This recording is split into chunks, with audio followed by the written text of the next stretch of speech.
an S-rank hunter who used to protect world peace. Now, the dude's just a chef at some restaurant. Just because of one freak accident, he ended up in this world 8 years later. We realized that even without hunters, the world was still chilling. 11 years ago, a massive crack swallowed the sky. Countless monsters poured into the world, making high-tech weapons totally useless. And right when humanity was on the edge of kicking the bucket, a blue window popped up in front of some people. Those who touched it awakened all sorts of powers and started fighting back. That was the very first generation of the awakened. That's when hunters showed up. Humanity quickly rebuilt its trashed civilization and started vibing with the new era. I looked the other way, and a purple toad was already standing there. Man, can't you losers from other zones actually do your jobs for once? He pulled some green onions out of his bag to use as a weapon. The monster hurled a soda can at Yui, so he dropped his bag and smacked the can away. Then he flickered in and out of sight, lunging high into the air before slamming down hard on the monster's body. Man, green onions are pricey as hell. What a waste. This guy is the legendary S-rank hunter who was reported dead 8 years ago. Pulling out his phone, Yui dialed a number. Yo, there's a dead monster in this alley. I think some hunter already got it. It's the alley leading to the supermarket. A monster? Looks like a toad, but its body is huge and totally gross. I didn't get a good look. You guys will be here in 5 minutes, right? Thanks. I gotta bounce before I run into them. When the cracks first appeared, this was one of the few countries that stayed secure. The nation leading the pack in adapting was Korea. That was all thanks to S-rank hunters who showed up like a bright light. Hunters were known as Korea's ultimate weapons during those chaotic times. He saved a ton of lives by diving into cracks and dungeons, all while keeping his real name and personal info a total secret. Back then, he was the #1 hunter in Korea and the country's very first S-rank. But then, 8 years ago, that hero died after trying to close a level 1 crack, along with 44 other people. Of course, I have zero plans to go back to being a hunter now. The screen changes. Is this the right alley? Yeah, this is it. Does it even make sense to leave this toad here so neatly, Senior? This little brat's gonna start spitting acid sooner or later. True, right?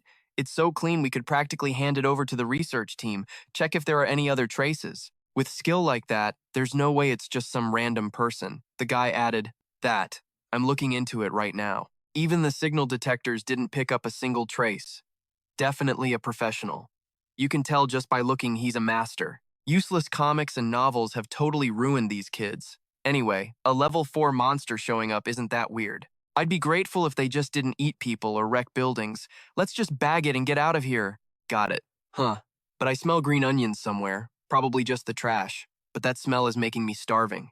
Let's grab food after work, okay? The usual spot, right? The screen changes. Back in Korea, the people's hero is working a part-time gig at a restaurant. We'll take 2 orders of hangover soup and 2 more bowls of rice. Coming right up. Can we get another bottle of soju? No can do. You guys already ordered your second bottle. What? I only ordered 1. I saw you hide the empty bottle in the back. The sign says, 2 bottles per table to avoid trouble and brawls. The 2 men whispered, see? I told you it wouldn't work. You can only get 2 bottles here. Even when I was hunting monsters, I wasn't as fast as you were at hiding that bottle. That's weird. Isn't that kid a hunter? Yeah. Actually, the captain said that kid is just a regular guy. Is he hiding his power or just unregistered? The fine for being unregistered is brutal. If he had power, he'd be in the dungeons. You'd have to be insane to work part-time at a hangover soup shop. Those guys who hide their strength are always obsessed with acting cool. The captain is planning to scout him once his powers awaken. I saw him catch that bottle and his strength when carrying. Those boiling stone pots all at once. If he's this strong before awakening, he's got to be at least B rank once he does. In a far corner, Ui overheard the 2 guys talking about him. They said they'd rather give the credit to some senior hunter. I didn't plan on working at this soup shop from the start. A few months ago, I was still fighting a basilisk and stabbing my sword into its head. I still remember that feeling vividly. I was definitely inside the crack at that moment. Does seeing the crack mean I'm finally out? How much time has even passed? Ui stood up on his own and started walking. Not far away, someone was prepping food. An old lady suddenly stopped and looked outside. Ugh, I'm so freaking hungry. Seeing Yui's face, the old lady trembled slightly. She added, you look like you just crawled out of a dungeon or been rolling around in the dirt. I'm starving, hurry up. My hangover soup takes forever to finish. Looking at the food just brought out, Yui dug in immediately. The sound of the TV flared up. Just like 8 years ago, a level 5 crack has appeared in the Western Sea today. The crack was suddenly upgraded to level 1. The government has deployed S-rank hunters along with lower-rank ones. That was the team I was on. TV. Sound. Unfortunately, the hunters dispatched to the scene never returned. The Awakened Management Bureau has officially recognized that 3 months after the West Sea Rift was neutralized, all hunters who entered are now deceased. Without them, our nation would have no future. That guy is Songju Hyun, an S-rank awakened from Gamera Academy. Cha Eui-jae's thoughts. What the hell is this? I'm still alive right here. The TV kept playing. The brave souls who entered the West Sea Rift, 44 hunters in all, they secured our future. It is our duty to look ahead and press onward. This concludes our special documentary commemorating the 8th anniversary of the West Sea Grade 1 Rift. Excuse me, ma'am? Could I use your phone for a sec? Oh, of course. Help yourself. Cha Eui-jae walked over to the phone and dialed, breaking out in a nervous sweat. Automated voice. The number you have dialed is no longer in service. His thoughts. No way. Is it really 8 years later? Did I seriously get thrown 8 years into the future? No. More importantly, am I actually dead? No, I can't be sure. The chief could have just changed his number. I need to find out what happened to the other hunters, how it all ended for them, how they sacrificed themselves for the world. I have to get back to that gate. Flashback memory. Cha Eui-jae, listen to me. The world has changed, and because you're strong, people are going to rely on you. I want you to save everyone, but Cha Eui-jae, you're still just a kid. You don't have to save them all. You can always run. You can come back. Ma'am, this is all I have right now. Please, take it. No need for that, son. No, really. If you won't take it, then at least let me leave it here with you. I'll come back for it later. Cha Eui-jae's thoughts. This world, it really seems to be 8 years in the future. But unlike my time, everything is so much more stable now. An emergency alert flashes about a gate's appearance. Hunters from the Management Bureau quickly show up to handle the situation. People are living the fearless life I always dreamed of getting rid of. It makes me wonder if all our sacrifices even meant anything. This world, 8 years later without me, is so damn peaceful. Hunter Cha Eui-jae is officially dead, and no one even remembers the name. In the end, I decided to just live a quiet life. The sign read, "Kitchen Help Wanted." Staring at it, Cha Eui-jae thought with a grim look on his face, how did I end up like this? All individuals with abilities are required to register by calling the hotline at 777. To report an unregistered individual or an ability-related crime, please call 555. Wasn't he a police academy cadet like 9 years ago? Back then, there were only 2 S-rankers in the whole country. Now, all the PSAs featured Jung Bin, no smoking. They fast-tracked him into the bureau and worked him to the bone. It's messed up. Just then, another figure walked up and spoke. Mister, I picked out a book. What'd you pick? This one. It's called Day of the Fracture. Cha Eui-jae's thoughts. This has to be copyright infringement. Even if I'm supposed to be dead, isn't it messed up to just use my face like this? That'll be 10,000 won. Let me hold the book for you. You really want it that bad, huh? Yeah. So, where are we going now? Where do you think? I'm taking you home. Then I gotta go to the shop and get ready for the dinner rush. No fun. We can't even play anymore because you have to prep a bunch of stuff for tonight. How about I buy some ice cream for you and Grandma? Okay. Scene transition. Cha Eui-jae's thoughts. The daily grind at the hangover soup joint goes something like this. Open at 6 a.m. Yes, 2 bowls of hangover soup, serving hangover soup to hunters who partied till 5 a.m. and the ones stuck working overtime. Lunch is 11:30 to 2. Thanks, that was delicious. Serving hangover soup to a never-ending tide of hunters. Break from 2 to 5. Clean, wash dishes, prep ingredients, then go pick up Park Hae-eun from school. From 5 to 10 to 10 is the dinner shift. I'll just have one more bottle. We've still got soup left, and we've only had 1 bottle. I have to deal with hunters begging for more soju, but the limit is 2 bottles. Closing time is 10:20. Cha Eui-jae starts cleaning up the trash they left on the floor, grumbling to himself. If this wasn't booze made specifically for people with powers, you wouldn't even feel a buzz, so why the hell do you want more? Whatever. I put in a hard day's work. Living like this, it's not so bad. No more scrambling to answer calls from the bureau, no more deployment orders, no more fighting my ass off to kill monsters. Maybe this is the kind of life I always wanted, but Grandma's leg has gotten a lot worse. I can watch the shop, so you need to go to the hospital and get that checked out. Is your leg okay, ma'am? It's just old age, she says. But what if she needs surgery? I shouldn't have donated every penny I earned to the West Rift Restoration Fund just to have a quiet life. Otherwise, I'll have to sneak into a dungeon and grab something to sell. Most dungeon drops sell for a pretty high price. It could cover her surgery costs. But how the hell would I even sneak into a dungeon? Yes, hangover soup, how can I help you? I'm sorry, we're closed for the night. Phone sound. What do I do? Cha Eui-jae? Grandma? Phone sound. Park Hae-eun's gone. What do you mean, she's not there? I can't find her anywhere. What am I going to do? I don't even know when she left. The world's so dangerous these days, and she's out there all by herself. First, I'll call the police. I'm gonna go look for her, so you just try to rest. Nothing's gonna happen. Phone sound. Oh, for heaven's sake. You think I can just sit still? It's going to be okay, Grandma. Don't worry too much. Phone sound. Just be careful. Park Hae-eun couldn't have gone far, right? And Cha Eui-jae, don't you stay out too late either. Come home soon. You be careful, you hear me? Yes, ma'am. I'll call you back later. There haven't been any emergency rift alerts, so she probably didn't get into an accident. She'll be fine. As he pulls on his mask, a system alert chimes. Deployment request. Looking through the door, Cha Eui-jae sees the rhythm of the city. Nothing around here. Is it further out? Then Cha Eui-jae's eyes lock onto something. Straight ahead, an ominous purple glow emanates from the distance. His thoughts. A fire ability this powerful? That's not the level of some normal hunter. That's on par with a monster. If I don't check it out, it could be a threat to Park Hae-eun. He immediately starts running toward it. Yeah, if a monster this strong showed up, it would have been all over the news and the alert boards by now. The source of that fire is an S rank, just like me. A gas mask? What a weirdo.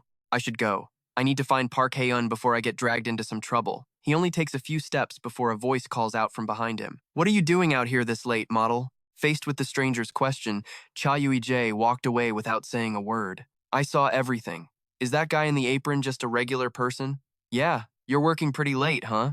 But what are you doing carrying a ladle around at this hour? Cha Eui-jae answered. I'm out looking for my niece. She just ran off somewhere and isn't at home. Have you seen a little girl about this tall? She's an elementary schooler, with her hair in a single braid. He answered, Dunno. Cha Eui-jae continued, I see. In that case, can I go now? Hold on, I gotta ask this asshole something first. Walking over, the masked guy slammed his foot down on the person lying on the ground. Sorry, this bastard just doesn't know his place. Cha Eui-jae thought to himself, Asterisk.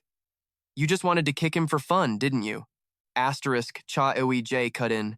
No, it's fine. You've had it rough. I'll be going now. Hold up, now what? This is weird. I feel like we've met somewhere before, Cha Eui-jae replied.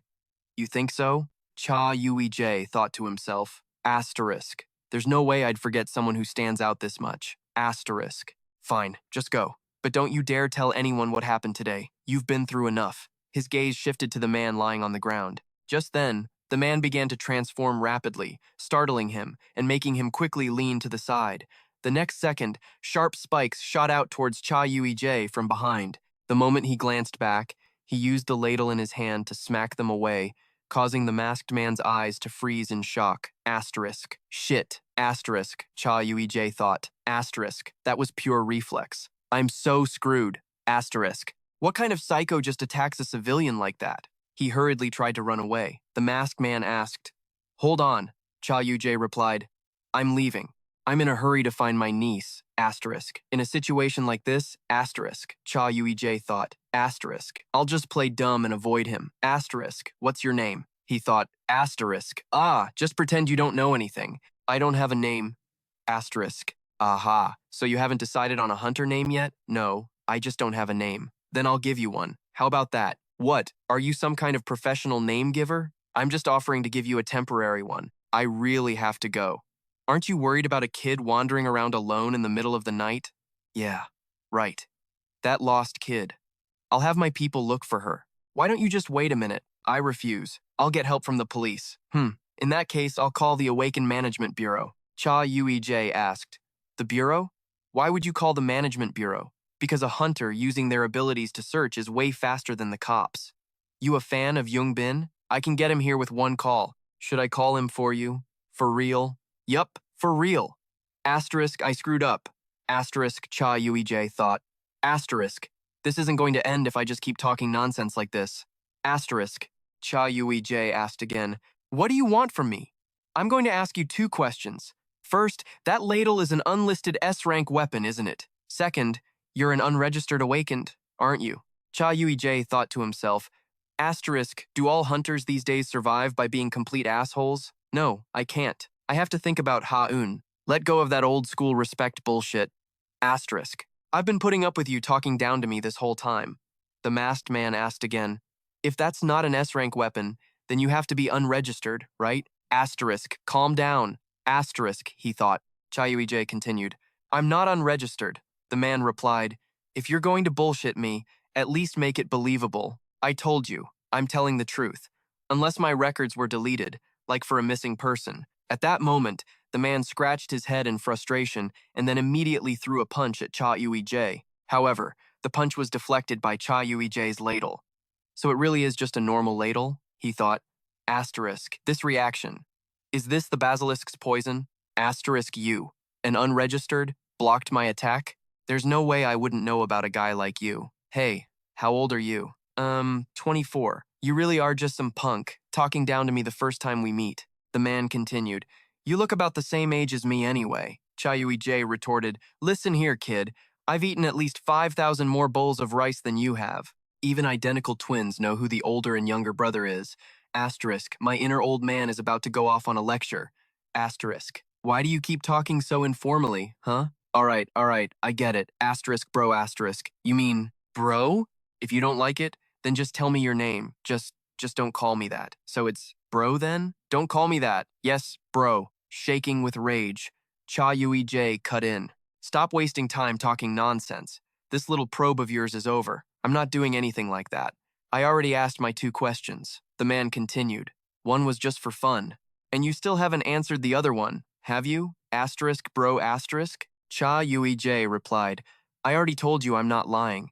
Is it my fault you don't believe me? Besides, I'm not obligated to answer your questions. Asterisk, how about that? Asterisk, Cha Eui-jae thought. I can be a stubborn ass too. You pissed yet? Hello? If it wasn't for Ha-eun. Oh, really?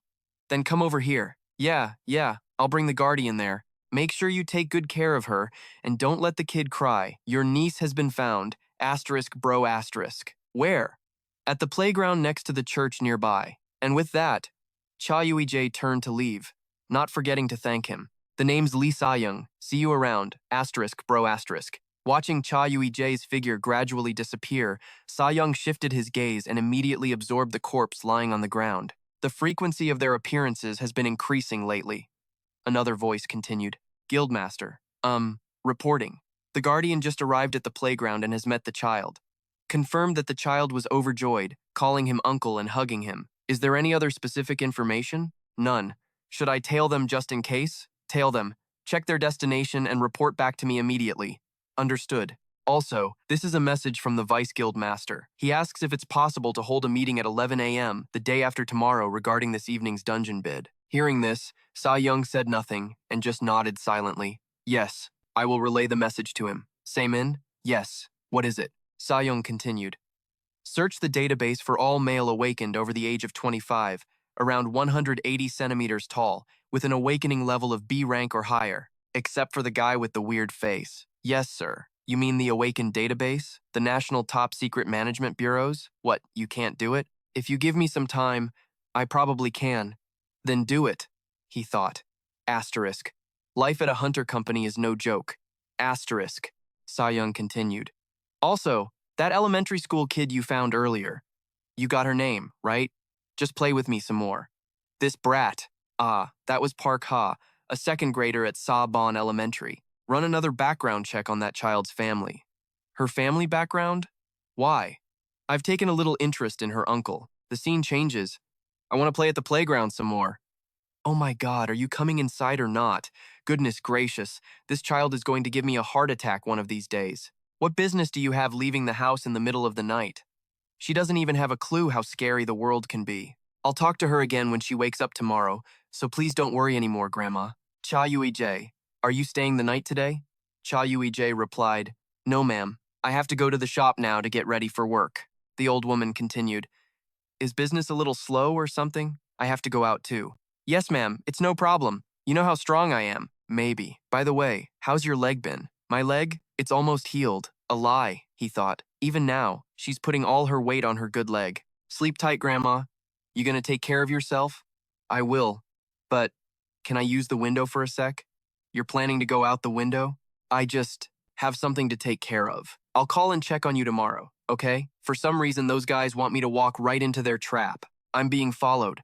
Using the hide skill to activate silent steps. 2 of them are guarding the front door. 2 are waiting in the alley. No sign of any others. By going out the window, I won't run into them. It wouldn't be a problem if I just took all of them down, though. But seeing them tailing me like this means they're from a crew with its own leader. There's no need to start trouble with that group for no reason. The cleanup afterward would be a pain, too. The only option is to rough them up just enough to make them lose their senses. They continued their conversation. He went inside but hasn't come out. Huh? Think he went to sleep? We were warned to be super careful, but this is so damn boring. Let's wait another 30 minutes. If there's no movement by then, we'll head back. I'll buy some of those croissant fish cakes on the way. Phew, this has got to be the weirdest part-time gig in the world, right? For real. What? Ack! A shrill scream echoed. When he looked back, the 2 of them had been swiftly taken down. You guys okay? Pulse is good? Breathing is steady. Sorry, guys. I'm just gonna have a look through your wallets. The Pato Guild, B-rank support team, Shanghai, UK. The Pato Guild? Every hunter has a duty to protect the public, but who knows if these guys are even on the right side, because when you're at the bottom of the barrel, there's always something worse. I'll have to send them another warning. The screen changed. Prepping the ingredients is taking way longer than I thought. From his memories, Eui-jae recalled an image from the past. Found it. Looking like a total clown in an apron. Lisa Yang. Let's meet again. Remembering this, he furiously threw the apron to the ground. For some reason, it felt like he was losing. Eui-jae spoke. Hey Nixby, look up Lisa Yang for me. A phone chime sounded as the system began searching for Lisa Yang on the internet. Searching for Lisa Yang, the 3rd S-rank awakened is born in the Republic of Korea. Lisa Yang, ranked number 1. Who is she? Cheon-soo Jin. Can the new number 1 fill the void? What the hell? The Pato Guild's Lisa Yang will be taken over by the elite. Controversy over Lisa Yang's number 1 position. Controversy over her attitude during her official debut. He thought, is there any chance I'll end up meeting the number 1 hunter by coincidence? Nah, I'm not that lucky. The Haejung-guk restaurant where I work to hide my powers is a spot for hunters. The rival who showed his strength is ranked number 1 now? Another bottle. Is he an unregistered awakened? Wait, no. Why would the guy who's supposed to be the strongest in Korea be beating people up in a back alley? The same thing happened with that Byung-gu punk back then. There's more than one sketchy thing going on here. Google search. Porcupine transforms into hedgehog. Awakened with thorns. Thorns. No search results. The search results came up with 0. Not a single similar detail, let alone any witness accounts. The information is either being kept internal or is being controlled by the higher-ups. So the biggest risk factor right now is that Lisa Yang has found me. Both Grandma's and Park Hyun's safety are at risk. Elsewhere, a note read, if you touch that thing, you're dead. Another person spoke up. Sa Yang, what are you staring at so intensely? The narrator spoke. The hunter powerhouse of South Korea has 3 guilds that are more famous than the rest. Song Jung-hyun, who revealed he reached S rank right after awakening.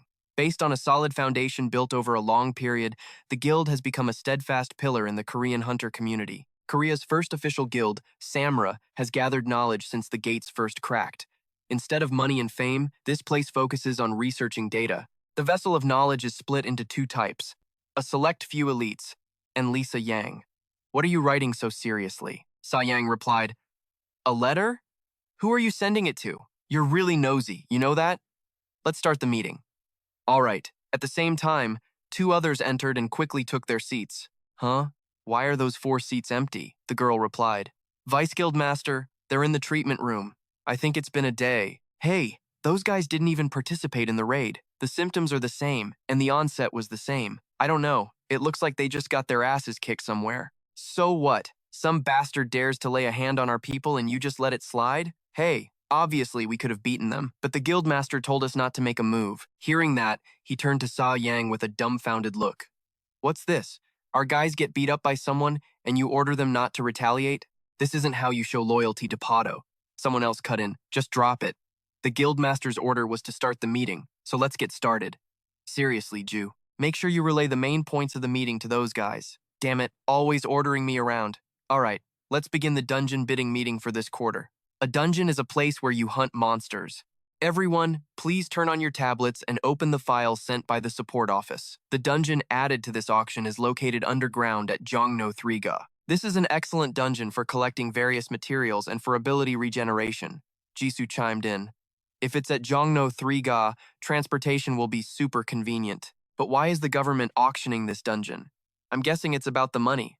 The bidding price is going to be insane. You'll see. All the dungeons up for auction this quarter are fine, but I'm casting my vote for this one. Me too. One by one, the others raise their hands. I vote for it too. Sa-young, if there are no other opinions, then we'll decide to participate in the fourth quarter dungeon bid for the underground dungeon at Jongno 3-ga. This meeting is now over. Someone else interrupted. Wait a minute. What is it, Sa-yang? If you have something to say, just say it, Ju thought. Is he planning to propose an additional dungeon for auction? Or maybe snatch the bidding rights from another guild? Sa-young continued. Have you seen a man around here wearing a soju brand apron? They thought, a soju brand apron? Sa-yang continued. And he usually carries a ladle about this big. He's pretty good looking. His hair is black. No, I think it was gray. They whispered among themselves, hey, do you guys know anything? If the guildmaster doesn't know, who would? Sa-yang didn't give any specific reason. He's never brought something up like this right as a meeting was about to end. Could it be? He asked again. Did you see a soju promotion event somewhere around here? Oh, is that what they think? But he said the guy was good looking. No freaking way, Diyu added. Hey boss, did you go grocery shopping or something? Sa-young shot back, completely useless. Who the hell brings up a guy in an apron while we're talking about the bid? Geez, Vice, I'll upload the expense draft to the platform. And the tablet. Ugh, seriously, can't you just help me out for once? Alright, meeting adjourned. Let's all go grab a bite. Hey, Sa-young, quit skipping meals. When does the boss ever eat on time? Let's just go eat without him. Yeah, let's get some bone soup. What a headache, Diyu continued. Ugh, always with the bone soup. If we're eating that again today, I'm not going with you, Vice. Come on, it's my treat. Nope, can't hear you. I'm eating at the cafeteria. You can go alone, Vice. This little brat. Just go already. Is anyone eating with me? What the hell? He thought, they wouldn't even run this fast from a level 2 monster. Do those punks seriously think I go to the bone soup joint for no reason? Rumors have always spread fastest in crowded places. I gather intel by talking to the hunters there. I build connections there. That's why I hang out at that place. Get it? It is absolutely not because I like the bone soup. Give me one bowl of bone soup. Yes. Would you like extra peppers? Realizing something, he thought to himself, whoa, lucky you got here before the line started. He thought, an apron? He's actually pretty good looking. Your hair seems to be gray. You're Hunter Bay, right? Ah, yes, that's right. Give me lots of peppers. Yes. One moment, he thought. How can there be someone so handsome and attractive in a dump like this? Is he the owner's 8th cousin or something? Someone who lost all his relatives, struggled to find distant family, and finally found the soup lady. With no one else to rely on, is she the only blood he has left? In this world, he says he's just helping with chores at the owner's restaurant. If there's a young guy working here, I can get one more bowl without the old lady bothering me. I can finally eat my bone soup in peace without her staring me down. But usually, kids these days are all studying their asses off to become government hunters. Not many of them end up working in restaurants. Anyway, isn't this the guy Sa-young was talking about? Here's your bone soup, Yu said. Thanks. He thought, what could Sa-young possibly have to do with a part-timer at a soup joint? They've probably never even crossed paths. A memory flashed in his mind. The files on awakened beings are not for personal use. This guy is Young Bin, an S-rank hunter. Sa-young thought to himself, so why did he get caught? Of course, the rank difference is just too big. How could the number 3, Young Bin, ever be a rival to a slacker? Hunter Sa-young, you could at least pretend to listen to what I'm saying. Sa-young replied, I heard the unregistered ones are at least B rank and are just wandering the streets. Aren't you going to check it out? Don't you know how strict this country's registration laws are for the awakened? The fine is in the hundreds of millions even if they just hide their powers. There are people acknowledged by the government who might not even be in the database. Sa-young cut in. How is that even possible? To be safe, I checked 3 times. He's not even an F rank, yet he didn't just block my attack, he skillfully removed the spikes embedded in the host's body. Someone like that is currently unregistered. The scene changes. Picking up a comb, Cha Eui-jae ran it through his hair. Huh, how's it look? Did I get the dye on right, old man? The back of your head looks okay, but I'm just curious, so I gotta ask. Question number 1, was the answer really that rune? Now that I'm looking closely, it seems like you missed a spot in the back. Go dye it again. I'm gonna go look in the mirror. You go double-check the answer to question 1. I already know it's right. I just dyed it not too long ago. How is it fading this fast?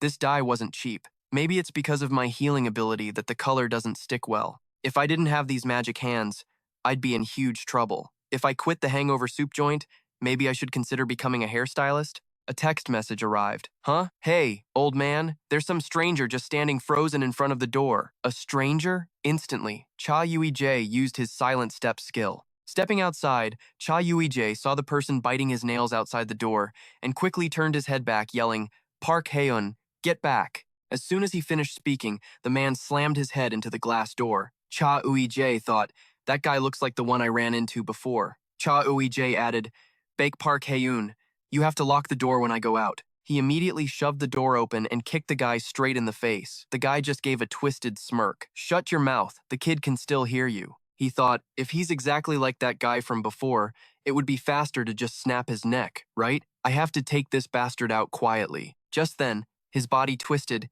and a second later, spikes erupted from all over his body, shooting out. However, Cha Eui-jae quickly slapped them away and grabbed him by the throat. What was I thinking? Aren't they only supposed to appear at night? How could such conspicuous freaks not be all over the Hunter forums? Search. Spike shooting awakened? No search results. Not a single result was found. I thought the meaning of don't tell anyone was simple enough. But what if the real meaning was don't let anyone know this person exists? And hey, if they were trying so hard to hide it, why did they let me go? It would be easier to just kill me than to worry about me snitching, right? Just then, he heard the sound of crying.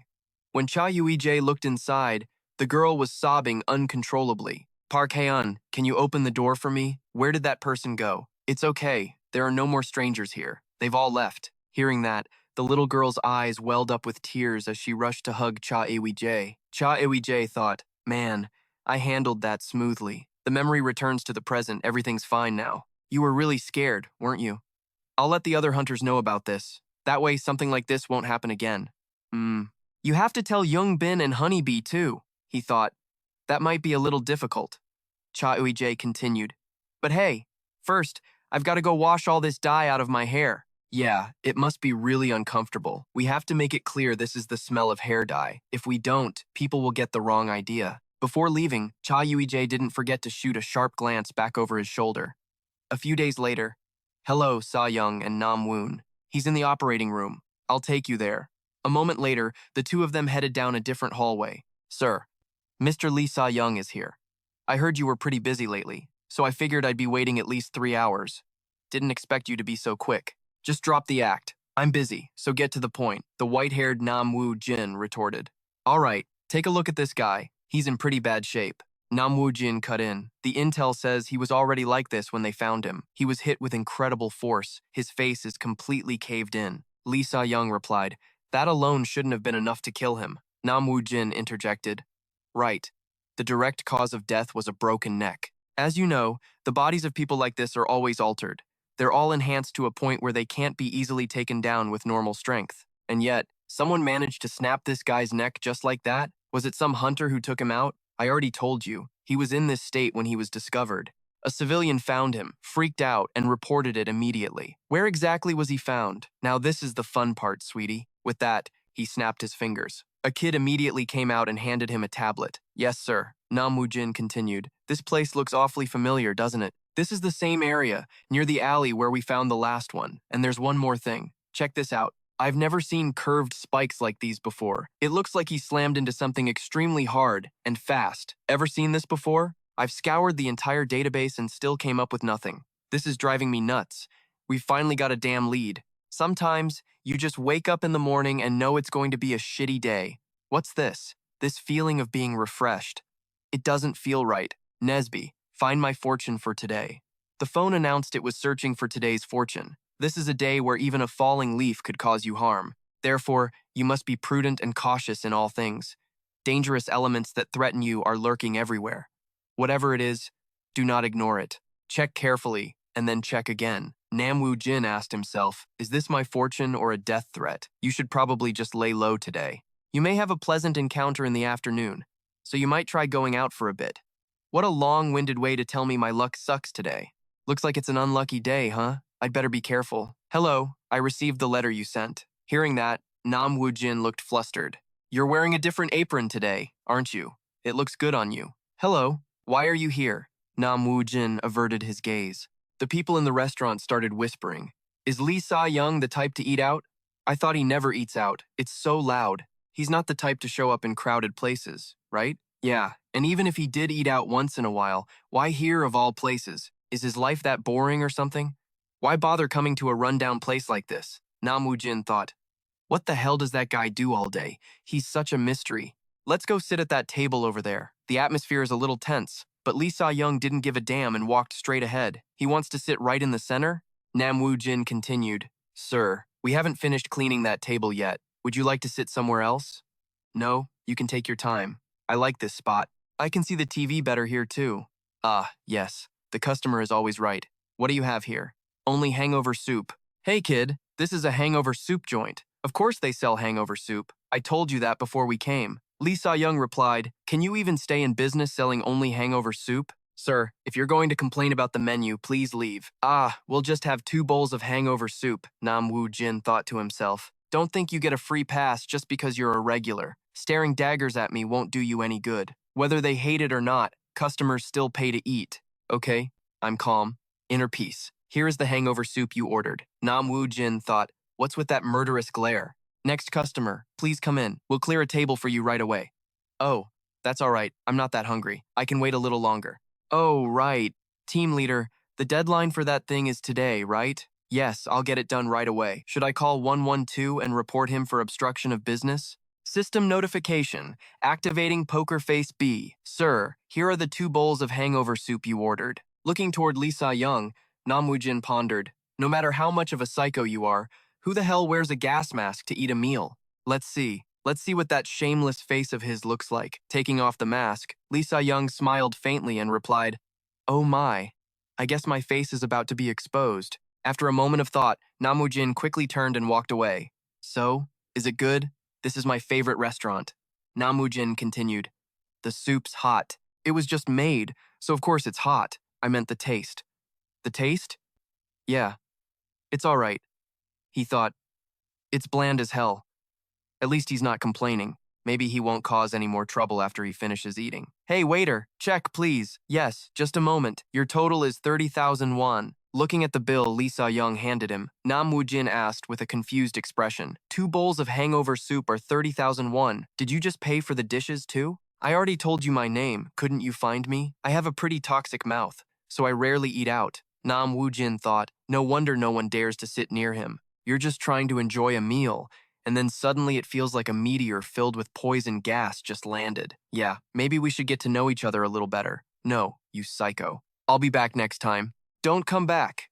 Then you have to tell me your name. I said, don't come back here. But your hair is black, isn't it? Did you dye it? The last time I saw you, your eyes were blue. Nam Woo-jin thought, you psycho. How the hell would you know that? Anyway, that's enough for today. Here's 15 million as a down payment. That crazy bastard, Nam Woo-jin thought. Blind Wave Guild members, please adhere to the rules. Posts that do not comply with the rules may be deleted immediately. Lately, we've been having team dinners at the hangover soup place almost every single day. Is this normal? I'm starting to wonder if the entire team is being bullied at work. The hangover soup is good. It's really good. But eating it every single day is a bit much. Comment number 14. Is that the vice chairman's team? The chairman put down a 50 million deposit at the hangover soup place. Not the vice chairman, the chairman. He was going to put down 1.5 billion, but he was stopped, so he only deposited 500 million. I should have just gone for the Hanwoo beef place. What 240 did was so insane, I couldn't believe my own eyes. Seriously, a real eye-opener. A hunter is messing with my business. Hi, I run a small shop. If a hunter is harassing my business, where should I report it? I'm torn between the police station and the management bureau. Answer, report it to the management bureau. Even if you tell the cops, they'll just forward the case to the Esper Management Bureau anyway. That'll just slow things down, so report it straight to the Esper Management Bureau from the start. Is this about a hunter abusing their authority? You could use the public's crappy opinion of hunters to your advantage and post about it anonymously on the forums, to expose the whole thing. Follow-up question from OP? If I report it to the Esper Management Bureau, will their hunters come directly? Follow-up answer from replier. If it's a big-name hunter and you have solid proof, their hunters will show up. Comment, who is it? Anyone else besides that guy abusing their power? Just give me the first letter of the hunter's name, and I'll help you take care of him. Bro, this is reporter Park Cheon-min from Hanmin Ilbo. If you want an interview, send an email to the address below. We guarantee your anonymity. A big-name hunter with clear evidence. Yeah, the Bureau will be there in a flash. Damn it, it's better to just handle this quietly than report it to the Bureau. What's next? Give the first initial? Like that's not gonna split the whole country in two? That's what being number one on the rankings is like. Every single move sparks a never-ending war between the haters and the stands. What a mess. Screen changes. Well, look who it is. The guy who's been showing up every single day since then. What a tragedy. Lee Sa-young. Why the hell are you always following me? This is ridiculous. 2 bowls of hangover soup, right? He thinks. Son of a bitch. This is straight up obstruction of business. Every time he shows up, the other customers refuse to sit anywhere near him. To solve this, I either have to go back to being a hunter, or I need money. To expose what Lee Sa-young is doing, I need cold, hard proof. Yeah, right. Just ask Korea's #1 hunter for help. Vague evidence could totally backfire. The surest way is to record Lee Sa-young's actions and release it to the public. But my opponent is an S-rank hunter. If I use a normal recorder or camera, Lee Sa-young will spot it immediately. So it has to be an item made from durable materials found in a dungeon, meaning I need a recorder that can't be detected. Ugh, so damn expensive. Back when I was active, I never really thought it was expensive. But billions, that's a lot. Life's been so hectic, I forgot all about luxury stuff. Should I register as a hunter again? No way, that's too dangerous. Unlike before, there's only one agency now, the Esper Management Bureau. What if data on J stuff I don't even know about still exists? And even if I get past that, what if I can't control my power and end up breaking the measurement device? The moment that happens, this peaceful life of mine is as good as gone. R, that new S-rank hunter. This is all that bastard Lee Sa-young's fault. He opens his inventory chest and takes out an item. Back then, magic stones didn't have many uses, so I just stashed them away. Maybe I should sell one? They're used for all sorts of things these days. If I sell this, I could probably afford a decent recorder. It'd be great if I could sell it on the hunter market, but you need a hunter certificate for that. The hunter market is a trading app for hunters, inaccessible to normal people. Huh? I'm not logged in? Was my account deleted? Just like that, he hits the sign up button. What should my nickname be? Garlic and bone-in hangover soup. Welcome to Easy Tomato Market. Please enable GPS and register your area. I wonder if it'll sell if I price it at 80 million won? Alright, perfect. Title, Selling Magic Stone. Poster, easy. Price, 80 million won. This is a high-purity magic stone with no impurities. Message me if you want to negotiate the price. If this sells, I'll buy Hae-eun and Grandma new coats and pay for Grandma's leg surgery too. Huh? Someone already messaged me? What's wrong with my phone? Don't tell me it's broken. A flood of messages. Blood donor. Please pick me. It has to be me. Please, I'm begging you. Pick me. Ma Gyeong District Scam. I'm reporting you to the authorities, bro. If you can't, please message me. Level 10. What a joke. Good neighbor. The Legend of Envy. Give me your address. I'll come get it right now. Honey sweet potato. Were you tricked into buying something because there were no sweet potatoes? Done. Don't tell me this stone is worth more than I thought. No. I thought it through carefully before posting. Just how much did the price go up all this time? First things first, I gotta cancel this. Cancel listing. I'm curious why Easy deleted the account. People were abusing my post. I encountered a rude user. They started cursing at me the moment we met. These bastards. He slumped over the table, completely drained. Well, I guess I handled that pretty quickly. Anonymous search. Tomato market recent situation. Title, Selling Magic Stone. Poster, easy. Price, 80 million won. This is a high-purity magic stone. Yesterday, an A-rank magic stone was listed on Tomato Market, but it was deleted after 2 minutes. Haha, 99 plus comments. What does Tomato Market have to do in the future to get an A-plus magic stone? You'd have to beat at least a level 2 dungeon's boss monster. But if the magic stone's purity is really like the picture, it could be from a level 1 monster. So the person who posted it has to be a high-rank hunter, right? Can you really tell it's an A-rank magic stone just from a photo? Hong Ye-sung posted on Instagram. Why sell something this valuable on Tomato Market and not the Hunter Market? 604,000 likes. Easy. I don't know who you are, but name your price. Elsewhere, a trembling hand was frantically tapping a phone screen. Give me that magic stone! Now! Now! Now! This guy is Hong Ye-sung, the only S-rank producer, ranked 7th in Korea. A total eccentric. I'm not seeing anything from Hong Ye-song. Arg, I told you I'm looking for that, he muttered. Since when did the high ranker zone have such good Wi-Fi? Didn't they cut the connection during my last hospital stay? The girl replied, of course it was cut. However, after Mr. Lee Sa-young connected a communication line to the Wi-Fi, I heard he made a trade in exchange for you creating a gauntlet weapon for him. That guy is completely useless. As soon as this job is done, you cut the Wi-Fi in here. Understood? Yes, I understand. I have to go to Seoul. Hurry up and give me that stone. Honestly, you were the one who requested to be confined on Jiri Mountain. You don't have much time left until your deadline. Sir, you can't leave here until the weapon is crafted. The narrator explains the trait. The closer the deadline, the higher the efficiency and speed of the deadline finisher L. Work efficiency increases by 50% if production occurs while skills are activated. Trait. Persistent as a slug. Procrastinates on anything possible. Loves to drag things out. Hey, you! If you're gonna craft a weapon with that magic stone, it has to be at least S rank. I can tell just by looking at the picture. Staring at his phone screen, he thought to himself, the highest grade equipment ever made only reached S rank. But if I use that magic stone, could it actually reach S rank? The seller of the magic stone is unidentified. I heard about this on my way to Jiri Mountain. It's a magic stone that has never been distributed in Korea. There's definitely an illegal deal behind it. But Hong Ye-song has outstanding psychic perception. He knew it was a gem just by looking at it. But why did something like that suddenly pop up out of nowhere? Could it be related to? Cutting off his thoughts, he asked again, hey, Hong Ye-sung. Give me the stone. I want that magic stone. Just listen to me first. That stone is the real deal, right? Of course it is. Just by looking at it, I can tell it has high energy without any nasty impurities or monster energy. I want that stone, he continued.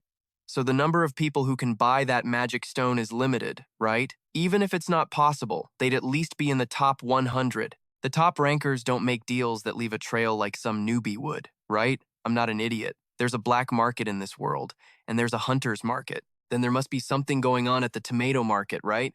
I can't check it out because I'm on Jiri Mountain. Next time, just lock me up on Bukhan Mountain. Yeah. I'll tell the director your next place of exile will be Bukhan Mountain, and I'll try to find that stone. For real? Yep, I think I'll hit the jackpot when I find it.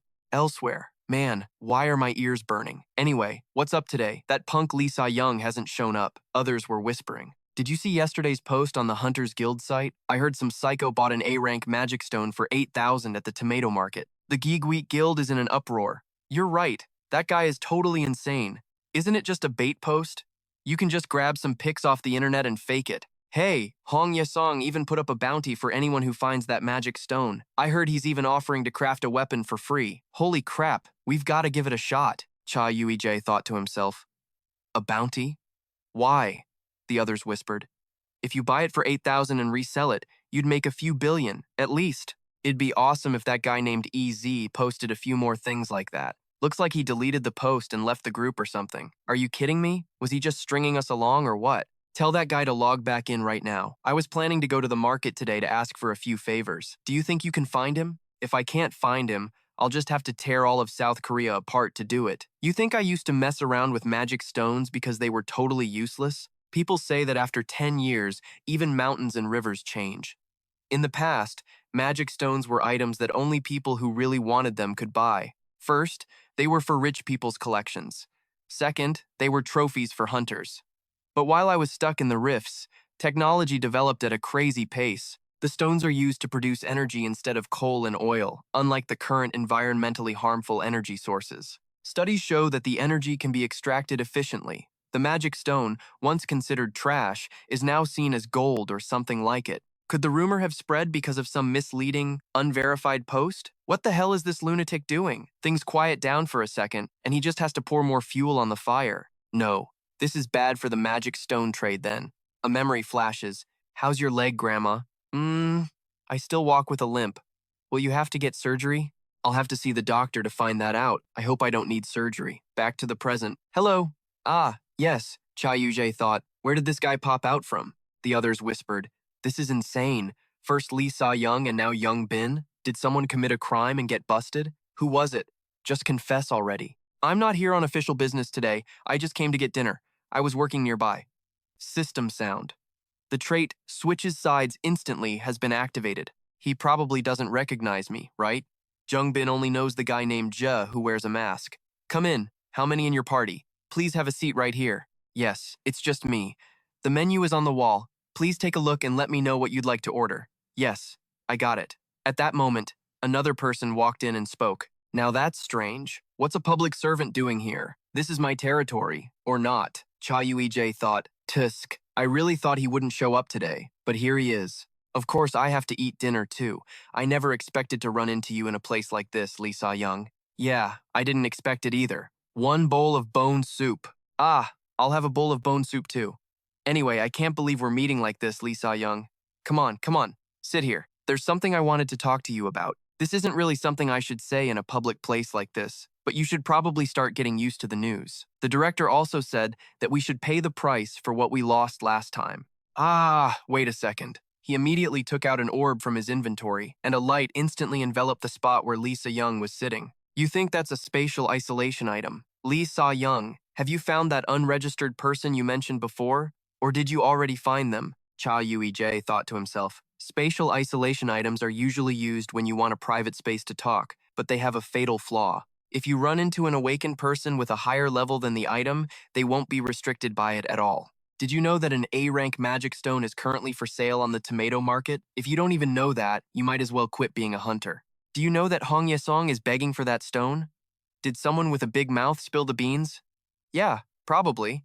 So, in conclusion, the person Lee Sa-young is looking for, I think that person is the owner of this magic stone. If someone possesses a magic stone of this rank, they must be in the top 100. And people like that would obviously use the hunter's market to do business. Since the identities of the seller and buyer are kept secret, it's pretty safe for large transactions. If the fees and taxes are too high. It's a bit awkward for me to say this as a public servant, but selling it on the black market is also a pretty good option. This way, things are much quieter. It was posted on a public app that anyone can see. There are plenty of ways to handle this without causing such a scene in the community. So why did that mana stone show up on Tomato Market and for a ridiculously cheap price? Maybe the person doesn't have a hunter's license, so they could only use Tomato Market. In that case, there are only two possibilities. One, it's a normal person, or two, it's an unregistered awakened. But I think the odds of a normal person having that stone are practically zero. So, as of now, there's only one person who could have obtained a stone of that level. It has to be the person you're looking for, Mr. Lee Sa-young. That's my conclusion. Eui-jae thought to himself, damn, he's sharp. It would have been big trouble if I hadn't overheard this. I need to be more careful from now on. Looking at Lee Sa-young, Eui-jae's eyes widened in shock for a moment. The person next to him asked again, it could be nothing, Mr. Lee Sa-young. It might just be some other unregistered person. Hong Ye's equipment auction is coming up, so I'm sure all the heavy hitters are in town. But they wouldn't cause this kind of mess. They'll come and go quietly. Sa-young cut in. You know that new S rank who awakened a few months ago? What about him? You know that kid is still just a minor. He's also in the middle of studying for his big exams, so he probably doesn't have the free time to pull something like this. And he's not even a professional hunter. Sa-young asked. Ah, I heard he's a high school senior, right? That's right. Instead of running around the streets, he'd probably spend his time studying for college entrance exams. Yeah, let's just assume that for now. I haven't found him either. If even you can't find him, Mr. Lee Sa-young, then I'm not so sure. This could all just be a trap set by some shady characters. We can't rule out that possibility. If you find even the smallest clue, contact me. A while later, the shop closed. Ugh, I'm so exhausted. I don't know why, but I suddenly feel so drained. The food was delicious, though. I think I'll be coming back here often. I really hope he doesn't come back. Why the hell does everyone have to come to This Times shop? First, Lee Sa-young, now Jongpin, Sa-young, regular customers. While Eui-jae was lost in thought, Sa-young knocked on the door from outside. We're closed. I came because I have something to say. I said we're closed. You should probably listen. Unless you want to see Jongpin again tomorrow. Did you bring Jongpin here on purpose? To be precise, you're the one who did that. I clearly heard you say you came looking for me. What do you mean by that now? Look, if you hadn't done what you did on Tomato Market, that guy would have had no reason to come here. What are you talking about? What does Tomato Market have to do with me? Right. No matter who comes snooping around, you should just keep playing dumb. That's what you should do. Now, if you don't open this door, should I just burn the shop down? Go ahead and try. I'll report you immediately. Young continued. It's so sad that you only mentioned Jong Pin.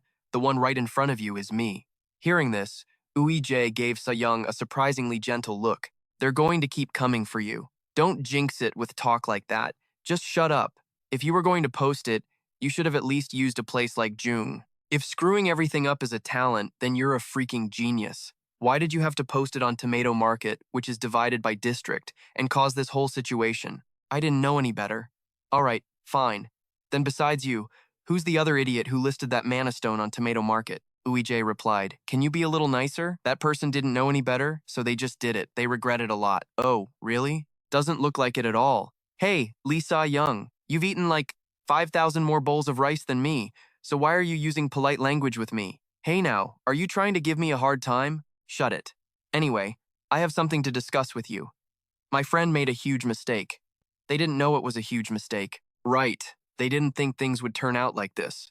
I'll bet. It seems like a bigger mistake than I thought. There are a lot of people hanging around. It's really bad, but they want to fix this mistake, quietly, without anyone knowing.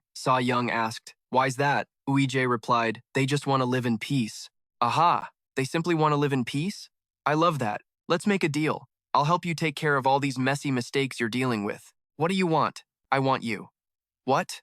Someone with incredible abilities who doesn't belong to any group. And I'm looking for someone who isn't widely known. The more unknown, the better. I was about to give up on finding the right person. But then, you showed up like it was fate. I've looked into you. Not just your high school, but I couldn't find anything even in the area around your house. Your parents passed away on the day of the fracture, and there's nothing to find about any of your relatives either. If you worked somewhere, there'd be an employment contract, but there's nothing. There are no bank transactions, and you only got a phone a few months ago. I can't find a single record of you before that. The owner and her grandson here aren't your relatives, are they? They're complete strangers. There's absolutely nothing. I was actually planning to meet any conditions you had to make it easier to recruit you. But it seems like right now, the only thing you care about is this shop. Is there anything you want? Eui-jae replied. No. Then let me suggest something. Do you know Nam-woon? He's an A-rank healer, the only A-rank healer in the Republic of Korea. Nam-woon is the head of the SW Guild and has the nickname Librarian. He's currently ranked 6th in Korea. What if your grandmother's legs were treated by Nam-woon? I can't really help with that. What? Young continued. I heard her legs aren't in good condition. Eui-jae replied, An A-rank healer that a normal person can barely even meet, treating a civilian? Get real. Lee Sa-young continued, Since the SW and Pado guilds have a cooperative relationship, I can ask him to treat one person as a favor. Before he awakened, he was an orthopedic surgeon, so he should know what he's doing. So? Lee Sa-young, why are you doing all this for me? You dig up every last piece of information on people just to find their weakness, then you exploit it bit by bit. You're even using bait. So what's the reason you're trying so hard to reel me in? If I refuse right here, you'll probably go around telling everyone that I'm an awakened hunter, won't you? Tell me clearly what you want. I did consider that method, but just a simple threat is no fun at all. Because if I did, you'd just decide we can't walk the same path. That name you saw the first day we met, you remember it, right? A few years ago, some shady drug started making the rounds. The thing is, normal medicine or even narcotics don't really have any effect on people who've awakened. But for some weird reason, that drug causes a totally insane reaction. It jacks up their aggression, poisons them, and even mutates their bodies. Just that one drug can do all that? Eui-jae cut in. That's what makes it such a pain in the ass. Long story short, I'm hunting down the bastards who are supplying this crap. But me and the guys in my guild, our faces are too well known, so every time we start to dig a little deeper, the trail just goes cold. That's why we can't just send some random person in. They'd definitely get taken out, or they'd just end up as another junkie like the rest of them. Asterisk. When it comes to being strong enough to beat those junkies. Asterisk. Eui-jae thought. Asterisk. I guess I do fit the conditions Lee Sa-young laid out. Asterisk. But he still hadn't explained why he wanted to find them in the first place. Asterisk. From what I've seen, he's not doing this for some grand purpose or anything. Asterisk, Eui-jae asked again. So, why are you looking for them?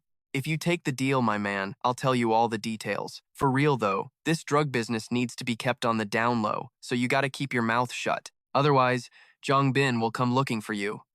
Asterisk, this bastard. Asterisk, Eui-jae thought. Asterisk, he's trying to bait me by dangling a secret. Asterisk. Well then, you think it over carefully. Hurry up and get out. I have to close the restaurant. What now? You don't need my number. This number of mine is pretty valuable, you know? Yeah, right. I'll just sell your number on Tomato Market. If you do that, I guess I'll be seeing you around more often. Narrator. After that day, Lee Se-young was nowhere to be seen, but his ominous words became a prophecy. They'll keep coming for you. Those guys. Would you stop saying such creepy shit? The phone rang. Yeah, Hangover Soup, what's up? Hello, this is reporter Kim So-young from MBB Broadcasting. Is this a good time? Sorry, but the restaurant isn't doing deliveries right now. It's not about a delivery. I'm calling to ask if you would be interested in making a television appearance. Our show is called Live 101 Today, and it airs at 7 p.m. every evening. Eui-jae answered, I don't want to be on TV. If your restaurant gets promoted as a Hunter favorite, it'll be great for business. Eui-jae replied, not interested. We're slammed right now, so I'm hanging up. He thought, asterisk, I get at least one of those damn calls every day. Asterisk, sir, could you please turn off the camera in your bag? Yes. Filming without permission is illegal, you know? Yeah. There's no camera here. What are you talking about? Where do you even see it? Ha, where? Someone else chimed in. Hey, jackass, we can all hear that camera running. Does he really think he can fool a Hunter's hearing? That bastard's a cyber wrecker who posts garbage videos on YouTube. Damn it, just you wait. If we don't catch him, at least 2 people here are gonna end up in the news. What are you all just staring for? Go get that bastard, and don't you touch my soup. I'll have that son of a bitch back here before my soup gets cold. I have a thermal bag. Your soup won't get cold. Mr. Lee Woo, Mr. Kang Do-chan. It seems this incident accidentally created a chance for those two to start a love story. Things like this kept happening. Post likes, 874,000. Sometimes, I cry too. I hate that I can't always hold back my tears. My heart aches like it's being ripped apart. I just want to scream. Maybe being able to cry is a good thing. Yi Sung, I'll go find a mana stone for you right away, so please wait for me. If you cry, my heart will hurt too. Jongbin, I'm begging you to confiscate Hong Ye-sung's Instagram account. Ye-sung, I love you, but your Instagram is kind of cringe. Just when everyone starts to forget, Hong Ye-sung's old Instagram posts resurface. Deliveries here. This place was already hot, but now it's even hotter. Seriously, it's so good. I suddenly got Hunter Jongbin's autograph, and now I can't focus on anything. Jongbin's autograph must be worth a fortune, right? Maybe I should just sell this on Tomato Market. I don't want my DMs getting blown up again. Outside, voices rose. This is insane. He thought, asterisk, what now? Asterisk, it's a hornet. This person is an A-rank hunter, ranked 5th in South Korea. Nickname, Hunter. Hanbi, which bastard dared to call me a hornet? You wanna die? Asterisk, kick asterisk. I'm sorry, he thought. Asterisk, why is the number 5 ranked hunter here? Asterisk. Asterisk, did I put honey in the food or something? Asterisk Lee Se-young. Get your ass out here, he thought. Asterisk, great. Of course. Lee Se-young is the problem here. Asterisk, is something wrong?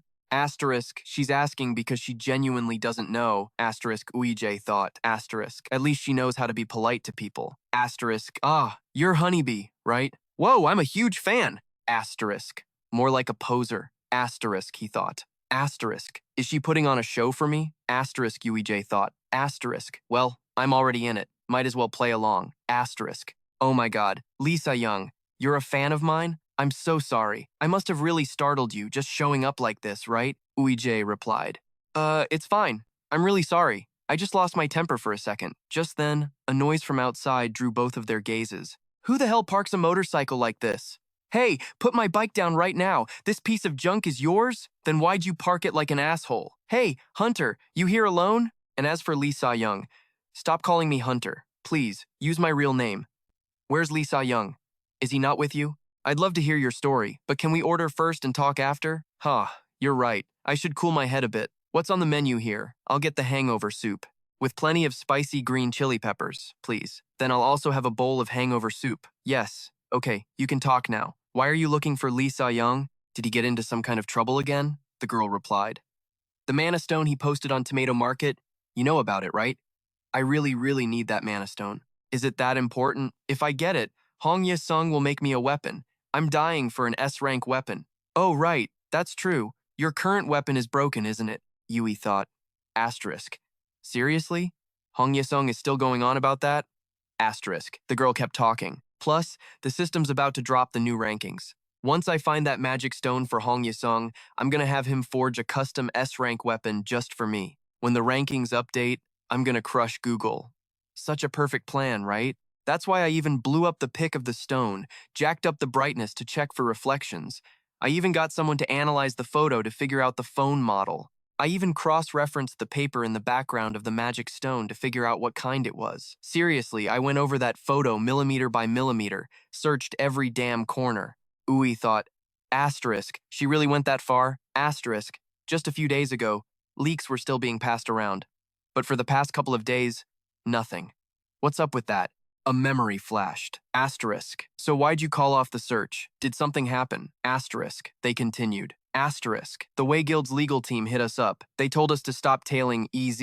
Asterisk. What? Whatever. Just don't take any more jobs tailing EZ. Got it? Sorry. But it's definitely Lee Sa-young. That psycho has shut down every single possible leak. Is this table wobbly or what? Nah, I've got it. Thanks. Anyway, the whole reason I came here was to find Lee Sa-young. But what the hell is the deal between EZ and our guild anyway? If you don't know, who the hell does? Cha Eui-jae thought. Asterisk. Oh, there's a connection, all right. Not with the guild, but with its leader. Asterisk. He finished all the food they'd just brought out. The girl walked over and cheerfully continued. Hey, server, I'll take this. Cha Eui-jae replied. What's this? I saw everyone signing the wall earlier. It's a gift. Put my picture up there, okay? Oh, hey server, you a fan of Honeybee?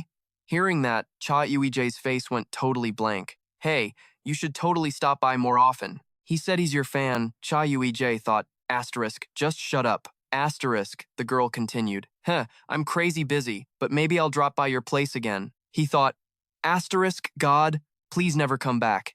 Asterisk, Mister, I really want to meet Honeybee. These curses will be broken by Ha Yu when she sees the signature. The scene changes. Sa-young, you skipped a meal again? You know, humans need food to live. I thought you were eating better these days. Why are you starving yourself again? The Awakening Management Bureau just sent over an official notice. On the day the rankings are released, they're activating the emergency response protocol and have asked for our cooperation. Watching Sa-young's feet shift, he went on. All right, our team will take care of the dungeon in Sector 3. The Vanguard will go in first to clear a path, then the researchers will move in and survey for resources. Oh, and the Swap Guild scheduled a visit. That's it for the urgent stuff. Also, I was thinking of shooting a commercial. That server at the Hangover Soup Joint is a Honeybee fan, you know? I thought that guy couldn't care less about hunters. Guess the power of TV is no joke. The second he heard that, Sa-young shot upright and demanded, What? What do you mean, what? You said the power of TV can't be underestimated? No. The line before that, asterisk, I'm times shooting a commercial? Are you deliberately trying to piss me off? No way. What did I do? Sa-young snapped back. You said something about that part-timer. Yo, the server? I heard he's a Honeybee fan. Honeybee even signed a poster and gave it to him. I should take notes on that kind of fan service. Sa-young replied, Get the marketing team in here. What, you're actually gonna let me shoot a commercial? Hearing that, Sa-young replied, looking cool as hell. Hurry up. A phone buzzed. Huh? A text? A message notification popped up. Turn on CBS. Haven't gotten a text from them in forever, and now they're telling me to watch CBS? Guess I'll switch it up. No way, C is texting me just to watch some ad. What's on next? On the screen, a girl was playing with a puppy. Suddenly, Sa-young, wearing a gas mask, walked out and stood right in front of the TV. The sight left Cha Eui-jae completely stunned. For questions about Awakening registration, please contact Hotline 777. To report an unregistered individual or an awakened criminal, call 555. The Korea Awakening Management Bureau will always be by your side. Haha, ho ho ho ho, 555. Failure to report within 1 month without a valid reason will result in a fine of up to 100 million won. Upon awakening, please visit your local Awakening Registration Center to undergo an examination. A public service announcement from the council. Cha Eui-jae thought, asterisk. Are they basically threatening to kill you if you don't register? Asterisk. He held his phone, his hand trembling slightly. A message from Sa-young had just come in. What? Heard you like the person in the ad? What are you talking about? Are you insane? The scene changes. While Yoongbin was absorbed in his work, someone else approached him. Captain, want a snack? You must be exhausted from the night shift. Ah, yeah. Grab me an energy bar, would you? Yes, sir. Sound from the TV blared. Asterisk, well, It's finally time for the ranking announcement that all hunters have been eagerly awaiting. In just 12 more minutes, we'll be able to see the results. Asterisk. Asterisk. Once a year, the system compiles data on the strength and activity levels of all hunters to release the new official rankings. Asterisk. Asterisk. What kind of rankings will the system reveal this time? I'm so curious. Although the system's calculation method isn't fully disclosed. Asterisk. Asterisk. We all know it's not just based on rank, but also on how active a hunter has been. Because of that, even an A-rank hunter can land a high spot. Asterisk. Asterisk. Even higher than some S-rank hunters. Over the past year, a lot of new hunters have shot up like rising stars and have been incredibly active. Asterisk. Asterisk. There's no telling what huge changes this year's rankings might bring. That said, experts are predicting that the top-tier hunters are unlikely to see much of a change. Asterisk. Asterisk. Specifically, the top 20 spots. Let's take a look at the projected rankings. Oh, the projected rankings look pretty much the same as the current ones. Asterisk. Yes, that's right. It's expected that the rankings from the past 2 years will hold steady, Jungbin thought. Asterisk. All familiar names. Asterisk. Captain, here you go. Ah, thanks. Captain, do you also think the rankings will stay the same as they're predicting? Jungbin replied, but if Honeybee manages to get an S-rank weapon, who knows? For now, this year's rankings will probably hold. It makes sense. It's not like any of the top hunters are just sitting on their asses. They're all out there grinding. At that moment, a system sound chimed, announcing the updated rankings. Do you wish to confirm now? He hits the system's confirm button. Both of them jumped in their seats looking at the newly released rankings. Number 1, J, S rank. The TV blared, asterisk, huh? What is this? Hold on a second. Asterisk. The number 1 spot changed? J? Jungbin thought. Asterisk J was reported to have died in a rift 8 years ago. How is he back now? Asterisk. The person next to him spoke up. Hey, Captain, what's going on? Am I seeing this right? Jungbin cut in. How many members can we mobilize right now? Besides the ones on active duty, we've got about 10 people total. Keep a skeleton crew here. The rest of you head to Incheon. Everyone on standby. You move out too. Incheon, sir? Yeah, got it. At the same time, someone else called Jungbin's number. Yes, Director, Team Leader, my apologies for calling so late at night. You've been working hard. Have you seen the rankings? Jungbin answered. I've seen them, sir. We're planning to head to Incheon right now. I trust you know what you need to do. Yes, sir. After I confirm whether the West Sea Rift has reopened, I'll investigate the possibility that Jay and the other hunters are still alive. I'll also sweep the surrounding area. You have to find them, no matter what it takes. Yes, I understand. Jungbin considered the worst-case scenario. The Incheon Rift had reopened. At the Incheon Memorial, Jungbin had barely stepped off the helicopter before rushing over to team leader Lee Sa-yeon. I came to see if the rift had opened up. Lee Sa-yeon replied, It hasn't. I rushed here the second the rankings were announced, Jungbin thought, but he still beat me to it. The Incheon Rift vanished after Jay went inside. That rift was originally under the joint jurisdiction of the Rift Management Department and the Awakened Administration Bureau. However, the scale of the rift was too massive to entrust to a single team, and the losses it left behind were far too great. Not a single team that went inside ever came back. But then one day, Lee Sa-yeon suddenly showed up. Instead of publishing the findings from the research center under Team Pado, he demanded the government grant him ownership of the rift. The government didn't even bother to pretend they were concerned and just handed the time bomb right over to Team Pado. From that day on, quiet rumors started to spread. Why did Lee Sa-yeon want ownership of the Incheon Rift? And why is he here now? Could it be that he has a mission related to owning the rift? Or is he just pissed that Jay stole his number 1 rank? He looks normal on the outside, but his aura is practically screaming bloody murder. Beside him, Sa-yeon spoke up. If you're done looking, go home and try to keep your hunters in line. Oh, me? A system notification announced that Jay had appeared. Could Jay be somewhere nearby? All of Jungbin's team members wondered. At the same time, a cold voice spoke up beside them. You should stop before I break your fingers. And give Ham Seok-jong a message. The ownership of the Incheon Rift belongs to Team Pado. Everything that comes out of that rift is mine. The scene changes. In another corner, Ji-woo had also just finished looking at the rankings. Are you kidding me? This stupid, crazy system. Why the hell did it push me to number 1 while I was sorting the trash? What am I supposed to do now? The system announced, Congratulations, Jay.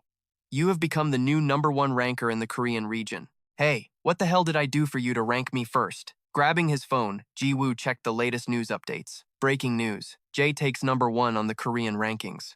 Breaking news. Lee Sa-yeon, the unmovable #1, has been dethroned by Jae. Breaking news. The Awakened Administration Bureau states that duplicate hunter nicknames are impossible. Breaking news. The Awakened Administration Bureau suggests a possible system error and is currently investigating. Breaking news. Young-bin spotted heading to Incheon via helicopter.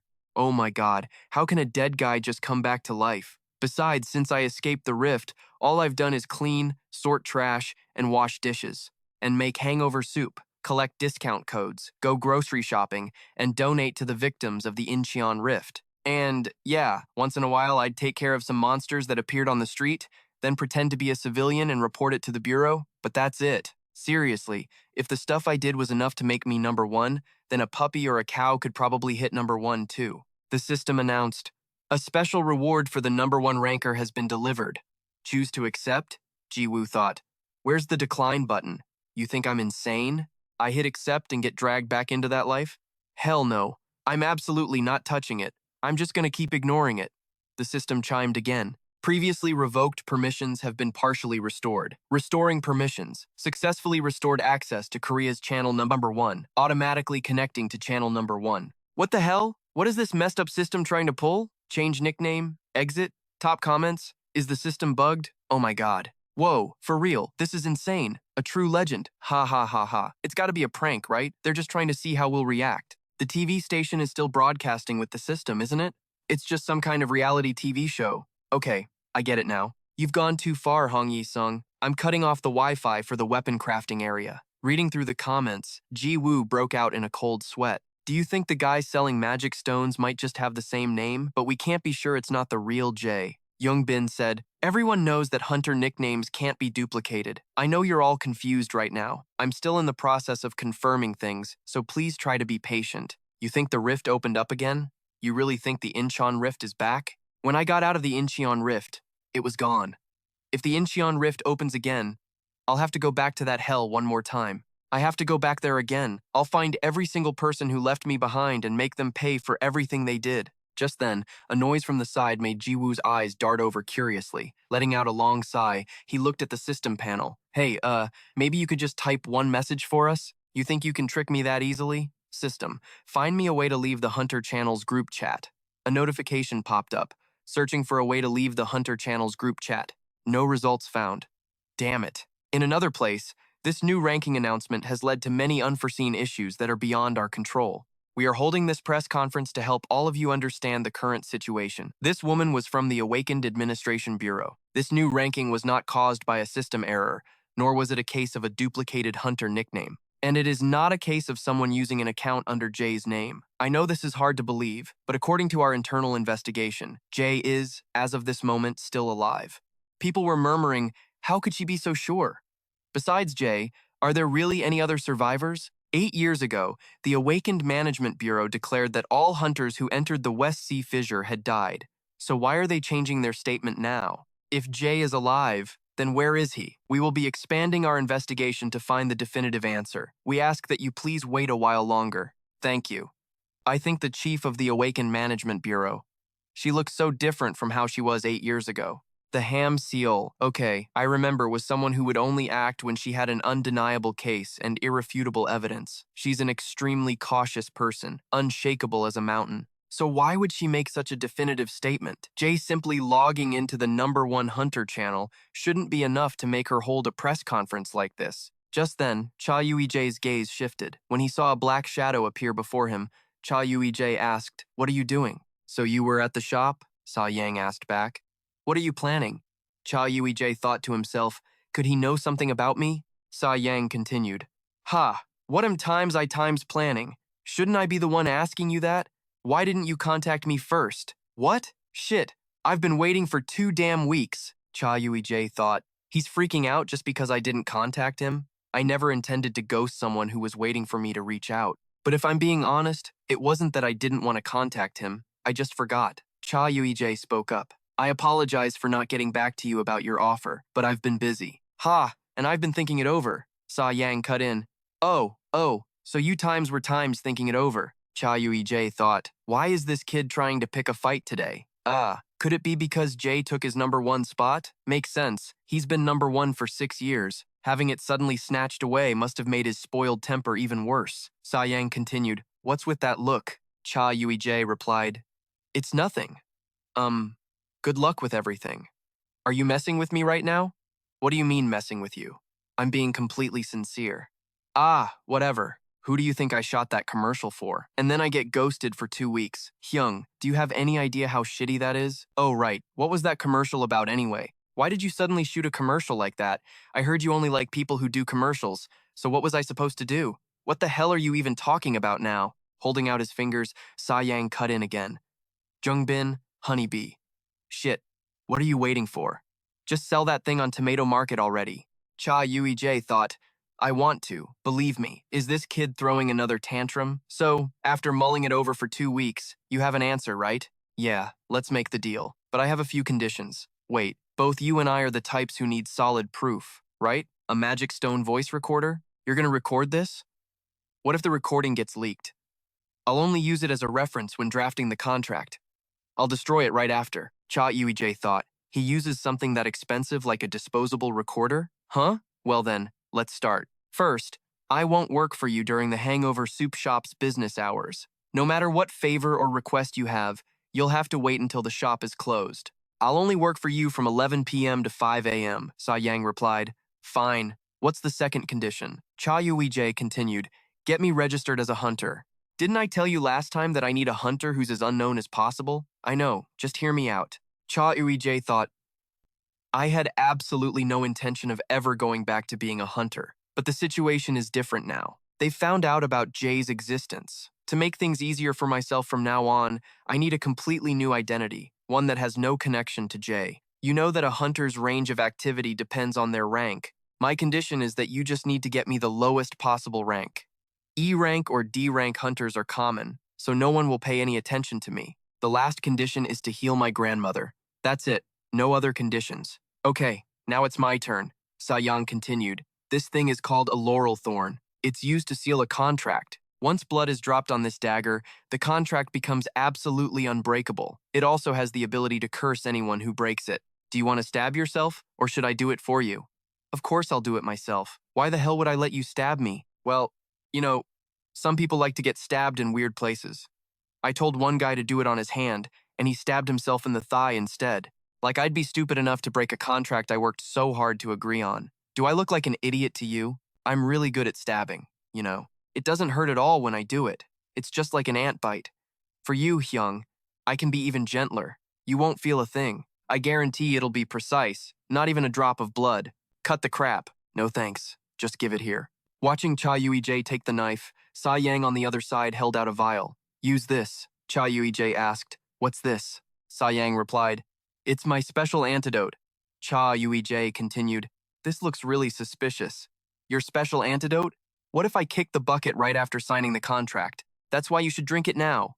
Cha Eui-jae thought, even if he didn't give me an antidote, I have poison resistance anyway. But there's no need to tell him that. I have one condition. Slitting his palm, Sa-yang grabbed Cha Eui-jae's hand and continued.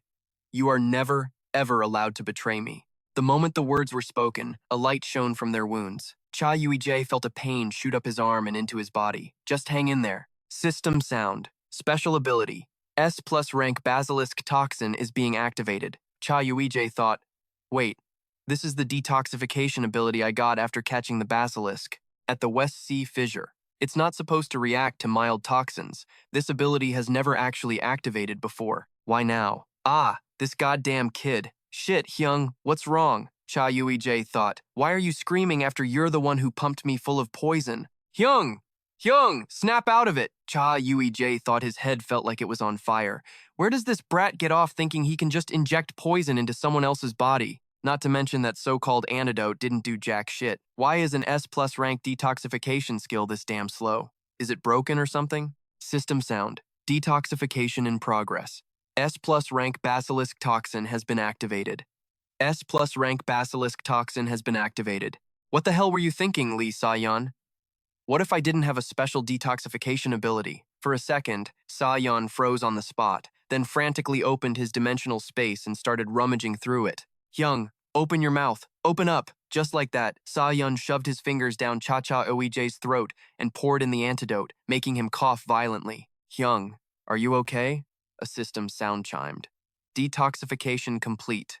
Due to the effect of your S+ rank basilisk toxin ability, you have now gained immunity to this poison. I wonder if I recovered this damn fast because of my special detox ability or because of whatever that liquid was that the little punk forced down my throat, Cha Eui-jae thought. Hyung, can you see me? Can't you talk? If you can't talk, just try blinking. If I could open my mouth, the first thing I'd do is curse you out, Cha Eui-jae thought. You can hear me, right? Are your vocal cords damaged? Seriously, this is unbelievable, he thought. Putting together everything he'd said, it was clear that poison was some seriously potent stuff that could damage your vision, hearing, vocal cords, and internal organs. It's so painful that even an S-rank hunter suffers this much, and he dared to give it to someone who might have been a civilian? Damn it, maybe I should just open my mouth, Cha Eui-jae thought. Just then, his gaze landed on Sa-yeon. He thought, why does he look so freaked out? I was gonna cuss him out, but I guess I'll hold off. His face is usually so sharp, but right now, he actually looks kinda captivating, doesn't he? Cha Eui-jae continued, I'm fine. It's not like my vocal cords are wrecked. Still, that was the first time in my life I've ever experienced a lethal poison like that. Do you even have a conscience? Then why weren't you talking? Were you messing with me? I was afraid I'd start cussing you out the second I opened my mouth. That's why. Got a problem? God, you're annoying. But, well, thanks. I don't know what you gave me, but I'm guessing it was expensive. Wow, thanking the person who poisoned you. Such a freaking saint, aren't you? He's flipping out just because I said thanks, Cha Eui-jae thought. Looks like the contract is formed. Cha Eui-jae spoke again. The contract has been signed. So now you can explain what you refused to tell me before, right? I'm tracking the people who are distributing a drug. I told you that much, right? Basically, hunters are more sensitive than normal people in every way, but their senses, in particular, are way more developed. Because of that, they live pretty frustrating lives with not a lot of joy. This drug is sold for dirt cheap. They can get their hands on it easily, anywhere, and the easier it is to get, the faster they get sucked into addiction, wanting stronger and stronger highs. It's like how they drink soju, even though they know they can't get drunk no matter how much they down, Cha Eui-jae thought to himself. Hunters can only get drunk from special alcohol made just for them. The amount of drugs they take keeps increasing, until they start feeling like it's not enough. That's when they go looking for the suppliers directly. The addicts who get to that point have almost all been transformed, or are about to be. The suppliers then take away these guys who walk right into the trap. The drug is just bait to gather up these so-called test subjects. Are they trying to find a way to awaken people? Cha Eui-jae cut in. Isn't awakening something the system does? That's right. But what do you think the system uses as a basis for choosing who gets to awaken? Hearing that, Cha Eui-jae flinched for a moment, recalling a past memory. The system responds to a desperate desire, which means they're conducting experiments to create artificial awakenings. You already know that the system is normally drawn to people with an extremely desperate desire, right? The will to live, the will not to die. Begging not to die is also a form of desire, but in reality, there are also people who resent the system's choices. Do you get what I'm saying? The system is an all-powerful, supreme entity. Most people just live according to its will, but people who feel the system's choices are unfair think differently. The organization I'm talking about believes that humanity's power should be awakened by their own hands. Cha Eui-jae cut in. Let's say they succeed in creating artificial awakenings. What then? Sa-yeon replied, I don't remember. I think they said something about stopping the apocalypse. The apocalypse? Beats me. It sounded like total bullshit, so I stopped listening, Cha Eui-jae thought to himself. Countless people believed that once the rifts appeared, the end of the world was sure to follow, but that was 11 years ago. Nowadays, people can predict when and where a gate will open. Are there seriously still people who think like that? Anyway, I don't need your help right now. Hyung, let's just start by getting you registered as a hunter. I'll send someone over tomorrow. Cha Eui-jae replied, Fine. Oh, and one more thing. You spilled your poison all over the floor. You're not leaving until you clean it up. My blood too. Now just let it boil. At that moment, another person walked in and called out, Hello? Is anyone here? Who are you? Hello. It's a pleasure to meet you for the first time. May I ask if you are Cha Eui-jae? Yeah, that's me. Yes, hello. People usually call me the Little Miracle, the guy who gets to eat without working. Captain Lee Sa-yeon sent me. Come on in. The person he said he'd send is this guy? Cha Eui-jae thought. I'm here today to walk you through the entire registration process. Please wait a moment. The strategy is to obtain the lowest possible rank. We need to avoid drawing attention as much as we can. What's with that headband? I heard your goal is to receive a low rank. To build a more precise strategy, please fill out this survey. Cha Eui-jae read it carefully. 1. What rank do you want to receive upon registering as a hunter? Write your desired rank, from S to F, in the space below. 2. What is your rank according to the system? If you do not wish to disclose your true rank, please fill it out according to the example below. 3. Do you consent to the use of drugs or charms to falsify your rank? Hey, you little miracle who eats without working guy. Number 3 seems a little sketchy. Well, if you want to hide your abilities, you have to accept things like this. That's a given. A given? What the hell is a given about this? Cha Eui-jae thought. Is this kid a scam artist? First, when you go to have your power measured, the very first thing you need to do is fill out the information on the form by hand. Then, they'll measure your power with a device made by the administration. During the measurement process, they'll ask you to demonstrate your strongest skill. For the handwriting, just make it a little messy. As for your strongest skill, just pick a random one and show it to them. The biggest problem here is the scanner. That machine gives incredibly accurate results. So, while fooling the government employees is easy, tricking the machine is going to be tough. However, the scanner uses magic stones as its power source, so it doesn't react to normal people, only to the awakened. This means we'll follow the system's rules to a T, but we'll also use a little special scientific knowledge. That way, we can use the system's own principles to trick the scanner.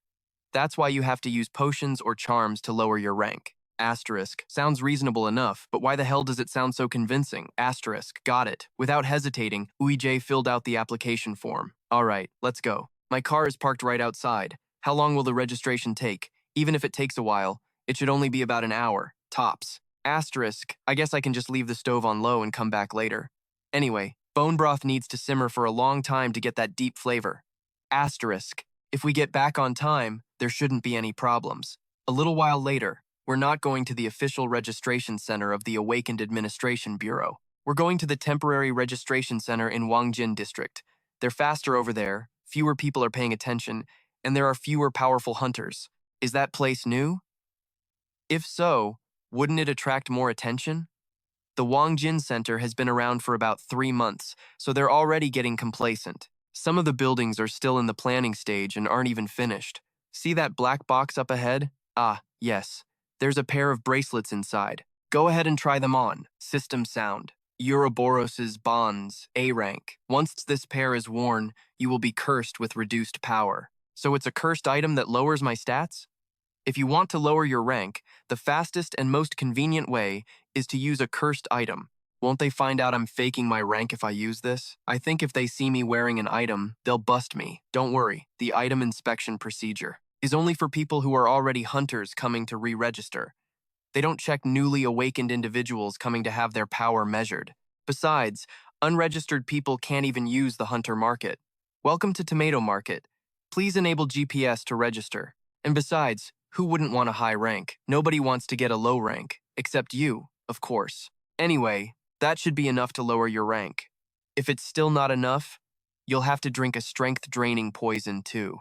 My body definitely feels heavier, but I don't think it's enough. I knew this would happen, so I came prepared. An A-rank strength-draining poison. This is a masterpiece that the Pado Guild's poison development team pulled an all-nighter to create. An all-nighter? Don't worry. The guild leader promised a 300% bonus, so everyone was fired up to work overtime. Asterisk. What a waste of money. Asterisk. Asterisk. Then again, it's not my money. Asterisk. Heh. So how do you feel? It's definitely working, right? But if your body starts feeling off, you have to tell me right away. I'll give you the antidote. Playing it cool, Eui-jae asked. Does this stuff take a while to kick in? Not at all. Look ahead. According to our research, the effects appear the instant you drink the potion. During the experiment, one of our researchers drank just 1 bottle and collapsed, his rank dropping so far that the system had to issue a warning. He was scared to death he wouldn't get his power back after it dropped. Asterisk. The more I hear, the sketchier this sounds. Don't tell me this is just a prototype.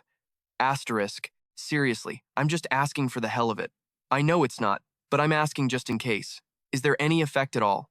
The 3rd bottle. It's a miracle. Is this strength-draining poison even approved for trade on the system? It is. Our guild leader drank it too. Although, it's not like any poison has an effect on him. Don't tell me you already have some kind of poison resistance. I wasn't told about this. The guild leader just kept telling me that you're highly susceptible to poison, so I had to watch your condition carefully. Is there any other way to lower my rank besides this? I'll go to the hunter market right now and buy every single strength-draining charm there is. I deserve to go on a crazy spending spree like this at least once in my life, and with someone else's card. No less. I object. I knew you'd object. It's because it would start rumors immediately, right? How about we head back and try again once we have another strategy? And when would that be? I have a business trip abroad, so maybe in about 3 weeks. Asterisk. You've got to be kidding me. Asterisk. I'm sorry, but what other way is there? To be honest, the methods I found for today were the result of me racking my brain. This center will become fully operational once those container buildings are completed. It'll probably be too late by the time I get back from my trip. Asterisk. In short, if I want to take this chance while they're not paying attention, I have to register today. Asterisk. Hello. How can I help you? I'm here to register as a hunter. Please show me your ID and write your phone number here. Okay, please wait a moment. Asterisk. In the end, I decided to go in after all. Asterisk. Don't worry. If this doesn't work, we still have a trump card to play. Asterisk. I have no idea what trump card he's talking about, but it's not like I have another choice. Asterisk. I'm going to grab a coffee while I wait for you. Be quick and come right back. But thankfully, just as he said, the civil servants here are all just normal people. Your application has been submitted. Congratulations on your awakening. How long ago did you awaken? Please come this way for your evaluation. About 3 days ago. Asterisk. Actually, it's been 11 years. Asterisk. Please fill out this additional information and specify which skill you will be demonstrating for the machine to measure your abilities. You don't need to write down all of your skills. Just one is enough. The one that's easiest to evaluate visually? Yes. System sound announcing that it is processing information about Cha Eui-jae's father. Information overload. Switching to summary mode. Highlight the top 3 skills and traits based on the summary. Error. Cannot summarize due to an undisplayable data entry. Querying Hunter Cha Eui-jae, age 20, male. Current rank lowered due to use of a support item. Unique trait. Basilisk S+. Physical enhancement S+. Poker face B. Special trait. Master Craftsman's Hands, S+, All-Seeing Eye, S+, Title, Unknown, Skills, Seeker's Eyes, S+, Heart Piercer, S, Silent Steps, S, View More. Damn, which skill should I use now? Something that won't draw too much attention and is easy to hide. Seeker's Eyes lets me track people. Heart Piercer, S rank. Guaranteed to stab right through the heart when I use it. Silent Steps, S rank. Perfect for hiding.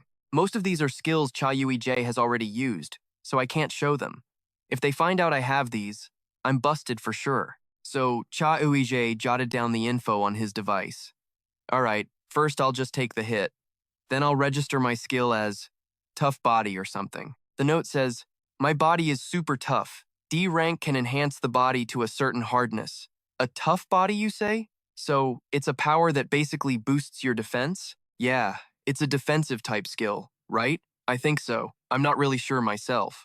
Well then, shall we test it out? All you have to do is take a hit while your ability is active. As a D rank awakened, you might still feel a bit of the impact from an external attack. You okay with that? Yeah. Asterisk. He's so calm about it. That's impressive. Asterisk, she thought. Asterisk D ranks are pretty rare these days, so he'll get scouted by a small or mid-sized team in no time. Asterisk. Inside, Cha Eui-jae just wanted to get this test over with and go home. The girl continued. Now, if it hurts too much when you take the hit, you have to let me know, okay? I'll give you a recovery potion. Okay, asterisk. If I use my real skill, I won't take any damage at all. Asterisk, he thought. Asterisk, but I guess I'll have to pretend it hurts. Asterisk. All right. Let's begin. As she finished speaking, Cha Eui-jae hardened his body. A second later, the wooden club hit him and completely shattered into pieces. Asterisk. Hold on. Asterisk, he thought. Outside, the girl stared, completely stunned at what just happened. Asterisk Cha Eui-jae? Huh? I thought that was going to be way more intense. Asterisk. Why did that feel like nothing? Sir?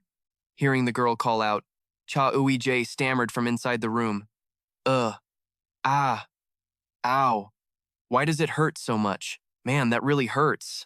Asterisk. Whatever. I'll just fake it. Asterisk, he thought. Asterisk. Don't they check the quality of their gear or something? Freaking public servants. Asterisk. The girl asked again. Are you sure the skill you're using is D rank? Asterisk. Damn, she's not buying it. Asterisk Cha Eui-jae thought. He replied, Yep, it's definitely a D rank skill. But how could a wooden sword that durable just break?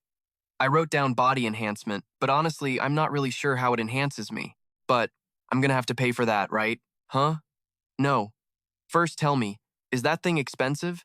B rank poker face skill activated. Asterisk. What am I doing? Asterisk, she thought.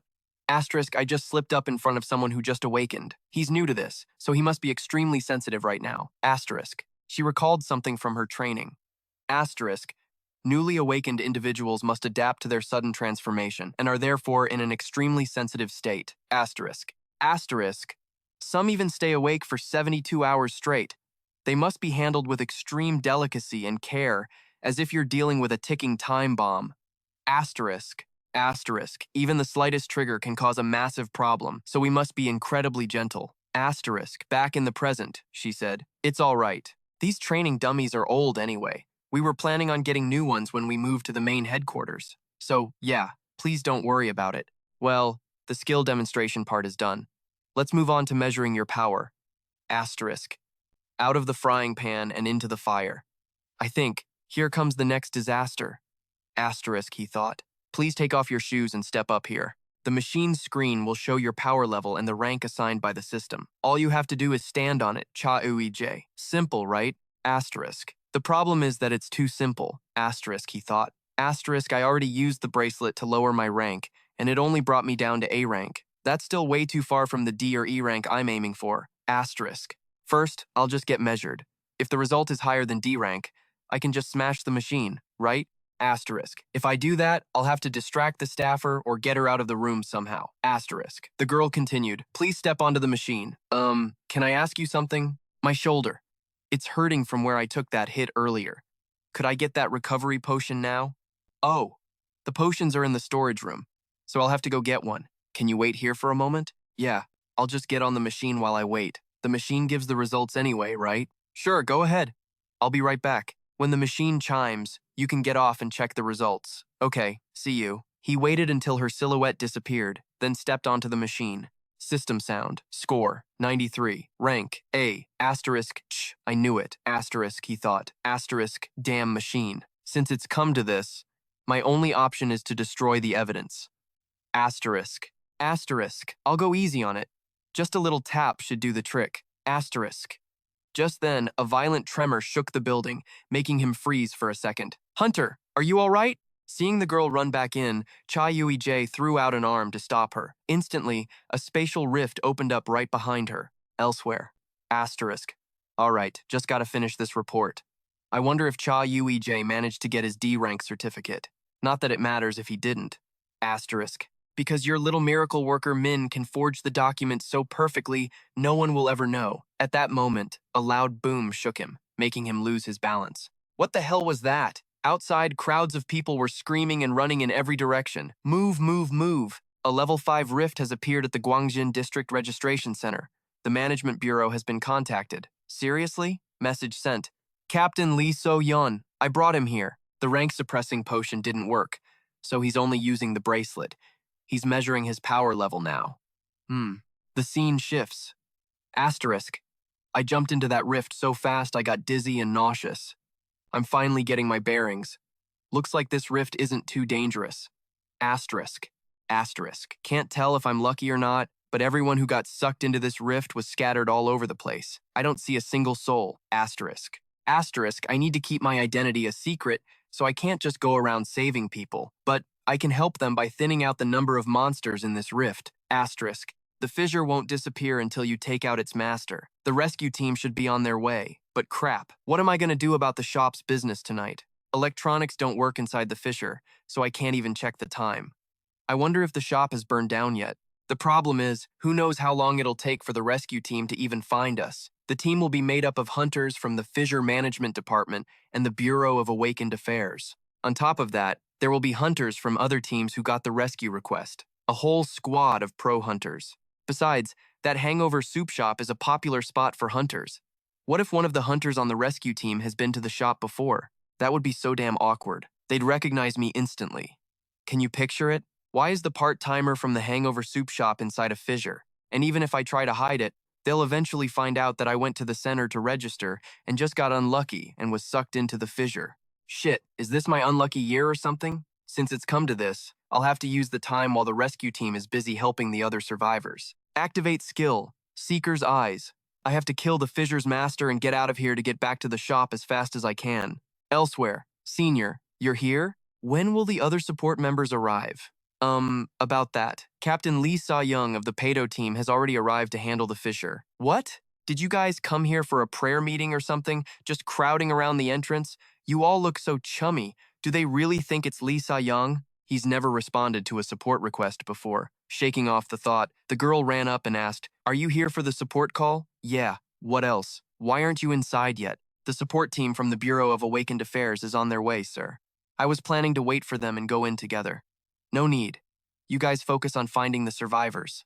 Senior, what should we do? What do you mean, what should we do? Lee Sa-young will handle the Fisher Master himself. We don't need to worry about that anymore. Just focus on finding and rescuing any survivors.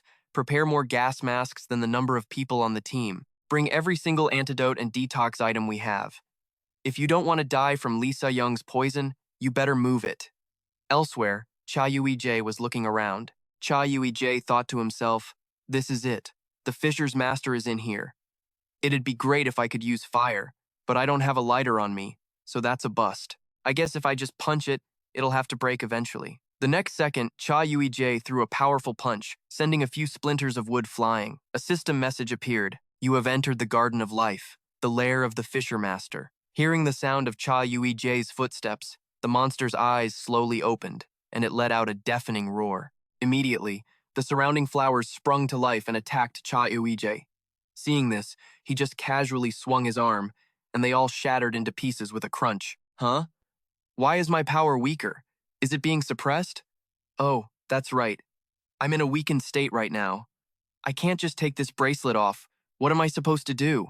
If I can't use my strength, I guess I'll have to use an item. System message. S-rank Basilisk's Fang. A sword forged by a master craftsman from the fang of a basilisk. One who is unworthy is not permitted to use it. They cannot even swing the sword. Creator unknown. Checking compatibility. Warning. Information mismatch. Releasing poison into the user's body. Hearing that, Cha Eui-jae's eyes went wide. At the same time, the monster attacked. "Hey, are you stupid? You don't remember me?" System message. Basilisk's Fang is thinking. The Fang's thoughts replied, "I will not obey the commands of anyone weaker than myself." Yo, are you kidding me? Even if I'm A rank right now, I'm still your master. You don't recognize me? System notification. S+ rank Basilisk's venom trait has been activated. The poison afflicting you has been neutralized. Basilisk's Fang is thinking. The Fang's thoughts replied, "Whoa, big bro Venom. What are you doing here?" Explanation. Since the sword is made from a basilisk's fang, it considers the basilisk's venom to be its boss. Ah, seriously. You don't recognize your master, but you're quick to recognize your own family, huh? Just then, the monster roared, causing winds to slash through the air. The next second, vines shot toward Cha Eui-jae's body, and he dove to dodge them. At the same time, he sliced them down one by one. He thought, "Since I'm in a weakened state, I'm not sure if I'm going to get my ass handed to me by that hurricane of leaves. Getting hurt myself is fine, but if I bleed, it'll cause a disaster and might lead back to the Hangover Soup shop." The Fang's thoughts echoed in his mind. "If you throw this body of mine away, I won't let you off easy," he thought. "What's the use of a weapon that doesn't even recognize its own master? There's no other way. I have to finish this quickly without getting hurt." At that same moment, another hand reached out and grabbed Cha Eui-jae.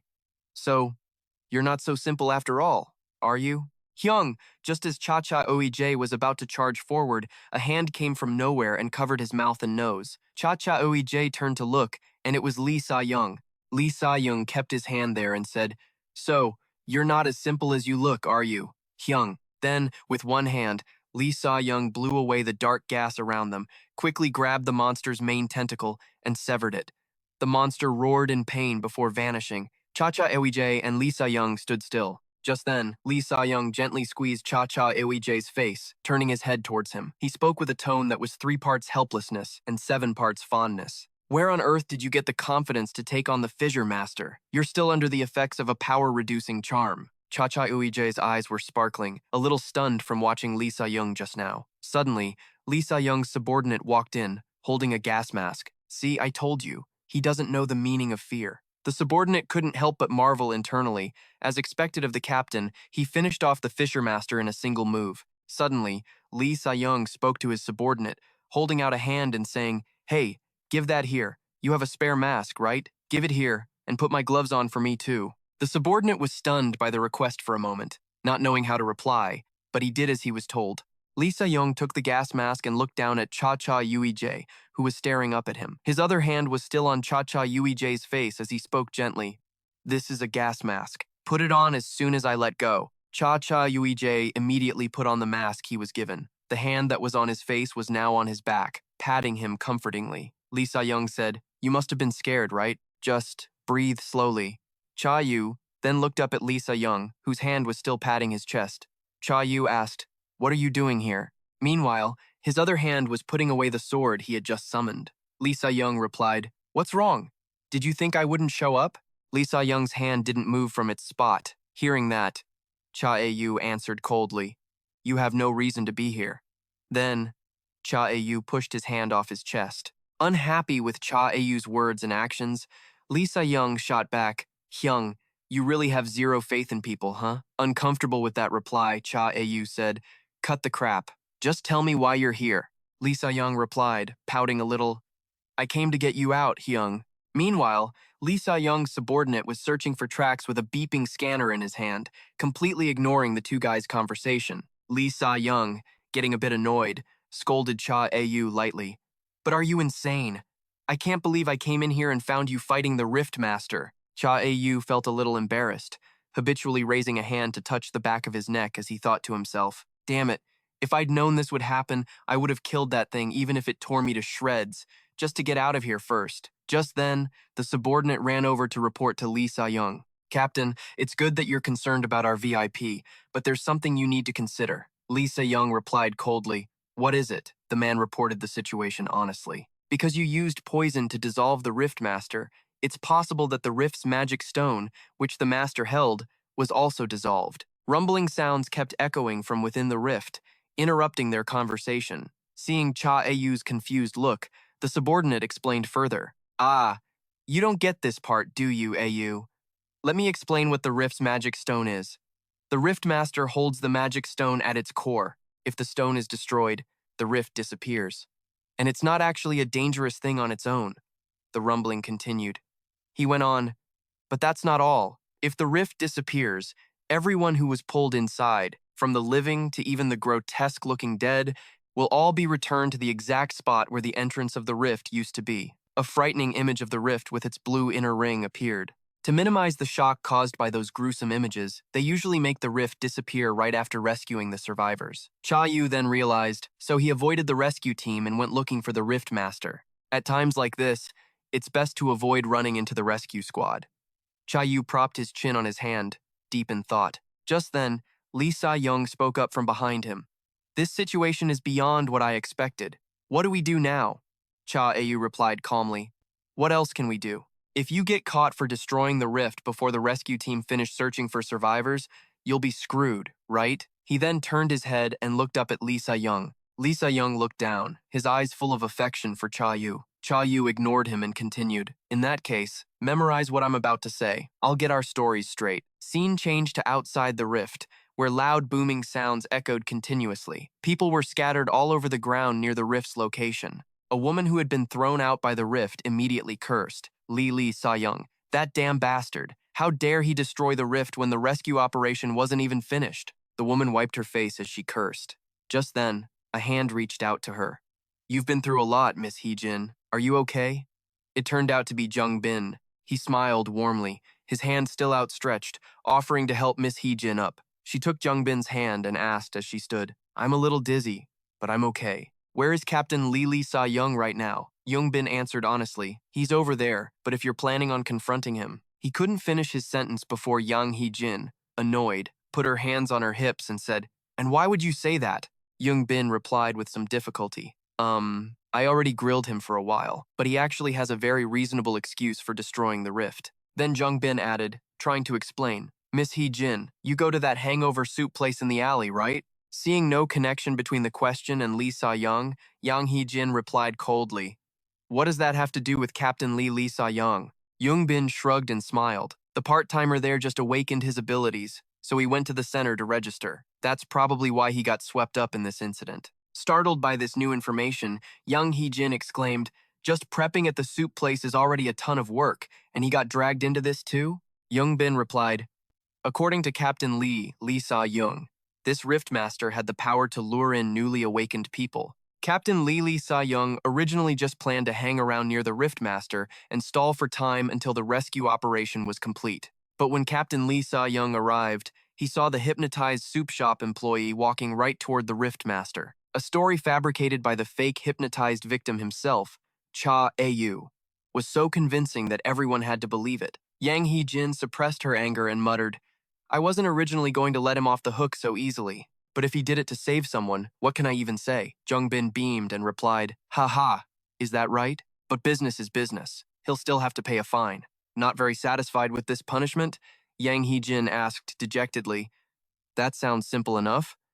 But are you sure you can even collect it from him? Jung Bin gave a wry smile and replied, I already tried to bring it up, but Captain Lee Sa-young just stared at me like he was going to kill me, so I had to run for it. Scene changed to the back of an ambulance. Cha Eui was wrapped in a blanket like a small cat, resting his head on Lee Sa-young's shoulder. Cha Eui, pretending to be exhausted, whispered, did they buy it? Lee Sa-young answered confidently, yep. I told them it happened while I was saving someone, so they couldn't really say anything, but since I'm a hunter, I'll have to pay a small fine. Cha Eui tilted his head up to look at Lee Sa-young, then looked down and glanced sideways as he spoke. So, the whole thing about registering while hiding my real power went off without a hitch. Can that miracle guy really fix my rank? Lee Sa-young answered sincerely.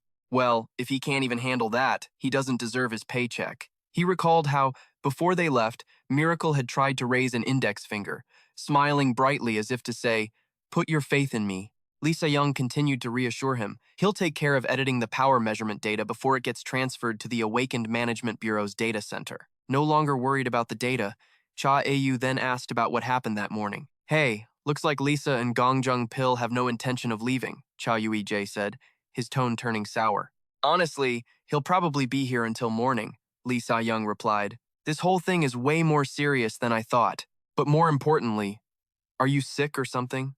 Lee Sa-young glanced down at Cha Eui-jae, his hand touching his neck, making him flinch. Cha Eui-jae shuddered and snapped. What the hell do you think you're doing? Lee Sa-young answered. You're breaking out in a cold sweat. Cha Eui-jae said irritably, I'll be fine once you get your hand off me. A soft thud was heard, and Cha Eui-jae glanced at Lee Sa-young, confused. Lee Sa-young said casually, Hyung, you know you're acting like a total psycho, right? Cha Eui-jae couldn't help but get annoyed, thinking to himself, asterisk, what's this kid's deal? Always touching me, asterisk. Hearing that, he shot back, what are you trying to get at now? Lee Sa-young didn't like that answer and shot back, you're a pretty damn good liar yourself. Cha Eui-jae replied, people in the service industry have to lie to make a living. It's just how it is. Lee Sa-young was shocked that Cha Eui-jae could come up with an excuse like that. Cha Eui-jae continued, don't try to dig any deeper. Knowing more won't do you any good. Lee Sa-young froze for a second, then smiled and said, you're seriously shady as hell, you know that?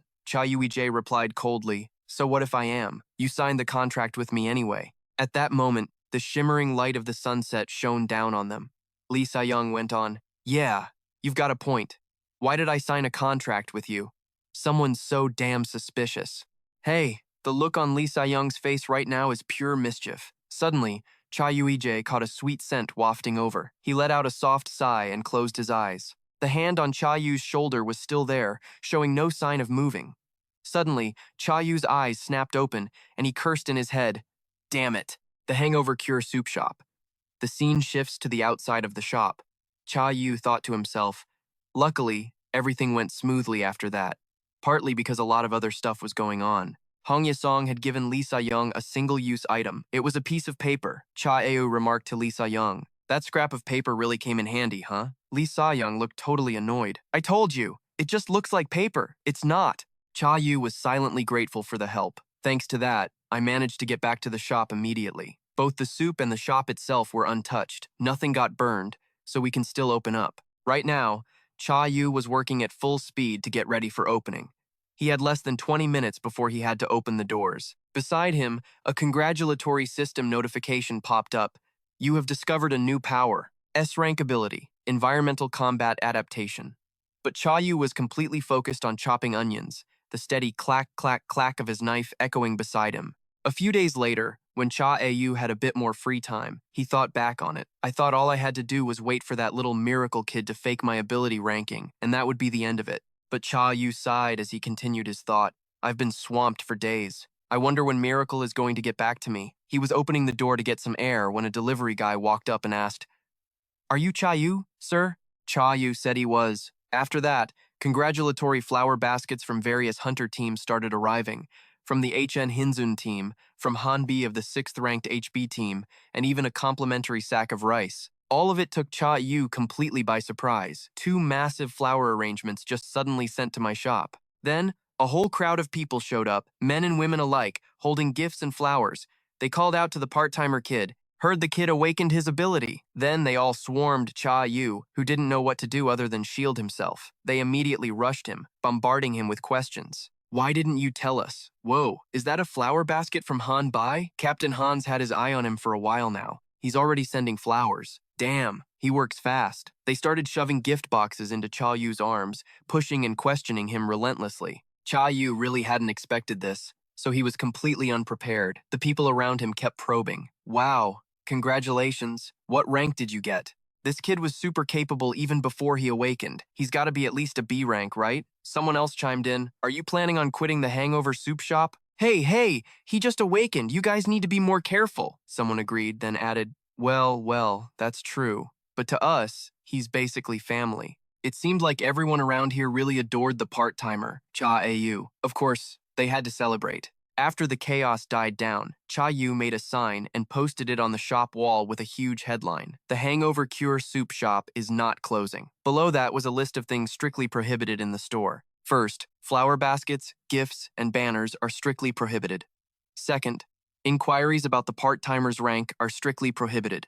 Third, attempting to poach the part-timer for your team is strictly prohibited. Fourth, all recruiting activities are strictly prohibited. And finally, violation of any of the above rules will result in an immediate and permanent ban from the Hangover Cure Soup Shop. By now, Cha Eui was completely drained, sprawled wearily on a table, surrounded by scattered gift boxes. My whole body aches, Cha Yu thought. I really thought that after the rift explosion at the registration center, all the awakened registrants' information would have been leaked. He was silently thankful. Good thing they don't know my rank, he kept thinking. And it was Hanbi, Bai Wanwu, and Zhongbi too. They're clinging to me like leeches. I can't even catch a break. Cha Eui recalled the gift giving. Han had said, Did you see the rice in the flower basket? I even threw in some hair dye as a gift. And Zhongbi had said, I'm here to help you learn everything a rookie hunter needs to know. Bai Wanwu had cheerfully announced, My gift to you is a self-serve kimchi and side dish machine. Just thinking about it made Cha Eui utterly exhausted. His head was spinning as he rested his face on the table, completely dejected. As evening fell, Cha Yu took the empty gift boxes out to the trash. He grumbled to himself, I told them not to bring gifts, but they snuck them in anyway. These people are so damn annoying. Just more trash from all the gift wrapping. Just then, Cha Eui noticed a small figure moving slowly while talking on the phone. The person said, Tsk, are you really going in? For real. Then, I'm seriously going in, okay? Hey, stop nagging. Cha Yu peeked over, trying to see who it was, as his mind raced. A reporter? Or another hunter trying to sneak in a gift? Doesn't look like it. Seriously, who is this? Cha Yu couldn't help but wonder who this mysterious person in a long, padded coat was. Suddenly, the person spoke again. What? You're telling me to look behind me? Give me a break, dude. Stop being a pain. I hate it when you do that.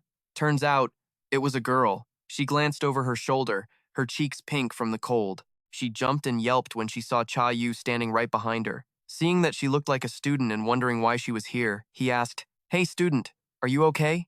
The girl was still on the ground, completely startled. Cha Yu asked again, You're a student. What are you doing at a hangover soup shop?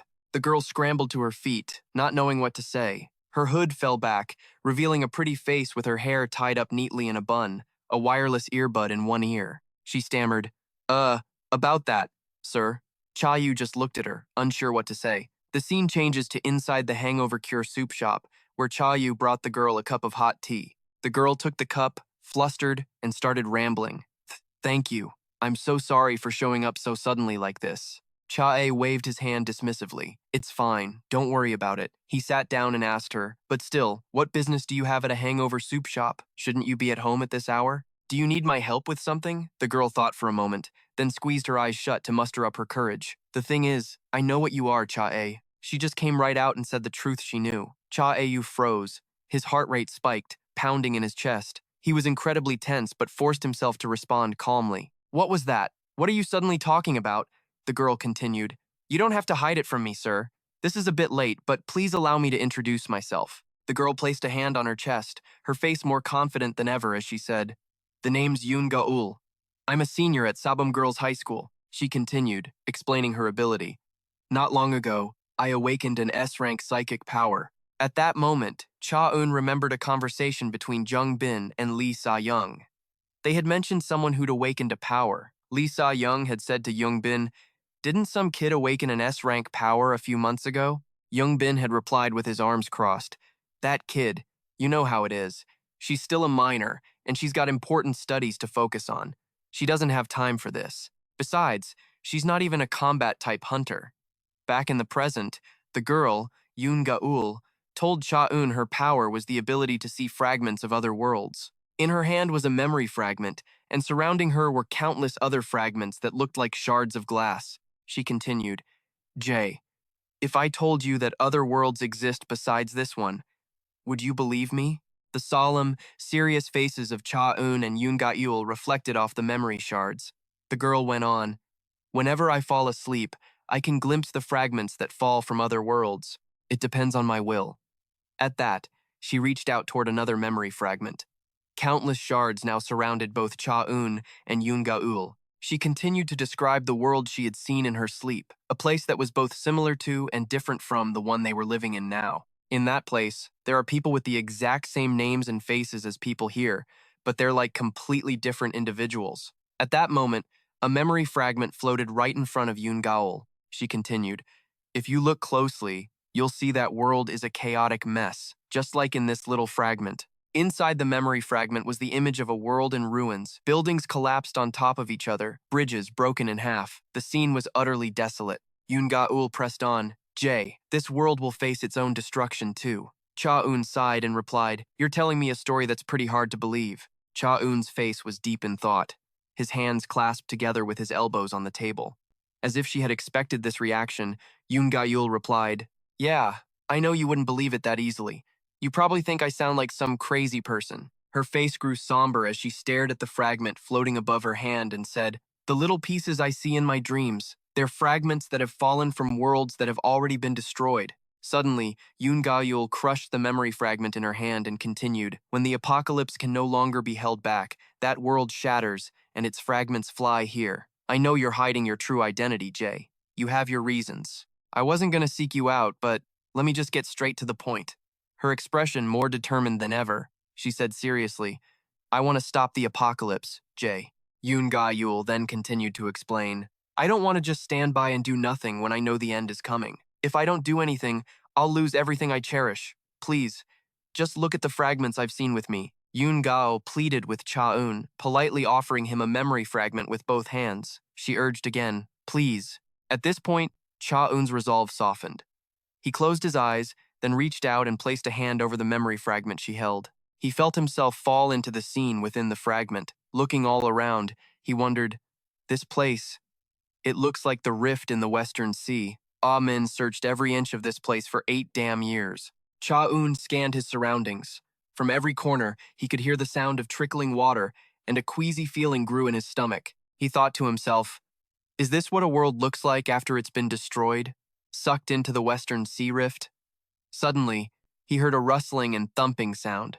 Turning toward the noise, he saw a girl sitting and dusting off some books. He realized it was that high school kid, Yoon Gaul, but she looked older here, maybe in her early 20s. Suddenly, a loud rumble echoed, startling both Cha Eun and Yoon Gaul. Yoon Gaul shot to her feet. Then, a man appeared, standing on the back of a beast amidst the rubble below. Holding a long staff, he called out to Yoon Gaol. He pointed and said, "What are you still doing over there? The stop point is over on the other side. You know that." Cha Eun stared at the man, asking himself, "Is that me?" The other man jumped down to where Yoon Gaol was and said, "I was getting a little worried about Lee Sa-young." The Yoon Gaol of this ruined world replied, "I'm sorry. I was just going to take one more look around, but I ended up getting lost all the way out here." The guy across from her asked again, "Is this place near your school?" Yoon Gaol hesitated awkwardly, raising a book as if to hide her face, and answered, Yeah, it is." This world's Cha Eun, whose face was like black ink with no visible features, glanced around and then said, "How about we take a quick look around? Let's go." Yoon Gaol's face lit up with joy as she asked, "Really? We can?" This world's Cha Eun replied, "Yeah, if any monsters show up, I'll handle them, and who knows, we might even find some other survivors." The present-day Cha Eun nodded in agreement after hearing this. Sounds reasonable enough. Then, this world's Cha Eun whispered to Yoon Gaol, "Hey, you gotta keep this a secret from Lee Sa-young, okay? If she finds out, she'll never let me hear the end of it." Yoon Gaol immediately agreed. Meanwhile, the real Cha Eun was completely baffled by their conversation. He didn't get it at all. Why Lee Sa-young? Suddenly, there were loud banging noises, and the clamor of people's voices filled the air. "Hey, clean this area up, will ya? Are there any spare blankets?" The scenery around Cha Eun had shifted to the stop point location. Cha Eun walked around, looking at the scene. Everyone there was rushing about in a noisy, chaotic mess. He then saw this world's Cha Eun talking to a doctor. Just as he'd thought, they were short on medical supplies. The doctor suggested, "Looks like we'll have to head to the hospital in Gyeonggi province. What do you think, Jae?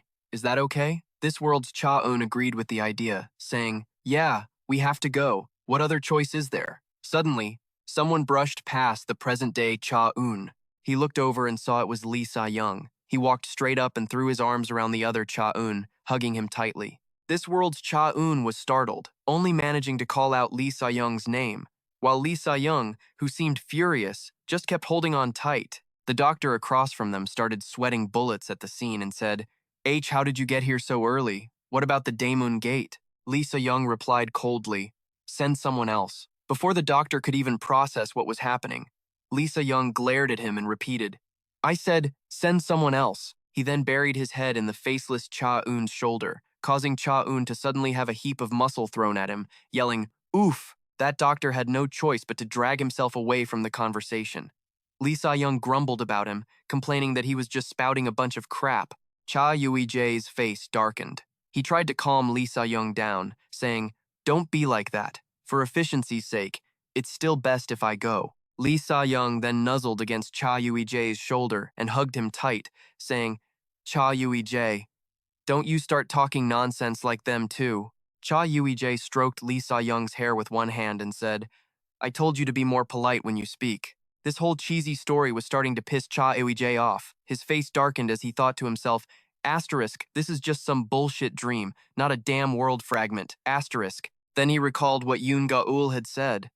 According to her, a small fragment of a ruined world would be chaotic, but thinking about the scene he had just witnessed made him reconsider.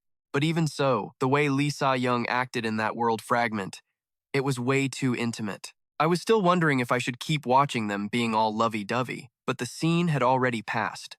The spaces I saw within the small world France were all places I knew very well. An image of white dust falling like snow. Collapsed buildings were shrouded in dust and smoke. The entire space was in ruins, with open gates everywhere, from which countless monsters I'd never seen before were pouring out. Asterisk, how is this so much like the scene inside the West Sea Rift where I wandered lost for 8 years? Asterisk Cha Eui-jae thought back on his past journey, unable to help but sigh. Suddenly, a loud crack times rang out, making Cha Eui-jae clutch his head in pain. The scene shifted to a battle. At that moment, Jae said, "I'll hold them off here. Everyone, run!" Cha Eui-jae saw Yoon Gaol hiding behind a rock and said, "Wait, how can Jae stop that many monsters all by himself?" Dai replied, "If you run, those monsters will head straight for the station. How is everyone supposed to fight them off?" "I'll be fine. I'll take care of this quickly and come back. Trust me." Jae was comforting a crying Yoon Gaol, stroking the young girl's head. Half of Jae's blackened face was now clearly visible, and he was smiling at Yoon Gaol. Then Jae continued, When I give the signal, you run as fast as you can. Don't look back. Oh, right. One more thing. You have to keep this a secret from Lee Sa-young, okay? You got it? By now, Yoon Ga-yeol had stood up, watching Jae's back. Jae smiled at the little girl, then readied his fighting stance, and the fragment vanished. Cha Eui-jae wondered to himself, asterisk, is that all? Is this where the fragment I was watching ends? Asterisk. Asterisk. Looking at the situation, it seems like that is, couldn't make it back to the base. Asterisk Cha Eui-jae still wanted to see what happened next. Suddenly, a crackling sound by his ear caught Cha Eui-jae's attention. He looked toward the source of the sound. It was coming from a memory fragment. Cha Eui-jae reached out to catch it and looked inside, seeing Lee Sa-young slumped over. Next to him, an irritated voice spoke up. Hey, you think you're the only one who's sad? Stop acting like you're the only one who lost the world. Then Hong said, Hanbi, calm down. It turned out the voice from before belonged to Hanbi. Hanbi yelled angrily, do you have any idea how much our fighting force suffers just from you being gone? Were the people who gave their lives all just idiots? The ones who are still alive have to keep on living. Hanbi wasn't done yet and continued to scold him. Don't you get it? Choi Bin is dead. Hong Min is dead too. Mokado, that idiot, is dead. Do you hear me? Lee Sa-young remained sitting dazedly on the ground, not saying a word. At this point, Bae Wanwoo didn't know what else to say. Lee Sa-young, I understand how you feel. But after that, Bae Wanwoo didn't say anything else and just led Hanbi away. All three of them were heartbroken over Jae's death. As Cha Eui-jae watched everyone in the memory fragment, his heart twisted and throbbed painfully. He saw Lee Sa-young call out Cha Eui-jae's name, a tear clinging to the corner of his eye. Lee Sa-young's face was utterly pitiful, his eyebrows drooping, his eyes vacant, his expression unable to hide his sorrow. Back in the real world, Yoon Ga-eul was trying to wake Cha Eui-jae up. She kept saying, "Dee, snap out of it." At that moment, Cha Eui-jae came out of those painful memory fragments, panting. Yoon Ga-eul said, "Thank goodness, you're okay." Cha Eui-jae asked her, "What just happened?" Yoon Ga-eul answered, confused, "I'm not sure either. That last part that happened. I've never seen that fragment before. What could it be? Maybe. This world is a continuation of that one." Yoon Ga-eul mumbled about what had just happened, apprehensive and scared. One of her hands had now turned black, and she was gripping the elbow of her other arm, which was propping up her chin. Cha Eui-jae had to calm the little girl down again. Yoon Ga-eul startled and replied, "I'm sorry.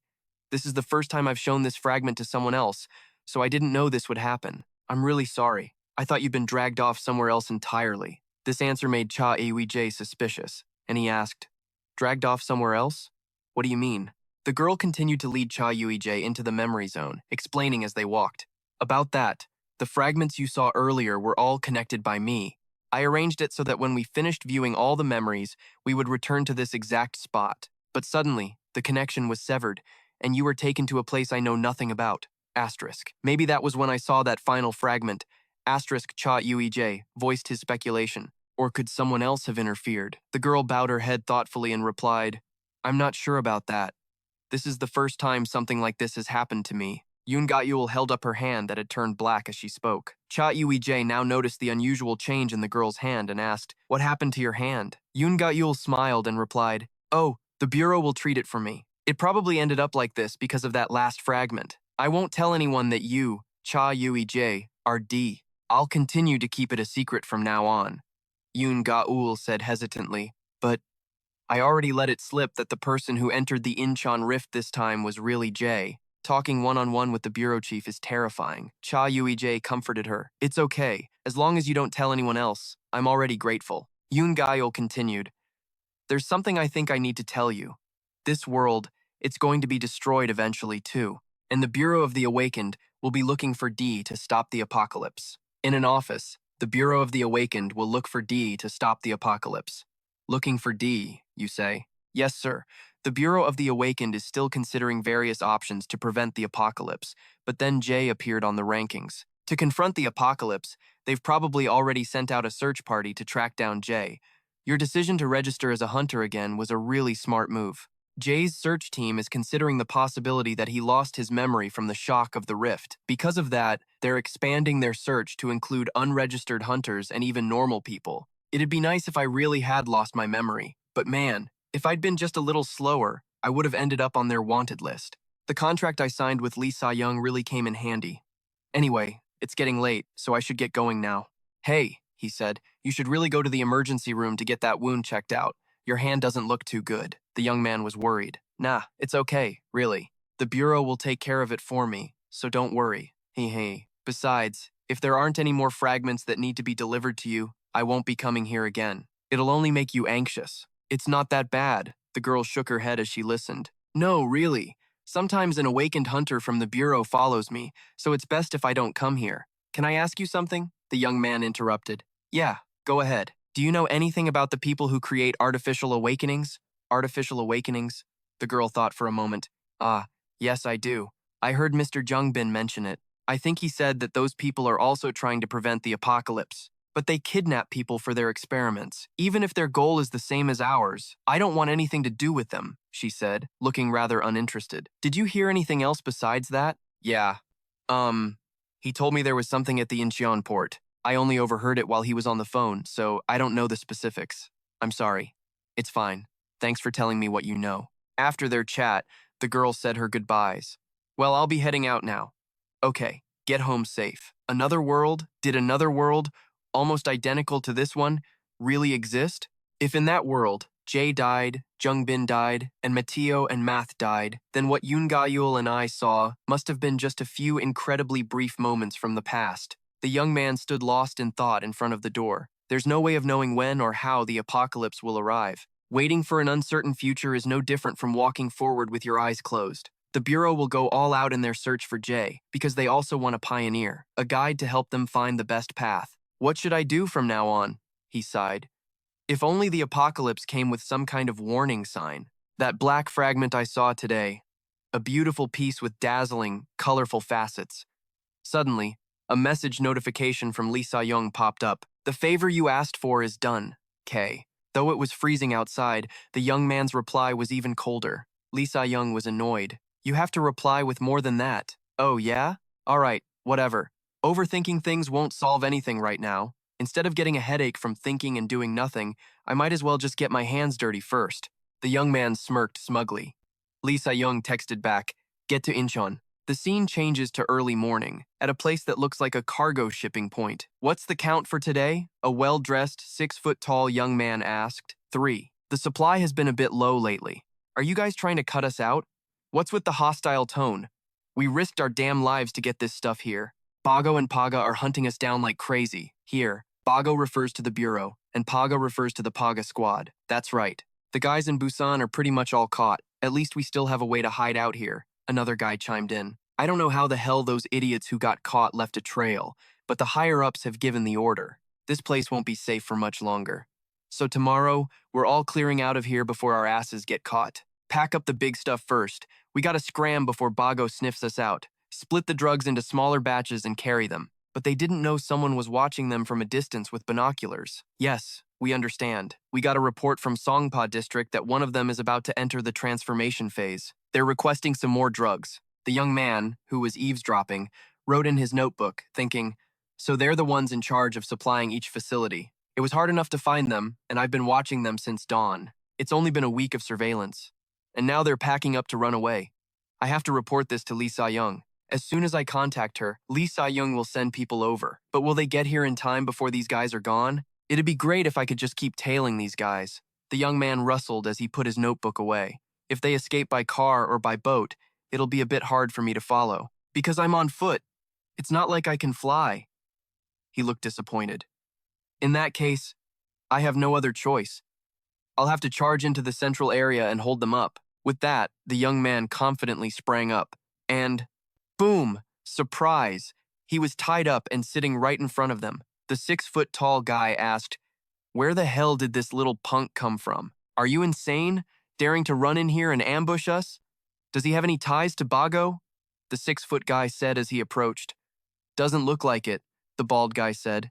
Why are you asking me when I'm asking you? Didn't you check him? The young man sat still, sticking to his life philosophy. Silence is golden. The bald guy was slightly pissed. He refuses to open his mouth. This little punk doesn't have any public official ID. He has a hunter card in his pocket, but he's just a measly D rank. A D rank punk with a lot of nerve, huh? He doesn't show any signs of transformation either. The 6-foot guy scanned the boy's body as he spoke. But it's not like he's an addict who sniffed out the drugs here either. He looks way too sober. A few punches should get him talking. As he finished speaking, the 6-foot guy swung a fist at the young man's face. But Newton's third law states that for every action, there is an equal and opposite reaction. The 6-foot guy suddenly shuddered as he understood, and his hand turned bright red, throbbing with pain. "My hand! My hand!" he yelled as he jumped up and down. The blonde guy said, "Hey, you! Quit the theatrics! You just gave him a little tap on the head. Why are you screaming your head off? I'm not faking it. I think my damn bones are broken," the 6-foot guy cried back. "What? Does he have a rockhead skill or something?" As he spoke, he picked up a baseball bat with his left hand. He was about to bring it down straight on the young man's head. "You must be pretty confident, glaring at me like that. No matter how you look at me, I'm not going to spare that pretty face of yours." The response to his words was the young man's terrifying silence. After speaking, he swung the bat across the young man's head, which only wasted his time and meant he'd have to go buy a new bat. "How's his head so damn hard it bent the bat? Whoa, one hit and it's already bent? What the fuck? Is this little shit's head made of rock or something?" He was shocked. "What are you guys doing? Get him for me," the blondie thought, looking pissed but smug. "Guess you're scared now, huh?" A ton of slapping sounds echoed smack, smack, smack, but all it did was make the guy shift from sitting to lying down, still with that same ice-cold look on his face. Meanwhile, his goons were exhausted, kneeling on the ground and whining. "My bones feel like they're gonna fall apart. I think I broke something. It hurts so bad." The blondie was still freaking out. "What the hell is this?" "Haha, forget it. I wanted to play along with you guys, but you all just suck too much." After saying that, he just casually snapped the ropes binding him, standing up with blood-red eyes and a dangerously dark expression. Ah, the passionate energy of youth. Hey, just come at me all at once and get it over with," the guy said, raising his fists to provoke them. A handsome, dashing guy named Romantic Opener, ranked 50th, appeared, looking like he was frantically running somewhere. "My name is Choi Gozo. I'm a hunter from Combat Support Team Number 1. My nickname is Romantic Opener. I'm here on a mission to fill in for the Little Miracle Minky, who's on an overseas assignment. I have to keep an eye on the part-timer at the Hangover Soup Joint and report every single little thing back to the captain. This romantic guy is running around like he's the damn president. But the job was way more chill than you'd think. He just had to sit somewhere hidden and record the target's movements, but he looked away for 1 second and lost them. Huh? Where the hell did they go?" The guy freaked out. "Wait a sec. I literally just glanced away for a second and he's gone? Holy crap!" The guy jumped down from way up high to find him. Suddenly, there was a noise nearby. Was that the sound of the target getting snatched while he was lost, and now they're dragging him off? "Help me!" the desperate cries echoed. "Damn these assholes, you can't just pick on the weak." As he said that, he furiously kicked something with a loud thud. "This has absolutely nothing to do with me being scared of losing the target and getting my ass handed to me by the captain, okay? Huh?" In front of him was the hunter, beating the shit out of those guys with the same cold-ass expression. "And I was specifically told that my top priority was to stick close to EU. He's a D-rank hunter, so if anything happens, I have to protect him immediately." "But that's a D-rank hunter? He's basically a normal civilian, right?" EU suddenly asked Romantic. "Hey, you with these guys?" Romantic shook his head like crazy and replied, "No, sir, absolutely not." Of course, in a situation like this, anyone would say they weren't. His eyes were bloodshot. After he spoke, his body was still covered in streaks of blood from the brawl. "Is that guy really just a normal part-timer from the Hangover Soup place?" the hunter asked. Hearing that, Romantic got scared and started backing away defensively. "No, it's not me, I swear. Don't even think about running. It's pointless. Taking you out would only take 1 hit for me." The hunter said it casually, with that cold, almost nerdy look on his face. Hearing this, Romantic obediently knelt on the ground like a cute little cat. "Good boy. So, what were you trying to say earlier?" "Spit it out," EU demanded, looking at Romantic's face, which was soaked in a cold sweat. "If you don't talk fast." After speaking, the hunter pointed behind him at the grim scene, bodies lying everywhere in a terrifying silence. "Eek. I'm Romantic Opener from the Pado team." After saying that, Romantic immediately handed his business card to EU. EU took it and said, "Pado, huh? Yes, the captain sent me there. I'm here to protect you." EU looked at Romantic, amused. "So your name is Romantic Opener?" "Yes, that's right. Romantic Opener. You sure got here fast, didn't you?" Romantic was sweating bullets. "Yeah, well, you didn't have to be times fast," the killer said with a little smirk, getting up confidently. "Well, I'm sure you can see what happened, but let me just say, I'm in a really bad mood right now. I had just closed up shop for a break when these assholes kidnapped me. Such a lie, Romantic thought. What a terrible liar. He beats the living daylights out of these guys and then tries to play the victim? But EU kept up the victim act. It wasn't enough for them to just kidnap me. They even beat me up because I didn't answer them fast enough. They used a freaking hammer, and even a baseball bat with nails in it. What? How could they? They're total trash. Romantic played along convincingly. I was beaten so badly, my clothes are all ripped up. Just look. With that, he showed Romantic his tragic, blood-spattered state. The other guy kept playing along. Oh my god, those bastards should be fed to piranhas. That's why I only punished them a little. Asterisk, sniffle asterisk, he said, letting out a heavy sigh. Oh really? Romantic thought. If this is him punishing them a little, I'd hate to see what happens when he actually gets serious. So, Choi Gozo, you're gonna keep this quiet for me, right? I don't have the power to erase memories, so if I need to make you forget, I'll have to do it the old-fashioned way, EU said, his face a mix of threatening and downright creepy. Romantic instantly put on an innocent act. Huh? Where am I? The killer nodded, smiling smugly. Hey, Mr. Part-Timer, I have no idea where we are or what just happened. But if I help you by opening a door, does that count as me helping you? A door? EU wondered. Choi continued. My power is that every time I open a door, I can teleport. Oh, that ability would be perfect for deliveries. Hehe. But hey, do you get a penalty for using your power? Around here, when hunters use their hidden abilities, there's a chance they'll suffer a penalty. It's similar to the side effects of using medicine. Romantic said, well, there is one, EU added. Tell me, I need to know what your penalty is before I decide whether to ask you to open a door or not. When I know a street name or a location on a map, I can open a door to anywhere. This ability can help many people move to their desired location. However, this ability uses my current location as the center point. While the door is continuously connected, many people can pass through. But the farther the travel distance from the center point, the longer I'll be unconscious. And once I pass out, the door closes immediately. Romantic explained. So, using this place as a starting point, if you opened a door from Incheon to Seoul, how many days would you be out for? A day and a half. Longer. And it might take me about 2 days or so, he replied. What if you opened a door to Washington in the US? I've never opened a door to Washington, but I did open one to Toronto, Canada on my own. The captain had an urgent business trip back then, so I just slept through the seasons. Whoa, hold on. This ability is sick, but it's also way too intense. So I'm really sorry, but could you help me open a door? If you pass out, I'll take you to the hospital, so don't worry. You don't need to worry about that for me, Yujin said, pleased. Open sesame, the magical anywhere door, he said while casting the spell. Huh?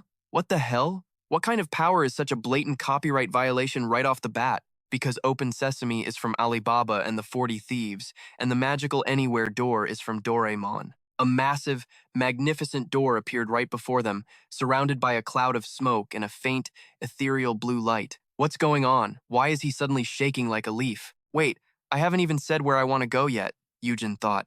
Then, the door slowly creaked open, and a brilliant white light flashed. Appearing before them was the captain, who had the cold expression of a CEO, using an iPhone 14 Pro Max at his desk. He looked up at them. I told you to open a door, so how the hell did you open one to the captain's office? Yujin seethed, gritting his teeth. Because the captain is scarier, Choi Go said excitedly. No wonder he didn't even ask where I wanted to go. When I heard you say you were going to hold them off, I wondered what the hell you were planning to do. So what kind of crazy stunt did you pull? To end up looking this wrecked? The captain asked, standing in front of the assassin. First, I'll hear what you have to say. Talk. Why did you rush out on your own like that? I thought I could dig up some info to get a lead on them. Besides, it would have been a shame to let them get away. Hyung, you didn't have to go that far. I only assigned you to monitor them. Subduing them is a job I would have handled with other specialists, the captain told Hyung. But Hyung replied confidently, I can handle it faster than those guys, just like today. It's true that you did help me. This is the first time we've confiscated the entire supply of drugs. Ha ha ha ha, Hyung said excitedly. See? The captain replied. Disgusting. Well, I did the job you gave me, so I'm clocking out now. With that, the assassin stood up to leave.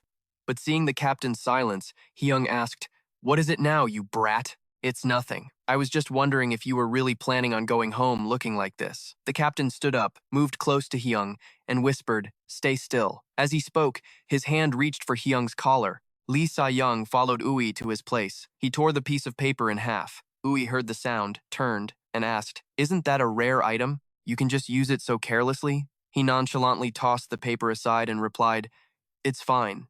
A set comes with 10 sheets." Uwe looked at that smug face and thought, what's the point of saying anything more? It would just be a waste of my breath. The two of them entered the building. He opened the door. It was a small, slightly old room with just the necessary furniture. He said, "Wait here a bit. I'm going to get changed." The kid surveyed everything in the cramped room, piles of stacked boxes and bags, the neatly folded blankets and pillows on the bed, and asked him, "You sleep here?" He turned his head and replied, "Didn't you already secretly dig up all the information on me? Besides, you saw me come out of this place that one time." "Didn't you?" the kid replied. "How was I supposed to know the room looked like this on the inside?" He scowled in annoyance, thinking, back in the rifts, I had to use dead monsters as pillows and their hides as blankets. This kid is such a little prince. He replied indifferently, "There's a blanket, a pillow, a floor, and a ceiling. What more do you need?" Getting an unsatisfactory answer, the kid's face darkened, his eyebrows knitting together so tightly they could crush a fly. Looking at that expression, he reluctantly asked, "What now?"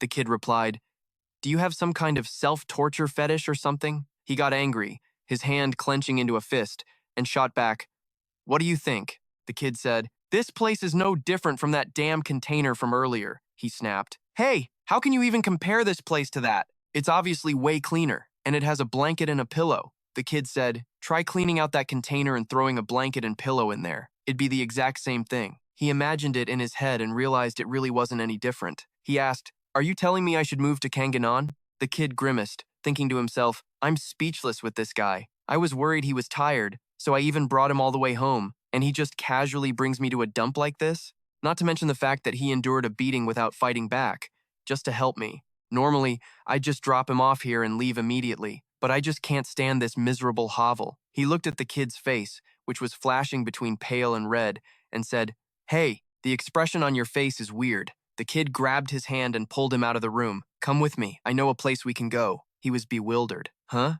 What's going on? What else are you planning to ask of me?" The kid led him to his own house. He looked around. It was a world away from his own tiny room. It was a huge, spacious house with a black and white color scheme. The furniture was all high-tech electronics. You could tell at a glance that it wasn't cheap. He asked, bewildered, "Where is this?" The kid opened the fridge to get a drink and answered, "My house." He pointed towards the bathroom. "Go take a shower. I'll leave some clothes out front for you." Looking at that sulky face, he thought to himself, this brat is so obviously stubborn, that's why I let him follow me home. But what's his problem now? If I say I'm leaving, though, he definitely won't let me go. Whatever. Why bother arguing with a kid? With that thought, he turned and walked towards the bathroom, feeling a glare fixed on his back. He stepped out after his shower, wearing the kid's pajamas. They were a bit loose on his body, giving off a soft, warm feeling. The kid was sitting on a swivel chair and pointed to the spacious bed. "Sleep there." He looked at the bed, annoyed, thinking he didn't want to sleep next to Lee Se-young at all. But he couldn't just take the bed for himself and ignore the owner of the house. He looked at the kid. "I'm not that shameless, you know. Just lend me a pillow. I'll sleep on the floor." The kid's face darkened. "I told you to sleep on the bed," he added. "Never mind. If you have a sleeping bag, I can just borrow that." The kid sat up and sneered, his annoyance clear on his face. He walked towards him. Who the hell even carries a sleeping bag around anymore? He stubbornly said in a loud voice, "Listen here, you brat. Back in my day, a sleeping bag was an essential item we always carried for use in dungeons." The kid pushed him towards the bed. "You're only 4 years older than me. Stop pulling that seniority crap. Young, anyone listening would think you started being a hunter 10 years ago." He thought angrily. Asterisk. Ha. I can't just say, "Yeah, you're right." Asterisk, he said aloud. "Sleeping in a sleeping bag feels like you're on a fun camping trip." He pushed him down onto the bed, and he struggled, saying, "Besides, you're a hunter, and your life is way too comfortable.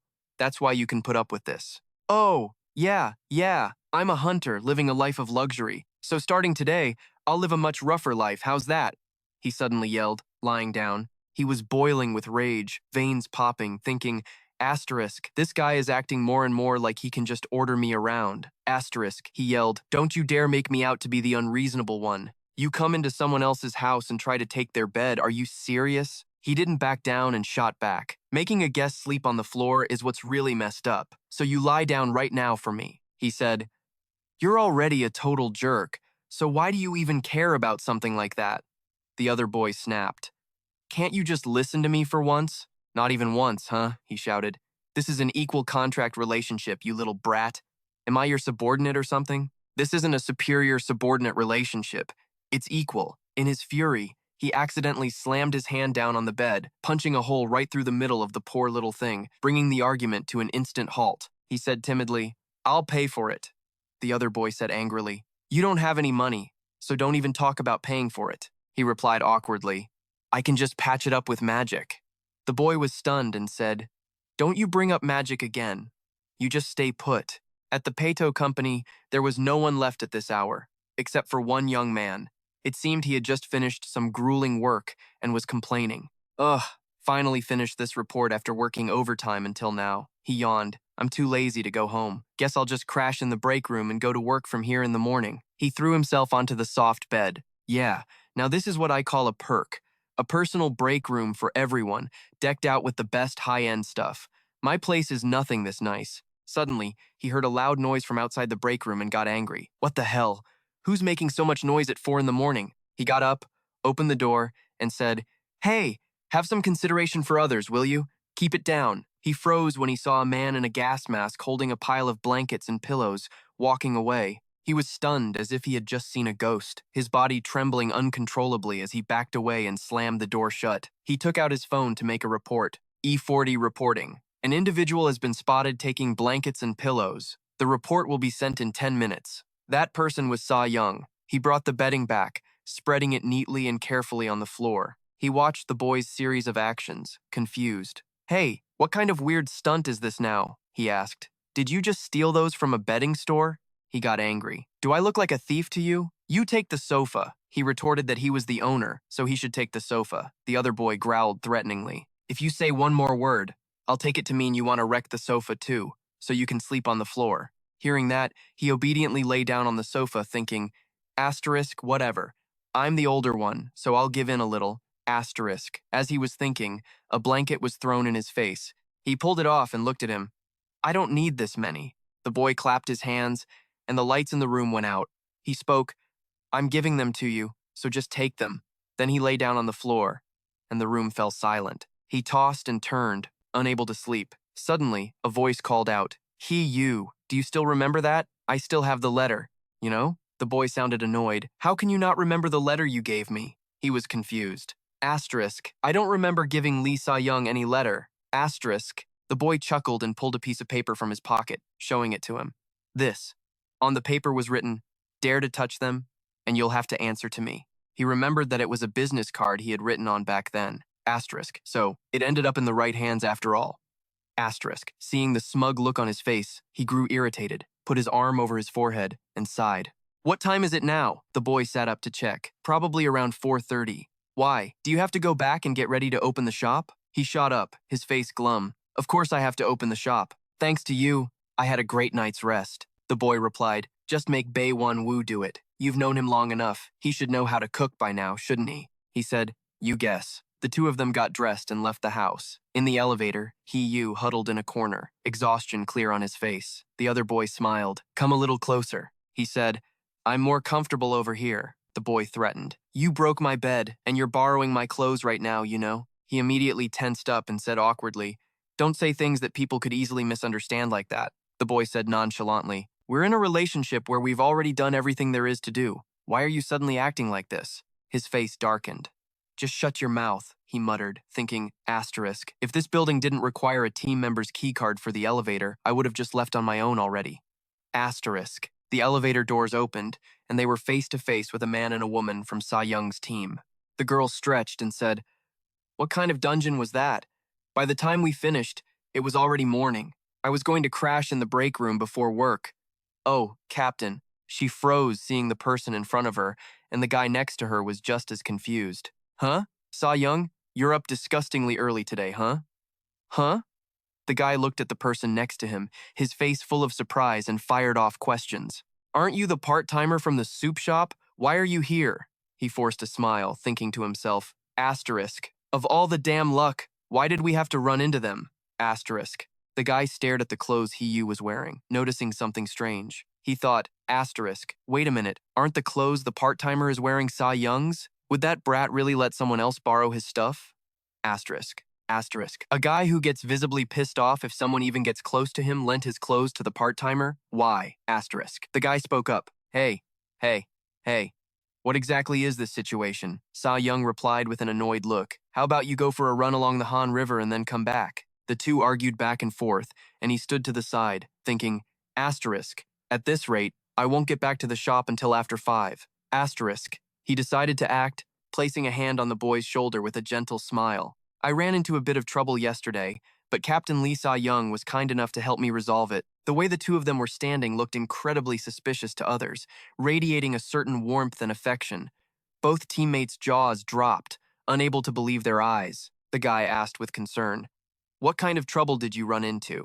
Did someone start something with you again?" He replied cheerfully, "I can't go into detail right now, but I received a great deal of help from the captain." The guy looked skeptical. Sa-young did that? Sa-young's face darkened, giving off a dangerous vibe.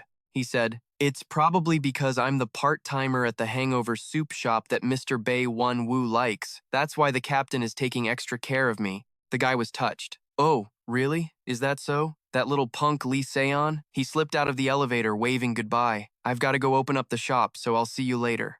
"See you at the shop, sir." The guy politely said goodbye back. "Be careful on your way, part-timer kid." He hurried off, and the kid watched his back, lost in thought. The guy turned and asked Lee Seon, "So, what's the deal? Why was the part-timer even here? Did you really help him with something?" He snapped back, annoyed. "You're so damn useless." The guy, feeling hurt, asked, "What'd I do?" Scene changed to the restaurant. He was drowning in his own thoughts. Even though it was a total pain in the ass, I finally managed to register as an awakened. My alibi is taken care of, and I dealt with that thing Lee Seon asked for. I really thought I could finally live a peaceful life for a while. He stewed in his misery. The customers at the tables whispered amongst themselves. The guy in the shirt said, "Does anyone know why that part-timer looks like he's about to murder someone? I want to order more soup, but I'm too scared." The guy next to him replied, "He's listening to the beginner's lecture for new hunters, studying for his certification, asterisk, and times managing the shop's finances." The guy in the shirt was shocked. "Whoa, they still haven't gotten rid of that useless beginner's lecture?" He just sat there, thinking, damn it, they didn't have shit like this 8 years ago. A hunter qualification exam. All awakened individuals in Korea are obligated to comply with the special act concerning the awakened. All hunters must proceed through the Awakened Registration Center to complete the registration process and receive an identification card. The minimum passing score is 70 points. Failure to meet the minimum score will result in a mandatory re-examination until a passing grade is achieved. Until they pass the exam, an awakened individual will not receive their hunter certification. All I have to do is get this damn D-rank certification.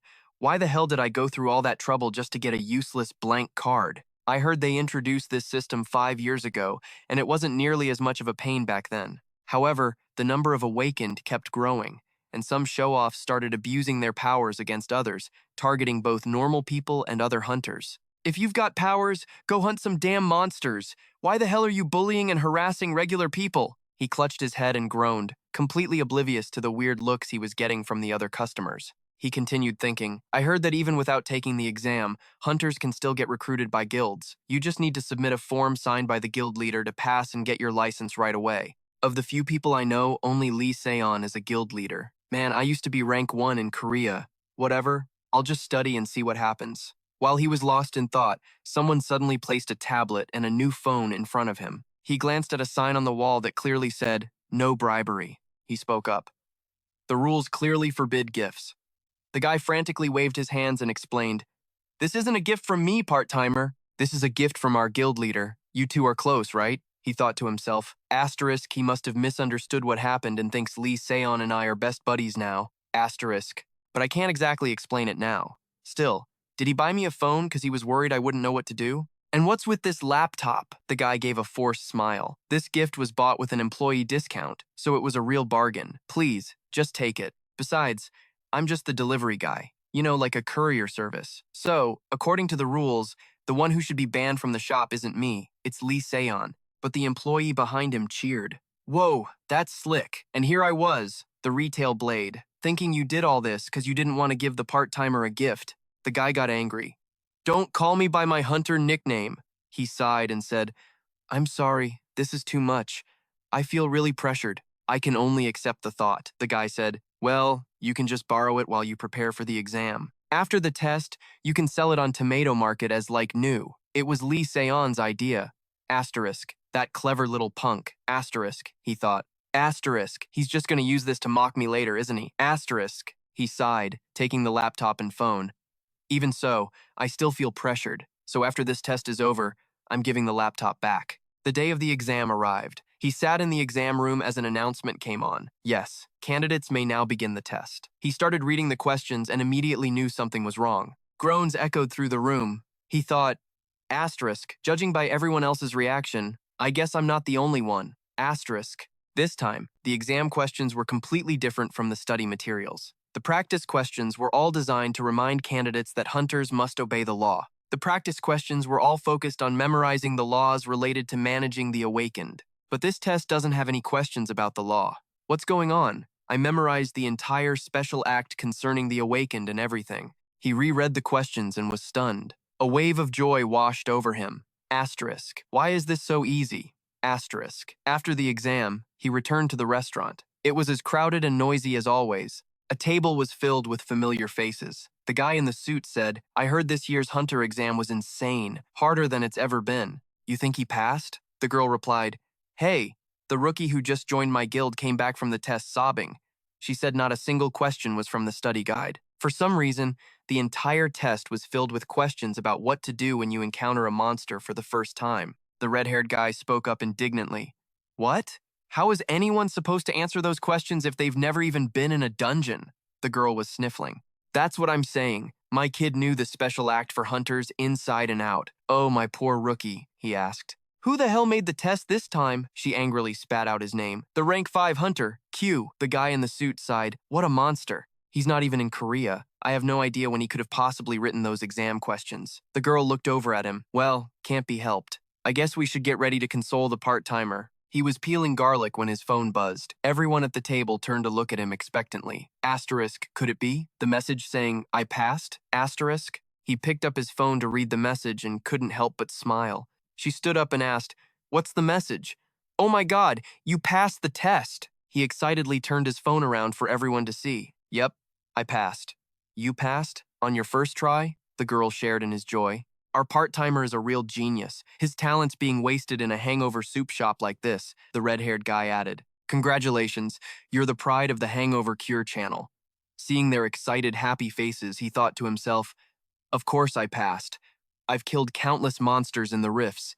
Suddenly, a message came in. It was from Lee Se-young, congratulating him. He wondered, where did she even see the results? Another message came in, asking when he was free. It was Na Mu-in. He was surprised, then quickly picked up his phone to call him.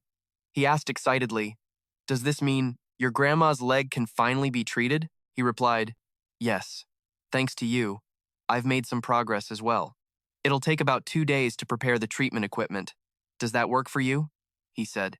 I need to double check with my grandma, but I think that should be fine. He replied, in that case, please come to the SW team's headquarters on that day. After saying that, he went quiet. I feel like he was about to say something else, but the silence just continued. He asked, is there something else you need to say? He replied, no, nothing. I'll see you then. Then he hung up. He was confused. What was that? He's so cold. He called his grandma to check in. Hello, Grandma. In 2 days, around 2 p.m., you'll need to go to the SW headquarters.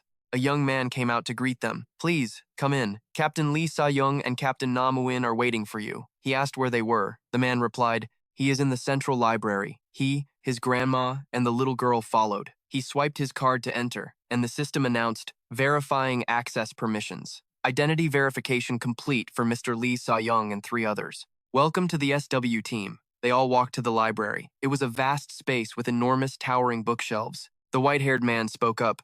You got here faster than I thought. Na Mu-in replied. It's a pleasure to meet you all.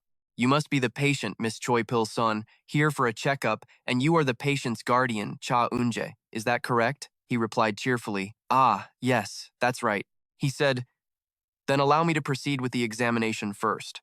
I'll take the patient to the examination room. Ha-eun can come along, but I think it would be better for her to look around the library instead of joining us. The little girl glanced around, her eyes sparkling with excitement. Seeing this, he gave a strained smile and replied, ah, yes, the man said with a bright smile. Then we'll let Ha-eun tour the library a bit more. I'll escort the patient and guardian to the examination room now. One of our team members will assist the patient. His grandma spoke up. Oh dear, I'm fine, he asked. Lee Sa-young, what about you? She glanced at his grandma being helped. It's not like I really need to go with them, right? He said. You're right, but he leaned in close to her ear and whispered, Can you watch Ha-eun for me for a little bit? She said. Are you seriously treating me like a babysitter right now? He glared. No, it's not like I want to ask you for something like this, but I'm worried Ha-eun will get lost while my grandma's in her appointment. Just stay with her and make sure she doesn't wander off. That's all I'm asking, okay? He looked at her with pleading puppy dog eyes, a pitiful expression that could move anyone. She sighed and nodded. He smiled happily. Thanks. I'll be back in a flash. He ran towards his grandma, and she walked over to the little girl. Ha-eun was reaching for a book on a high shelf when someone called out, Hey, kid, but she didn't care, pointedly ignoring the voice even though she clearly heard it. He got closer and called her again. Park Ha-eun? Only then did the little girl turn around and ask, What is it? He said, Your uncle would probably prefer it if you read some of those educational comic books. The girl replied, I know, but you're the guy who does This Times on TV, right? She held up her hand, wiggling her fingers with an excited look on her face. Can you do it for me just once? He thought to himself. Why did he say all I had to do was make sure she didn't get lost? Hey, fellow readers, this fatty is starving. If you're enjoying the story, please support me with a like, and for all the newcomers, leave a sub so we can meet again. Hee hee. After a few health checks, his grandma and Eun-jae went to Ewan's office to hear the results. Ewan started with a warm smile. You must be tired after all these health checks, ma'am. Eun-jae also replied, Thank you. How is her condition? Ewan began by showing them a close-up x-ray of the bones in her leg and gave his assessment. According to the test results, we can confirm that you have rheumatoid arthritis. The symptoms would have started in the palms of your hands. If it's not treated in time, the disease can spread down to the knees. Then he added, The illness you have isn't related to the system's rules. It's just a disease that develops naturally in the human body, so I don't have the power to cure it. Ewan explained in detail why it was difficult to cure with his powers. Hearing this, Eun-jae felt a bit worried, but he cheered up again when he heard Ewan's next words about the treatment plan. However, don't worry too much. If you diligently follow the medication and take good care of your health, your condition will improve significantly. Then he outlined the basic steps for a treatment plan based on rest and care. For now, instead of aiming for a complete cure, let's focus on treating it so it doesn't interfere with daily life. We'll just proceed with reducing the pain symptoms and focusing on health maintenance exercises. Eun-jae's face lit up with relief. He quickly thanked Ewan. Thank you. Then he rushed to hug his grandma, reassuring her. What a relief. His grandma also smiled, relieved, and placed her hand on his. Ewan added, This disease isn't impossible to cure completely, but you need to take very careful care of your health. Avoid other conditions like diabetes, for example. Ewan quickly signaled for an assistant to take his grandma to the physical therapy room to continue the health checks. Please follow me to the physical therapy room for treatment, and we'll meet again afterward, Eun-jae quickly said to his grandma. Grandma, I'll see you in a bit. The door clicked shut. Ewan then looked apologetic as he expressed his regret to Eun-jae for not being able to completely cure his grandma as he had hoped. My abilities can only resolve injuries that arise from the system's rules, so I can't help with her treatment. I'm sorry. Eun-jae quickly waved his hands and smiled gently, signaling that it was okay. Not at all. I'm just grateful that you examined her for us. Then, remembering something, Eun-jae asked, Which hospital should I take her to in the future? His voice was filled with concern. He couldn't just keep bringing her here for treatment. Seeing this, Ewan reached for a notepad. He quickly scribbled down the info Ewy needed. My schedule's always changing, so it's going to be tough for me to see her every time. But I'll get in touch with the university hospital in Central soon. Just take her there from now on. Ewy excitedly grabbed the piece of paper and gushed. Ah, thank you, Ewan added. And don't worry about the medical bills or the cost of medicine. The SW team will cover everything. Ewy flinched at that and shot back. Huh? Why? Ewan casually replied as he put his pen back in his pocket. I'm done with my doctor duties for now. Let's talk hunter to hunter. He sat up straight and introduced himself formally. I'm Nam Eun, the 7th-ranked hunter in the country. I'm the leader of S Team and the master of the library. You're Ewy, Lee Sa-young's support, right? The question came so suddenly that Ewy, who was focused on the note, jumped. Ewan slowly stood up and walked away from his desk. You don't have to answer. The fact that you're here is answer enough. It was as if Ewan already understood something about Lee Sa-young and Awi's relationship and was just asking for confirmation. Yui just stared, confused about what Ewan meant. He asked, "Why is me being here answer enough?" Ewan simply replied, "Lee Sa-young has never brought anyone else here. You're the first person to ever set foot in here on his recommendation." With that, Ewan snapped his fingers, and the scenery around them suddenly changed. It was no longer an office, but a vibrant ecological forest with lush green trees. Yui flinched for a second, thinking, "Is this Nam Uin's power?" He glanced around. They were now standing on a patch of grass in the middle of the forest. Seeing Yui's surprise, Uin started to explain. "I'm someone who's extremely interested in how the world got so twisted after the day the rifts appeared. Back then, Ewan was bewildered by the changes to the world. Thousands of questions ran through his head. What is the system? What are the rifts? Where did the monsters come from?" He turned and started leading Yui to some secret place. As they walked, he said, "These are the questions everyone in the world is wondering about, right? But probably no one in the entire country of Korea, including you, Iwi, no, maybe everyone on the entire planet, can answer them." A golden orb of light appeared in Ewan's hand. It contained all the knowledge from around the world that he had spent years researching. He continued, "So, to find the answers to these questions, I'm doing everything I can to collect endless knowledge, and I maintain a good cooperative relationship with Lee Sa-young. Just recently, Lee Sa-young handed over a massive amount of drugs to me. It was the same stash of drugs Yui had discovered on his first mission after registering as a hunter." Ewan asked pointedly. "He said his support found them. Do you know what those drugs were called?" Yui shook his head. "I just heard they were drugs. That's all." Ewan said, "The name of that drug is Pro-009. It's the 9th drug the organization Prometheus uses to collect humans as test subjects. Prometheus was the god who gave humanity fire and knowledge, but the price he paid was eternal torture. Those guys call themselves the Enlightened Ones. They claim they can see the future in their dreams and want to prevent the coming apocalypse. That's why they advocate for strengthening humanity." Hearing that, Ui suddenly remembered his encounter with Gayun and thought to himself, "That sounds a lot like the story Yoon Gayun showed me in the fragment." Ewan turned back around, a wide smile still on his face, and asked Yui, "You look pretty interested, huh?" But then his expression shifted as he probed Yui's thoughts. "So what do you think about this?" Ewan dropped a bombshell. Lee Sa-young was a test subject of Prometheus. It was like a bolt of lightning. Yui recoiled, stunned by the shocking truth. Ewan said, "Everything I've told you so far is stuff that no one out there knows." Back then, they had just announced Jae's death not too long ago, and the entire country was shaken. The government completely lost control. Losing Jae meant the country lost all its resources and fell into chaos. Ewan remembered finding Lee Sa-young back then, just a little kid who had survived the rubble of a laboratory. He was just sitting on the ground, looking completely pathetic. Then he continued telling the story of his meeting with Lee Sa-young. At that same time, Lee Sa-young was found at a research center. Well, no, I should say it used to be a research center. In the middle of the blackened rubble that was literally melting from toxins, he was just sitting there all alone, wearing nothing but a baggy patient's gown.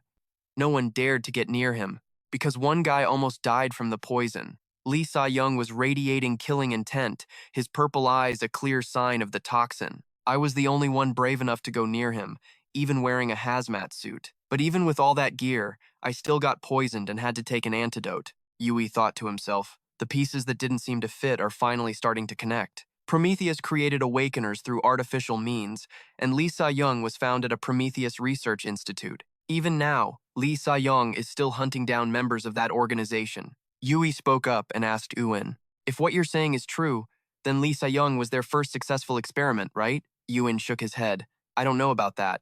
Nobody knows. Did Lee Sa-young awaken because of their experiment, or because his own desperate prayers managed to reach the system?" Then, he offered his own judgment. "I'm betting on the latter." He thought Lee Sa-young's awakening was because the kid himself truly wanted to become a hunter, without any external factors involved. He continued, "Besides, back then, their research hadn't progressed very far, so my guess is they had to bring in someone who was already special in some way to be their test subject. Maybe someone who had been sucked into a rift before, or someone who'd been wounded by a monster attack. Something like that." As Iwi listened to Ewan, he recalled the scenes from the fragment, someone's voice desperately begging him, "Please, save me." Ewan, in the world of fragments, saw someone's arm reaching up for help, the voice still echoing in his ears. In short, the person taken to be a test subject had to have some kind of connection to the rifts. It's like they're trying to build Inaki on a foundation of lies. It's a type of society with no governing authority. In other words, it's a lawless place. Kidnapping people for experiments wouldn't be hard. That voice echoed again. Save me. A boy buried in the rubble. His voice was strained, like he was seconds away from logging out of life. He was reaching out for AU through the debris, begging. EU thought to himself that the kid in there was probably just like Lee Sa-young. He spoke up, asking Eun, but why are you telling me all this? Even if I do have powers, what makes you think I have the right to hear any of this? A question sparked in AU's mind. He's not telling me this directly. Why is he bringing this up now, when Lee Sa-young isn't even here? Hearing this, Eun paused, freezing for a few seconds before covering his mouth and letting out a soft chuckle. This reaction is totally normal. I'd actually be worried if you didn't react like this. AU was clueless. Huh? Eun started to explain. You can just think of this as a type of shackle. AU shot back. What the hell are you talking about? Suddenly, an assistant appeared out of nowhere, cutting their conversation short. I'm here to inform you that the patient's treatment has concluded. Hearing that put an end to their talk. Well, I guess we'll have to stop our little stroll then. He snapped his fingers, and everything returned to the way it was before. I've given you a bit more of an explanation about your companion, he said to AU. Oh, right. Do you know someone named Hong Young? Hearing the name, AU's face twisted in annoyance, but he still had to confirm. Yeah, I know him. But inside, he was fuming. Asterisk. That's the bastard I want to punch in the head. Asterisk. As if waiting for that, Ewan held out a shiny black ticket in front of AU. AU was puzzled. An exhibition ticket? Ewan explained. This is for an exhibition and sale of gear made by Hong Young. The exhibition is scheduled to be held in Songdo in a few days. Only people with a ticket can get in. AU's face froze as he thought, asterisk. Does that mean this ticket is stupidly expensive? Asterisk. He asked again, why are you giving this to me? Ewan flashed a smile so bright it was hard to refuse. Consider it my thanks for risking your neck to find Pro 009. Inside his head, AU was screaming. Asterisk. This is the kind of thing you can't get, even with money. Where the hell did he pull this from? Asterisk. The scene changes to the Jinri mountain area. At that moment, on a cliff, a groaning sound could be heard. Huh. Two women who were hiking glanced over at the site and whispered to each other. Oh my God, should we call the cops about that kid over there? The other woman looked on with a troubled expression and replied, nah, forget it. They're probably just filming something. Over on the cliff, Hong Young was bawling with tears of joy, his spirits high as he cheered. Finally, I'm finally free. His bodyguard quickly called Father Ye-sung, team leader. Mr. Hong Young has successfully descended the mountain. Ye-sung was still lost in a state of pure joy. He jumped up and down, shouting, yeah, let's get some fried chicken. The bodyguards hurried to follow and keep an eye on him. The narration continues. The number of hunters increases every year, and as the number of hunters grows, equipment becomes even more precious. In a world where S-rank items and equipment rarely appear, even when people risk their lives to clear S-rank dungeons and rifts, a person like Hong Young, who, despite crafting slowly, can provide a steady supply of S-rank gear, is truly an existence that helps elevate South Korea's national power. Every 2 years, Hong Young personally organizes an exhibition that also serves as an equipment sale event. Whenever the exhibition takes place, it's not just hunters of all ranks from all over the world who gather in South Korea. Right now, Yoongbin was lost in thought, unconsciously biting his paper cup over and over. Asterisk, I know that thanks to this exhibition, the tourism industry gets a boost and foreign currency flows into the country. Asterisk, that's why the leadership values Hong Young even more. But whenever this time comes around, the different departments of the management bureau get split up and sent on missions everywhere. Besides, if too many awakened individuals gather in one place, the phone rang. The voice on the other end announced, Team Leader, we've received an email requesting manpower deployment in the convention center area. Jung Bin quickly replied, You've worked hard. Let me confirm the email and I'll get back to you. He then asked, Where is Hong Young's position? At that moment, Young was happily out and about eating fried chicken. The person on the phone replied, After cleaning out 11 chickens at the fried chicken place, he's on his way to a restaurant that specializes in beef. Hearing this, Jung Bin sounded defeated. Is he possessed by some demon who died of starvation in a past life or something? We already provide him with all the necessary nutrients every single day. He sighed and gave a warning. Posts about spotting him have already started popping up on HunterNet. The security team needs to be more careful. The other side replied, Yes, understood. Looking down at the nightscape of Seoul's streets, Jung Bin sighed. Asterisk, sigh. From now until the exhibition, every day is going to be a long, long day. Asterisk. The scene changes to a hangover soup restaurant. John Yu was sitting leisurely, eating kimchi soup and clicking the TV remote. The white-haired guy standing beside him asked, "What are you planning to watch today?" John Yu answered while chewing with a spoon in his mouth, "That program." The white-haired guy heard they were rerunning shows featuring Hong Young today and said he had to watch it live. Ayu, who was chopping onions nearby, also froze. Hearing that Young had reappeared, he said, "Whoa, Hong Young is off the mountain?" Ayu thought to himself, asterisk, I've always known Hong Young lived on Jinri Mountain, but he's actually down now, asterisk. Everyone in the soup restaurant, including Ayu, who was wiping his hands, stopped what they were doing and turned their eyes to the TV. A show featuring Hong Young was on. The MC's voice boomed. "My goodness, I heard you were up on Jinri Mountain this whole time. Is that right?" The MC said joyfully. "Our guest today came straight to join our program right after coming down from the mountain." Hong Young was dressed impeccably for his public appearance, smiling brightly. Mixed in with the MC's introduction was, "He is the one and only S-rank crafter, the pride of our nation, South Korea. The talented hunter, Hong Young." The sound of reporters' cameras flashed continuously. Click, click. Hong Young, with his dazzling appearance, replied to the welcome. "Ha ha. Hello everyone." John Yu, who was watching that display, blurted out, "Looks like he went and ate a ton of stuff after getting off the mountain, huh?" Ayu stood behind him, his face dark as he stared at the TV and thought, asterisk, you think? Asterisk. On the show, the MC posed a question. "You're famous for creating incredibly amazing gear and weapons. I wonder what kind of weapon you've crafted this time." Hong Young sat leisurely on the chair and replied, "If I reveal it here, it would ruin everyone's anticipation for the new weapon. Now, wouldn't it? I'll show everyone on the day of the expo." The MC, filled with curiosity, begged, "Can't you just give us a little hint?" "No can do," Young replied. Outside, the hunters at the bar were getting secretly hyped up, daydreaming. "Ah, I want to go to that expo so bad." Ayu just stared blankly, completely helpless against this crowd. "Damn," the red-haired girl said wistfully, "but even if you wanted to go to the expo, you'd still need a black ticket to get in." The white-haired guy chimed in, "How much are tickets going for these days?" "I don't know, but I heard they're being bought and sold for billions. Plus, they're so damn rare, who could even afford one?" Eavesdropping from the side, Ayu jumped when he realized the true value of the ticket Ewan had given him. The red-haired girl was completely deflated with disappointment. "I wonder if I'll ever get to go in this lifetime." Ayu quickly and silently slipped away, his footsteps making no sound. He stepped aside and pulled out the ticket, examining it closely. He thought to himself, the black ticket, the one every hunter is going crazy for. And I have two of them, tickets that Nam Ewan suddenly gave me. He remembered that day, when Ewan tried to hand him the expo tickets, and he refused. "Whoa, hold on, I'm just a D-rank hunter. I don't have any money. What would I even do at a weapons expo?" Ewan just kept shoving it into his hand, saying, "Then just sell it to another hunter." Recalling that moment, Ayu couldn't help but sigh. Tons of people are going crazy because they can't buy this thing. He was waving his arms around while he was talking, and I wasn't thinking straight and just ended up taking it. Based on my experience selling stuff on Tomato Market,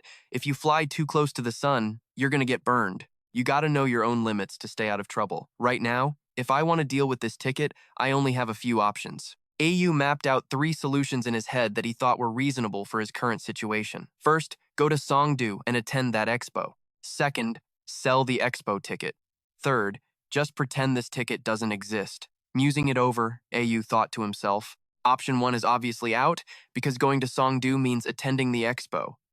Option 2, selling it, is way too risky, so that's out. Option 3, just pretend this ticket doesn't exist. As he thought, he reached under his bed. Maybe I'll just toss it somewhere and forget all about it, he smirked, pleased with himself, and decided on option 3. You're just gonna sit tight right there until the expo is over, got it? Have you ever been to Songdo? Lee Sa-young's voice cut in, causing Ayu's face to darken. He thought, wait, I definitely heard this thing is worth billions, a super rare find. Aren't people everywhere hunting for one? So why the hell do so many people have this black ticket? He sat across from Lee Sa-young, reluctantly asking, why are you so late today? First, I got to avoid eye contact, he thought. Lee Sa-young looked puzzled by the sudden question. He tilted his head, looked straight at Ayu, and answered, last time, you stared right at me and told me not to come during your business hours because I was scaring customers away. Inside, Ayu was screaming. How is he so damn right? he thought. Lee Sa-young continued. Those other guys are scared to death of me, so they don't dare come near. Isn't that okay too? Ayu looked at Lee Sa-young and thought to himself, Ch, why does what Na Muin told me keep popping into my head? I wonder if that's why I'm starting to think he looks kind of sad whenever he's wearing that gas mask. From the first time I met him until just recently, I always thought he was rude, annoying, and just plain weird. I saw him as a total psycho. His very existence turned my peaceful, secluded life completely upside down. But now I know too much about Lee Sa-young. Is this the shackle Nam Uin was talking about? Because once you know something, you just want to know more. Suddenly, Ayu slammed the table and shot to his feet. This pity I feel for Lee Sa-young. Asterisk. That's times the shackle binding me. Is that what he meant? Lee Sa-young sat with his arms crossed, saying seriously, Do you have any idea how much I care about you? Ayu just turned his face away, brushing it off. Yeah, I know. Annoyed, Lee Sa-young glared at him and asked, Where are you going? You didn't even answer my question. Yu glared back. To the kitchen. He was pouting like a little kid. Seeing this, Ayu quickly tried to soothe him, muttering, Hey, we've got plenty of time. We can just have a cup of coffee and talk things out slowly. You want some coffee? Suddenly, Lee Sa-young shrugged and spread his arms as if it were obvious, leaving Yu confused about what he actually wanted. What's that supposed to mean? Your answer is so vague. But then he sighed, giving in. Just wait here a minute. He brought a glass of grain drink to Lee Sa-young. This was a pretty nutritious drink. Grain powder mixed with nectar from a pagoda tree, a super delicious drink recipe, guaranteed to win over the picky palate of a 9-year-old elementary schooler. He placed it in front of Lee Sa-young, who stared at it and asked, What is this? Ayu explained flatly, Grain powder. His expression soured. Lee Sa-young asked again, Where's the coffee? Ayu cared about Lee Sa-young, but still spoke with a superior tone. You have trouble sleeping. What do you need coffee for? Just drink the grain powder. The last time I was at your place, I saw you couldn't sleep. Hearing that, Lee Sa-young teased back. Aren't you the same when it comes to not sleeping? Ayu answered grudgingly. Yeah, and that's why I'm drinking water right now. Lee Sa-young reached up and took off his mask with a click. His handsome face was revealed. He stared intently at the glass of grain drink before picking it up and slurping it down. He was clearly enjoying it, but still trying to put up a fight. He repeated the question that Ayu hadn't answered. So, bottom line, have you ever been to Songdo? Ayu dodged the question and said, Nope, but in his head he thought, Never have. Not even back then. Lee Sa-young looked pleased and prompted him, Good. Then you should take this chance to go. Ayu didn't feel like asking for a reason. To Songdo?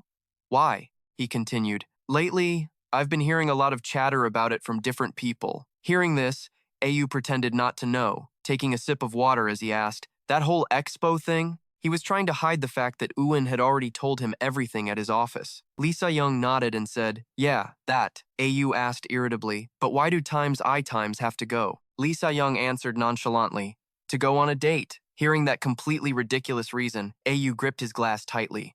Did he drink spoiled grain powder or something? Damn it. Lee Sa-young said with an expectant look, This is a billion-won date, you know. Ayu had already decided he didn't want to go long ago and made up an excuse. I don't have time to go to Songdo. I have to work. Lee Se-young must have known he'd use that lame excuse because he shot back, You closed for a whole day when you took the old lady to the hospital. We just have to go on the day of the expo. That's it. Ayu's face twisted with disgust. How can he answer so smoothly? I thought. It's like he knew I'd argue back and forth and practiced this exact conversation beforehand. Sa-yoon shamelessly shrugged and continued, She's the owner. If she's in pain, she has to close the shop for a bit. What else is there to do? Ayu retorted helplessly. Hey, don't use my grandma as an excuse. Sa-yoon laid out his prepared plan. If you're really that worried, I'll have Gozo take her to the hospital. Remembering Gozo, Ayu asked, He's awake already? Then continued his protest. Besides, how can a D-rank hunter even get into the exhibition? If people ask me where I got the ticket, what am I supposed to say? Yoon used his spatial ability to retrieve something. You don't need to worry about that, either. He held out the item he'd just summoned in front of Ayu. Just use this. The item that could conceal Ayu's identity for entry into the weapons exhibition was a gas mask. Placing the Pado team's mask on the table, Sa-yoon said confidently, You wear this, and I'll introduce you as a member of the Pado team's secretarial staff. Ayu was stunned, never imagining that Sa-yoon would come up with a plan like this. Plus, the mask looked a lot like the one Lisa Yoon wore every day. He stared at it, thinking about a matching item with Lisa Yoon, which made him feel a bit awkward. He looked at the kid helplessly and said, You see me like this and you're telling me to use that thing? Sa-yoon paid no mind to Ayu's increasingly sour expression and just rambled on. This is essential gear for the secretarial staff whenever they go out on a job with me, so it's nothing special.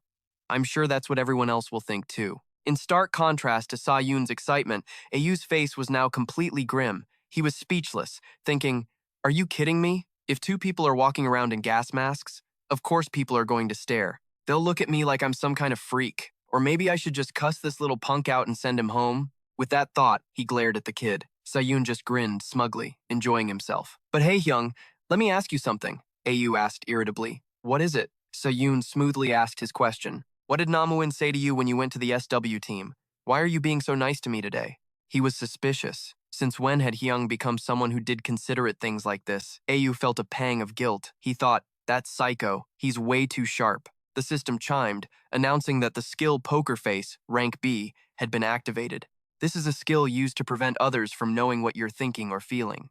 The user must maintain a cold, expressionless face. On the outside, he showed nothing, but inside, he was a complete mess. Does he already know everything? Is that why he's bringing this up? Or did Nam Eun tell him something because of their partnership? No way. Nam Eun is the type of guy who was born to be an intellectual. He doesn't have a firm grasp on information about me yet, so he wouldn't tell anyone else. If that's the case, I'll just act like I don't know anything and keep my distance like this. Then Ayu looked over at Sa-yoon and got goosebumps. Why do his eyes look like a wild animal's? He took a noisy sip of his drink. Besides, that kid isn't the type to easily believe what others say. What should I say now? After thinking, he spoke up. What do you mean being nice?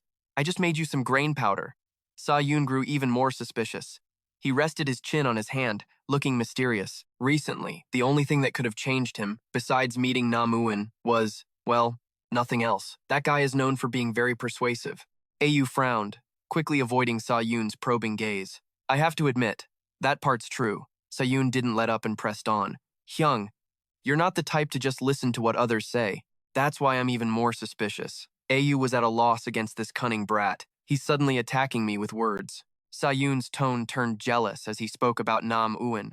Who the hell is he to try and butt into the relationship between us? The sudden mention of a relationship stunned Ayu. What relationship between us?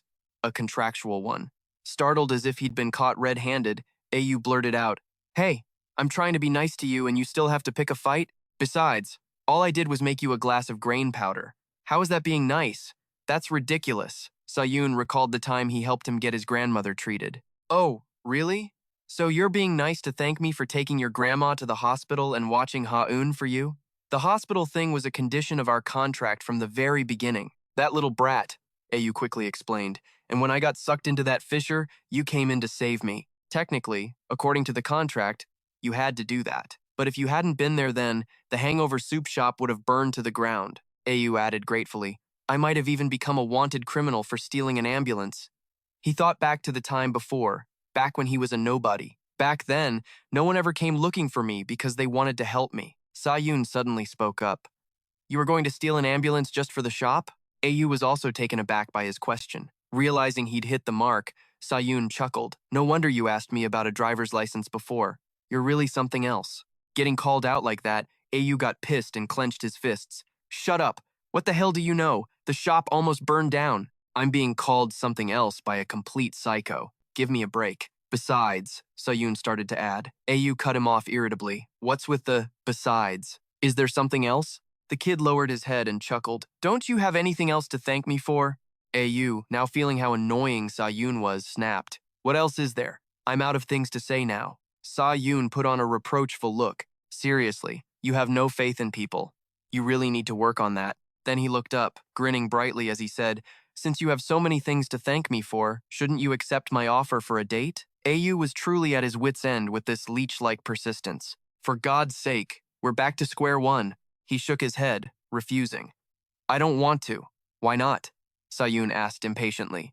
Ayu explained, I just don't fucking feel like going. You're the one who told me to live a quiet life, remember? I'm not going anywhere. I'm staying here to sell hangover soup. Sa-yoon refused to give up, saying, I already told you we can go and come back discreetly. Ayu still stubbornly refused to go. How is that possible? Going somewhere with the number 2 ranked hunter and you expect to be discreet? He thought for a moment. Ayu changed his tone, staring seriously into Sa-yoon's eyes.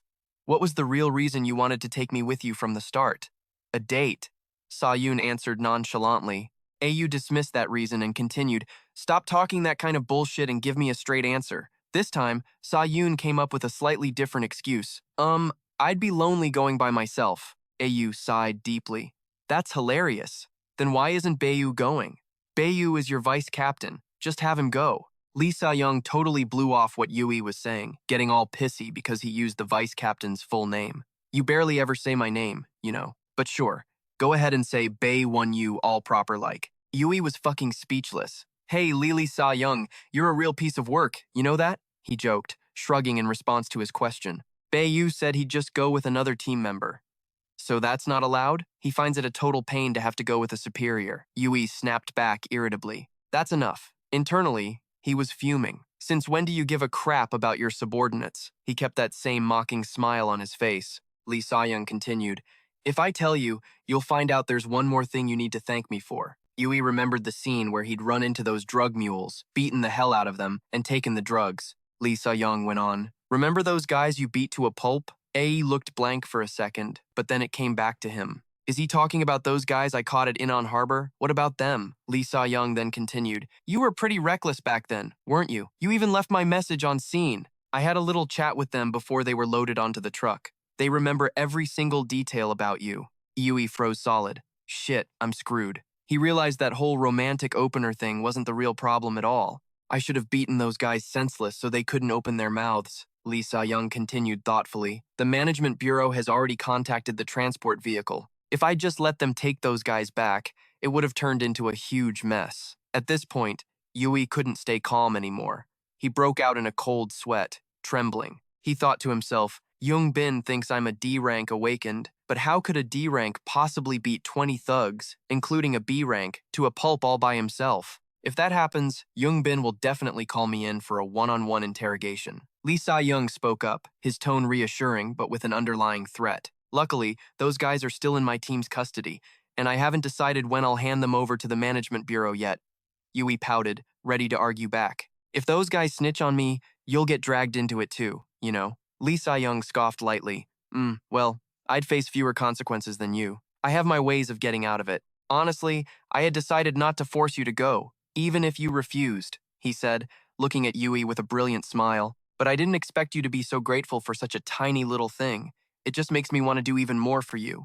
This and that. In stark contrast to Lee Sa-young's enthusiasm, Yui wished he could just refuse everything. I don't need it, you bastard. Scene change to the day of the exhibition. In the end, after all of Lee Sa-young's pleading, threats, persuasion, and various other tricks, Yui finally agreed to go to the exhibition with him. He quickly stuck a notice on the shop's door.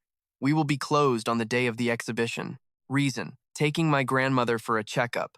Below it was a cute little pink sticky note, hope your grandma gets well soon. He put on a sharp black suit to attend the exhibition.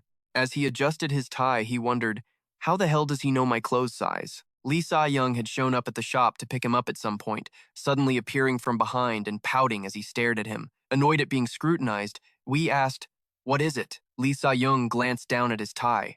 Wow, you're good at tying a tie. I thought you wouldn't know how. If Ae didn't know how, Lee Sa-young would have surely rushed over to do it for him by now. Ae asked, bewildered. Are you trying to pick a fight again? Lee Sa-young revealed his true motive. If you didn't know how, I would have tied it for you. He quickly put on his gas mask. Yui said with difficulty. What are you rambling about so early in the morning? Suddenly, Lee Sa-young stepped forward, adjusting the tie on his neck. With a gentle gaze, he said softly, Just in case, when we get there, please lower your voice and speak softly, okay? Just so I can hear you. Maintaining that suggestive posture, he continued. From now on, you're the secretary for the Pado team, okay? Hey, you can use formal language, right? He gave a smug little smile. Yui thought, did this little brat intentionally invite me just for this? But he asked anyway, what about how I address you? Team leader? Placing both hands on his chest, Lee Sa-young said, Team leader Lee Sa-young is too long. Yui pouted in annoyance. Lee Sa-young added, there will be other people there at the same team leader rank. If you just call me team leader, they might get confused, you know? Yui ignored his demand. I'm just calling you team leader. Lee Sa-young had to compromise. He was afraid if he pushed any further, Yui would just stay home. Suit yourself. Now, take my hand. Hearing that, Yui obediently held out his hand to take Lisa Young's. Then, Lisa Young quickly tore the paper he was holding. It had the ability to teleport instantly to a desired location. Scene change to the Hongyung Weapons Exhibition. It was a luxurious convention center with extremely tight security. Outside, a huge billboard with Hongyung's image was hung on the highest point of the building. Down below, Lee Sa-young and Yui had arrived. They carefully adjusted their outfits and masks, preparing to head inside. As they approached the main entrance of the exhibition hall, they saw two men already waiting at the door. Seeing the two of them approach, the men's jaws dropped in shock. Wait, it's so early in the morning. Lee Sa-young spoke first in a low voice, not forgetting to show them the exhibition ticket. The two men quickly confirmed their attendance status. The young man then said, "Ah, yes, the ticket has been confirmed. Pato team's leader, Mr. Lee Sa-young. And," he asked hesitantly, "the person next to you is?" Lee Sa-young asserted his authority protectively over Aoi, growling, "My secretary." He shot a cold glare at the ticket checker. "Aren't you going to get out of the way? What are you doing?" Seeing that, the guy flinched in alarm. He bowed deeply to show his respect. "Yes, please, come in." Aoi walked in behind Lee Sa-young. He marveled to himself. "So this is what power tastes like, huh? Everyone just lets you pass." He went up and poked Lee Sa-young lightly in the side, then pretended to ask for permission. "Team leader, sir, may I be excused to use the restroom for a moment?" Lee Sa-young turned around, displeased. "We just got here and you're already trying to leave me alone." Yui quickly put on a pitiful expression and said, "Well, if I'm going to use formal language with you all day, I think I need to mentally prepare myself." Lee Sa-young stared at him sternly. "So, our new secretary is the type who needs to be thoroughly prepared, is he?" Yui replied mockingly. "If I don't prepare myself, a curse word might just slip out. Would you still be okay with that, sir?" Hearing that, Lee Sa-young was helpless against him. He quickly slipped into the restroom. Yui slumped down on the toilet, took off the mask, and gasped for breath. He stared at the mask for a long time, thinking, "The limited vision is so damn annoying. How can Lee Sa-young wear this thing every single day? I tried so hard to cram all the info on famous hunters, but why is it already a total blur?" He racked his brain and kept muttering to himself, "This damn gas mask is making me extra sensitive. This is bad. Can I even handle this?" Another thought struck him. He opened the system and tapped on his inventory. Asterisk, click, click, asterisk. The inventory currently held 2 exhibition tickets that Ewan had given him. Hiding them at home didn't feel right, so he made a decision. "I just felt so anxious leaving these tickets under my blanket, so I ended up bringing them with me. Lately, there have been a lot of situations I can't solve with my own strength. After going through all this crap, I figure it's better to just keep things on me to be safe." After checking, Eugene grimly pressed the X button, safely stowing the 2 tickets back in his personal inventory. He fiddled with something on the system, thinking to himself, "Well, I managed to get away from Lee Sa-yoon, so maybe I should try digging up some more info." He logged into the Hunter chat, and the Times ping times of messages was going off non-stop. Number 8 was Hong Young, with the nickname "I'm a Craftsman," and number 6, Honeybee, was chatting up a storm. They were talking about the weapons exhibition. "I'm a craftsman." They announced the date for the exhibition. "Anyone on Channel 1, get in here," Honeybee called out. "Hey Ye Sung, you making any sharp-edged swords this time?" "I'm a craftsman. I'm Korean. I don't make that Western weapon crap." "Honeybee, you better watch your neck. Just wait till I get to Songdo to deal with you." C cut in. "Oh, haha. Honey, you got a ticket?" Honey replied cheerfully. "Matthew found it for me. I'm a craftsman. That ticket will probably get rejected at the door in Songdo," Honeybee said. "Hey, you're really starting to piss me off," C said. "The kid's always been a punk. Just let it go this once." Honeybee quickly added, "From the HP team, it's me and Matthew going. See, hi, you're going too, right?" Si Hui replied, "Yeah." Honeybee asked, "What about Lee Sa-yoon?" C replied, "She said she's going, but she's going separately, so I don't really know." Honeybee said, "Yo, how many people are they even bringing that they have to go separately?" Si Hai replied, "I don't know, but I get to hold the company card." Young Bin couldn't stay quiet and jumped in to add his 2 cents. "Good morning to everyone on Channel 11. It's been 2 years since the last exhibition. Everyone's gathered again. I'd like to repeat a mandatory guideline that everyone must follow during the event." Yi Sung cut in, announcing the start of the exhibition. "I'm a craftsman. It's starting." Young Bin also shared a few words of caution for attending. "Everybody, don't cause any trouble. If someone provokes you, just walk away." I must emphasize again that I strongly advise against arguing with others. Everyone needs to maintain their distance at all times to ensure there are no clashes between hunters. You need to be extremely careful about this, because even a simple clash between hunters could bring down the entire building. If you absolutely cannot avoid using force, please find a place out of sight of the reporters to handle it privately. Afterwards, contact Response Team 1 from the Management Bureau, who specialize in handling scenes. I ask that you do not threaten the reporters. We need everyone's cooperation for the exhibition to run smoothly. Absolutely no fighting, and have a great day, everyone. A hunter named Romantic Opener commented. That's not one guideline, that's a whole damn rule book, Minky chimed in. Well, technically, if you're just reading the words, he did say a guideline. Reading through the flood of messages, Eugene rubbed his tired shoulders. Man, Jungbin has it rough. Makes sense, though. This event gathers a whole mess of hunters with massive egos, impulsive personalities, and hair-trigger tempers in one place. But suddenly, a group of people stormed in from outside. Hearing the noise, Eugene was startled. What the? Why is there suddenly a crowd? They slammed the bathroom door shut. The system displayed the text. Silent steps. Sitting inside, Eugene was also extremely careful not to make a sound. Someone was still walking in. The sound of the door creaking and slamming shut rang out again. Eugene guessed. Doesn't seem like all of them came in. Just one person. The guy cursed out loud. Why the hell isn't this working? Eugene recognized the familiar voice. That's Hong Young's voice. Outside, Hong Young was trying to dismantle something with a screwdriver. Eugene suddenly remembered he'd been in the bathroom for way too long. Crap, if I don't get back soon, Lee Sayun is going to throw a fit. Why isn't Hong Young doing something else or leaving already? What the hell is he doing? Outside, Hong Young's swearing continued to echo. Ah, this stupid piece of junk. The bodyguard with him called out. Mr. Young, are you all right, sir? He probably hasn't figured out the device yet. I'll just keep waiting. Eugene complained silently from inside the stall. What is he even doing? A beeping sound came from the device, and Hong Young said cheerfully, Got it. The time's beep. Beep time sound continued to blare. Hong Young said frantically, Whoa, why is it so loud? What's wrong with you? Did I connect the wrong wire or something? Eugene's heart leaped into his throat. Did something just freaking explode? The worried voice of the bodyguard outside called out loudly. Mr. Young, are you okay? Hong Young quickly opened the door, laughing it off. I'm fine. Must have connected something wrong. This is the device we need. Remember last time when some lunatic stole another hunter's ticket and sold it? I'm trying to scan for unregistered tickets to catch guys like that, but it suddenly started screaming its head off. Don't tell me there's someone in here with an unregistered ticket. Hearing this, Eugene froze. He understood immediately that the device had been blaring this whole time because of the pair of tickets Ewan gave him. Hong Young continued, Tisk, the ticket shows a blue light, so you can tell right away who's registered and who isn't. By now, Eugene was drenched in a cold sweat. If it's an unregistered ticket they're looking for. I have one. It's in my inventory. He was shocked by the scanner's insane capabilities. That thing can even detect an item inside the system's inventory. How can a simple scanner be so freaking OP?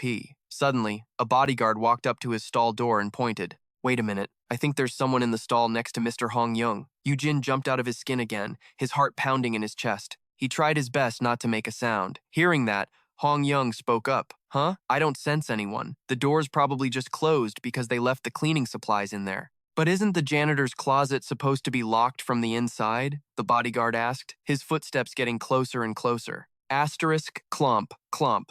Asterisk Eugene was completely freaking out now. They're coming closer. He began to accept the shitty situation. Whether they open the door and find me or I walk out myself, the outcome is the same. I'll look suspicious as hell. Nothing I can do now. With that thought, he reached for his mask and put it on.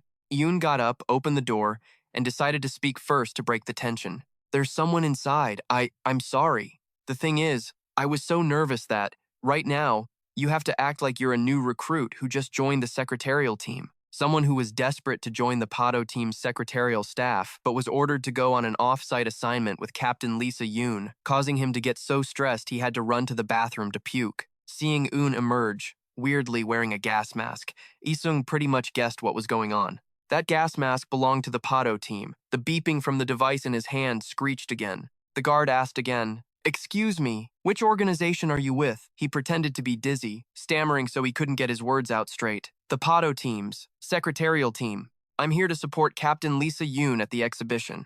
The guard scanned him from head to toe, nodding in understanding as he thought, Whoa, He totally looks like a newbie. If you have to support times that time's captain, then yeah, I bet it's stressful as hell. In a flash, the guard was fooled and let it go, believing every word Un said. Suddenly, Lisa Yoon walked in from out of nowhere. He probably got tired of waiting and came to find him. He spoke with a jealous edge. You seem to be getting pretty chummy with the guards, even going to the bathroom together. He cockily stuck his hands in his pockets, tilting his head at him. So, Mr. Secretary, you all ready to go? Un was overjoyed to see Sa-yoon. Asterisk, see, I knew he'd show up. Asterisk, he rushed over to him. I'm sorry, Captain. I took a calming pill. I'm okay now. It's my first time, so I was a little stressed. A calming pill was a medicine used to prevent strokes caused by shock or extreme fear. Sa-yoon didn't say anything right away, just stared at him, sizing him up. Seeing this, Un poked him, silently praying he'd play along. Sa-yoon got the hint and covered for him. All right. I just hope you don't make me regret bringing you here, Mr. Secretary. Un immediately bowed in response. Yes, sir, I understand. I'll do better. Inside, he was absolutely ecstatic. But in response to his hopeful words, Sa-yoon launched into a lecture. Just doing better isn't gonna cut it. You have to actually do a good times job. You've been here for a month and you haven't changed at all. You better be on your A game today, you hear me? Anyone on the secretarial team needs to be looking out for times me asterisk. Especially since I'm not in the best condition right now. After listening to this sermon for a while, Un cursed him out in his head. Asterisk, geez, this little punk needs to take it down a notch. Asterisk. He gritted his teeth and forced out each word. I will do my best. I'm truly sorry. Hearing this, Sa-yoon was extremely pleased. Next time you need to mentally prepare yourself, do it ahead of time. At this rate, I'll be waiting on you forever, Mr. Secretary. Un frantically thought, embarrassed. Asterisk. Yo, dude, you're dragging this out way too long. Asterisk. Suddenly, Isung stepped forward, cutting between them. Lisa Yoon, can I say hi now? The scanner in his hand was still beeping like crazy, making Un jump. Annoyed, Sa-yoon said, That thing is loud. Can't you turn it off? Isung laughed awkwardly as the beeping continued. I don't know. I set it to scan for unregistered tickets, but it just keeps going off. It might be bugged or something.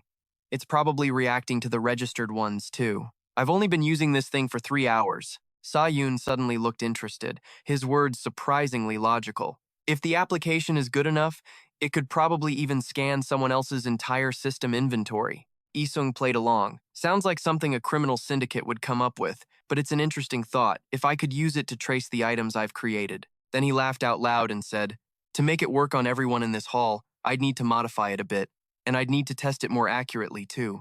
Standing to the side, listening to them, Un couldn't help but feel tense. Asterisk. What the hell are they talking about? Asterisk. Isung turned to leave, not forgetting to say goodbye. I'm gonna go fix the scanner. See you in the hall. And go easy on the new guy, will ya? Sa-yoon looked bewildered. Go easy? What are you talking about? He mumbled. I just came to pick him up.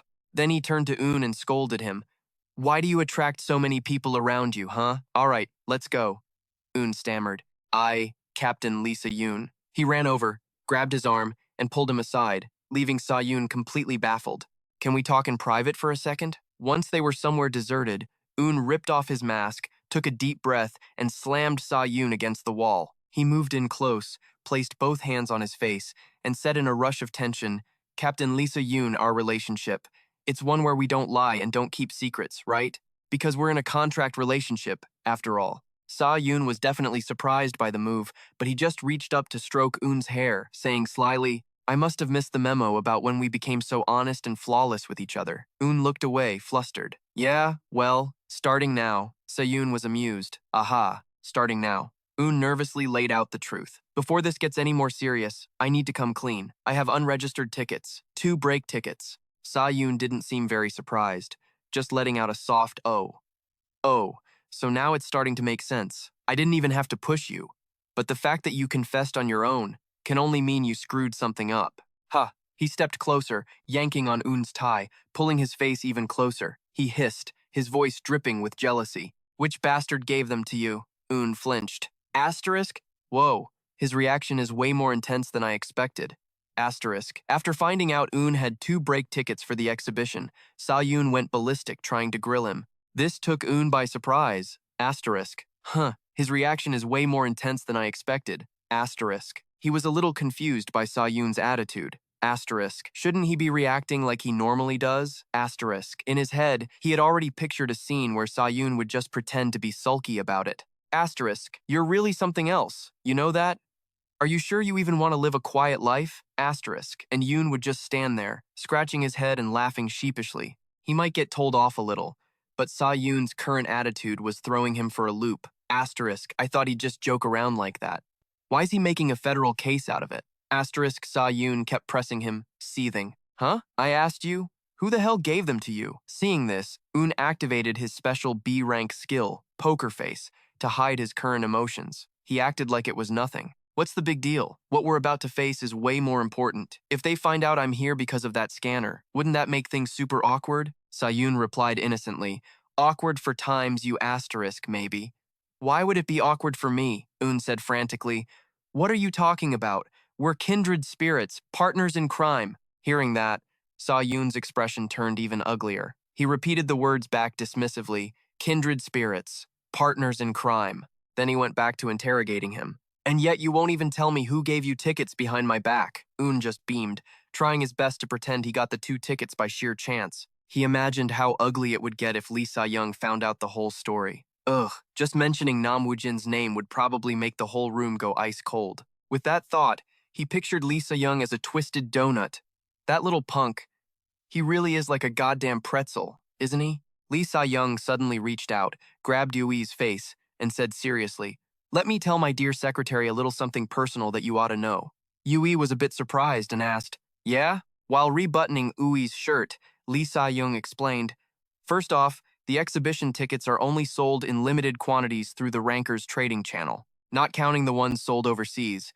Only the tickets left over after the first channel is done are moved to the second channel. If there are no leftovers, then nothing gets sold on the second channel. Thanks to that, we can find out which ranker bought tickets. You can't even hide how many you bought, he said pointedly. This time, I bought 4 tickets. 1 for you, 1 for our team member, 1 for me, and 1 for him. As he finished, he pulled Yui's tie tighter like a warning, making Yui jump, startled by his own guilt. Yui had planned to lie and say he got the tickets from Nam Woo-jin at a market, and had even thought about destroying them by selling them off. Dejectedly, he thought, so I absolutely can't mention selling the tickets. Not on Tomato Market or by asking the hunters at the shop to try and sell them. But given the current situation, Yui couldn't help but worry. I almost caused a disaster. Lee Sa-young continued. The members of the other teams all bought the number they needed, and according to the system notifications, those 2 tickets let me know too. I saw Nam Woo-jin bought 2 tickets. Yui froze solid as Lee Sa-young named Nam Woo-jin directly. He even knows the exact number. I was way too careless about this. Lee Sa-young is so damn sharp. He figured it out in a heartbeat. Looking at Lee Sa-young's determined expression, dead set on getting to the bottom of this, Aoi couldn't help but sigh. He really is one stubborn bastard. Lee Sa-young continued laying out his deductions. I was also wondering what a guy who never leaves the library would be doing at an exhibition. His next words put Yui in a corner. Let's make a bet. Let's see if Nam Woo-jin shows up here or not. Yui scratched his head helplessly and said, ugh, you already know the answer, so why the hell are you even asking? Lee Sa-young probed implicitly. You and Nam Woo-jin must have talked about something, right? Yui thought to himself, if I say I heard about his past, it's just going to backfire. Outwardly, he tried to sound reproachful to change the subject. Hey, getting tickets and having a conversation are 2 completely different things. A perfect excuse flashed in his mind. He stepped forward, looked Lee Sa-young straight in the face, and said boldly, you're the one who told Nam Woo-jin that I was the one who found that medicine, weren't you? He gave me the tickets as a thank you. He said it was a huge help for his research. Afraid Lee Sa-young would get suspicious, he rattled off a whole speech. These 2 tickets are useless to me, so I was going to throw them away. But they wouldn't burn, and I didn't know how to get rid of them. So I just carried them with me. And then you dragged me here. That's what happened. He even struck a pose as if he were the victim in all this. If I had known Hong Young would make such a scene, I would have just left them at the shop. Hearing that, Lee Sa-young thought it over for a long moment, but he still hadn't let go of his suspicion. Yui tried to peek at his reaction, thinking, his gaze seems a little less sharp than before, I think. Seeing Lee Sa-young just standing there, tilting his head suspiciously, Yui got a little annoyed. What is he, the Leaning Tower of Pisa? I've given my explanation, so why does he keep tilting his head and giving me that side eye? With that thought, he moved forward to pull off Lee Sa-young's mask and get a better look. Let me see you take this off. Lee Sa-young fought back with all his might. You're only doing this now because you've got nothing left to say. Yui shot back pettily. I'm done talking. You're the one who's speechless, aren't you? Let me see you take this off. The two of them stood there, pulling back and forth for a while. Lee Sa-young yelled in frustration, I'm not taking it off. Let go of me. We have to go. Yui was determined to get it off. Take it off, hurry up. Lee Sa-young resisted stubbornly. I said no. He tried to hold Yui's hands back, saying sulkily, You were planning to come here with Nam Woo-jin, weren't you? Hearing that, Yui got pissed and argued back. Hey, I never had any intention of coming here from the start, you hear me? I only came because you threatened me. Lee Sa-young got angry too. Threatened you? Is that so? They were both fired up. Lee Sa-young angrily repeated his invitation from before. I told you I was preparing a billion-won date. You're the only one who heard that as a threat. See? Yui argued back energetically. You said something about sharing the blame if I didn't go to Songdo. When I saw the tickets from Nam Woo-jin, I was going to sell them on Tomato Market. Lee Sa-young asked furiously. Shit. You still haven't deleted that app? Yui explained, exasperated. I deleted it, you moron. The moment I got flooded with hundreds of messages, I deleted my account and the app. Suddenly, Yui remembered something. Wait a minute. If the ticket sales worked the way Lee Sa-young said, then there would be way more people from the first channel at the exhibition than he expected. He grew worried about his impending situation. In a situation like this, with landmines in every direction, I need Lee Sa-young's cooperation. I only got out of that mess earlier because Lee Sa-young was sharp enough to play along. Yui reconsidered the situation. He imagined a scene where Lee Sa-young ignores him. Oh, Captain. He couldn't help but panic at the thought. Lee Sa-young is so unstable right now.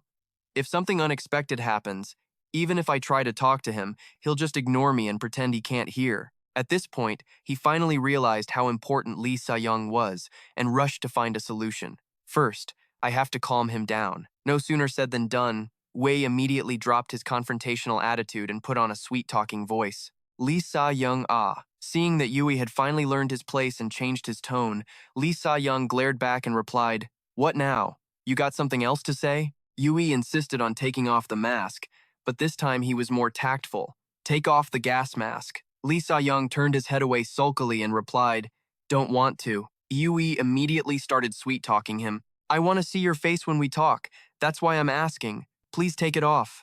Lee Sa-young asked uncomfortably, What's wrong with my face? Yui smiled brightly and said honestly, To be honest, I'm a little pissed off at you too. It's better if we just talk this out face to face. Hearing that, Lee Sa-young's face darkened and he cleared his throat. Aha! Yui screamed internally. Oh God, the stubbornness is written all over his face. I'm so screwed. Turns out honesty isn't always the best policy. He learned a valuable lesson when dealing with this difficult kid. Yui whined. Well, they say you never succeed on the first try. Things have come to this. I really didn't want to have to use this method on Lee Sa-young. But this is my last resort. With that thought, Yui brazenly rushed forward, wrapped his arms tightly around Lee Sa-young, and acted cute. I have to be the one to apologize. Fine, I'm sorry, all right? This completely stunned Lee Sa-young, leaving him frozen in place. Feeling like a hug wasn't enough, Yui started patting his shoulder like he was calming a kid. He's more docile than I thought, huh? Good thing he's not fighting back. As Yui held him, he realized something. Why is Lee Sa-young's body so cold? It's like holding a corpse. He panicked at his own thought. Hearing the thump-thump of Lee Sa-young's heartbeat against his ear, Yui quickly shook off the insane thought.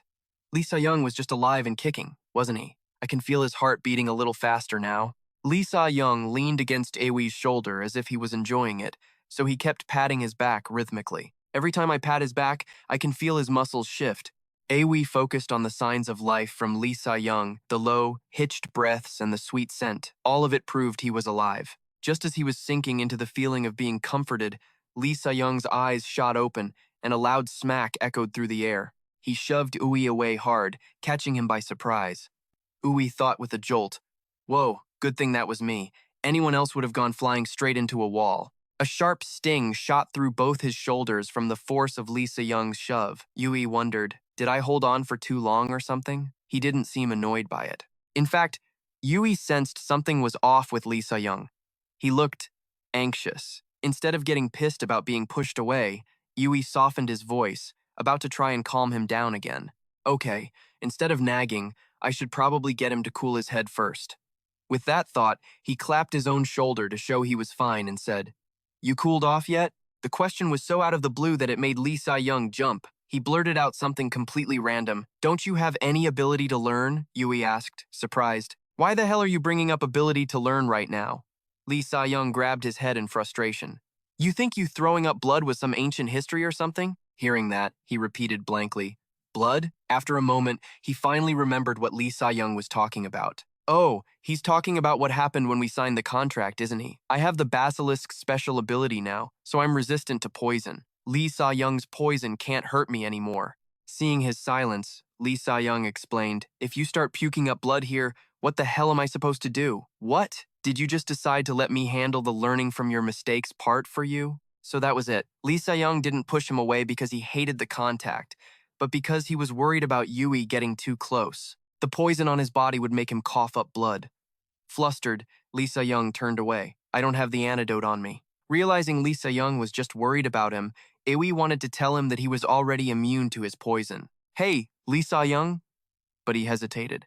I can't just blurt out that I have poison resistance. He stepped closer to reassure him. I'm seriously fine. Your poison isn't dangerous to me at all anymore. Lee Sa-young was still unconvinced. Oh, is that right? Not dangerous? Then why were you puking your guts out last time? Yui repeated, trying to get through to him. It's different now. I told you, I'm fine. He growled in frustration. I didn't come all this way just to clean up your corpse. With that, he ripped the 2 tickets in his hands.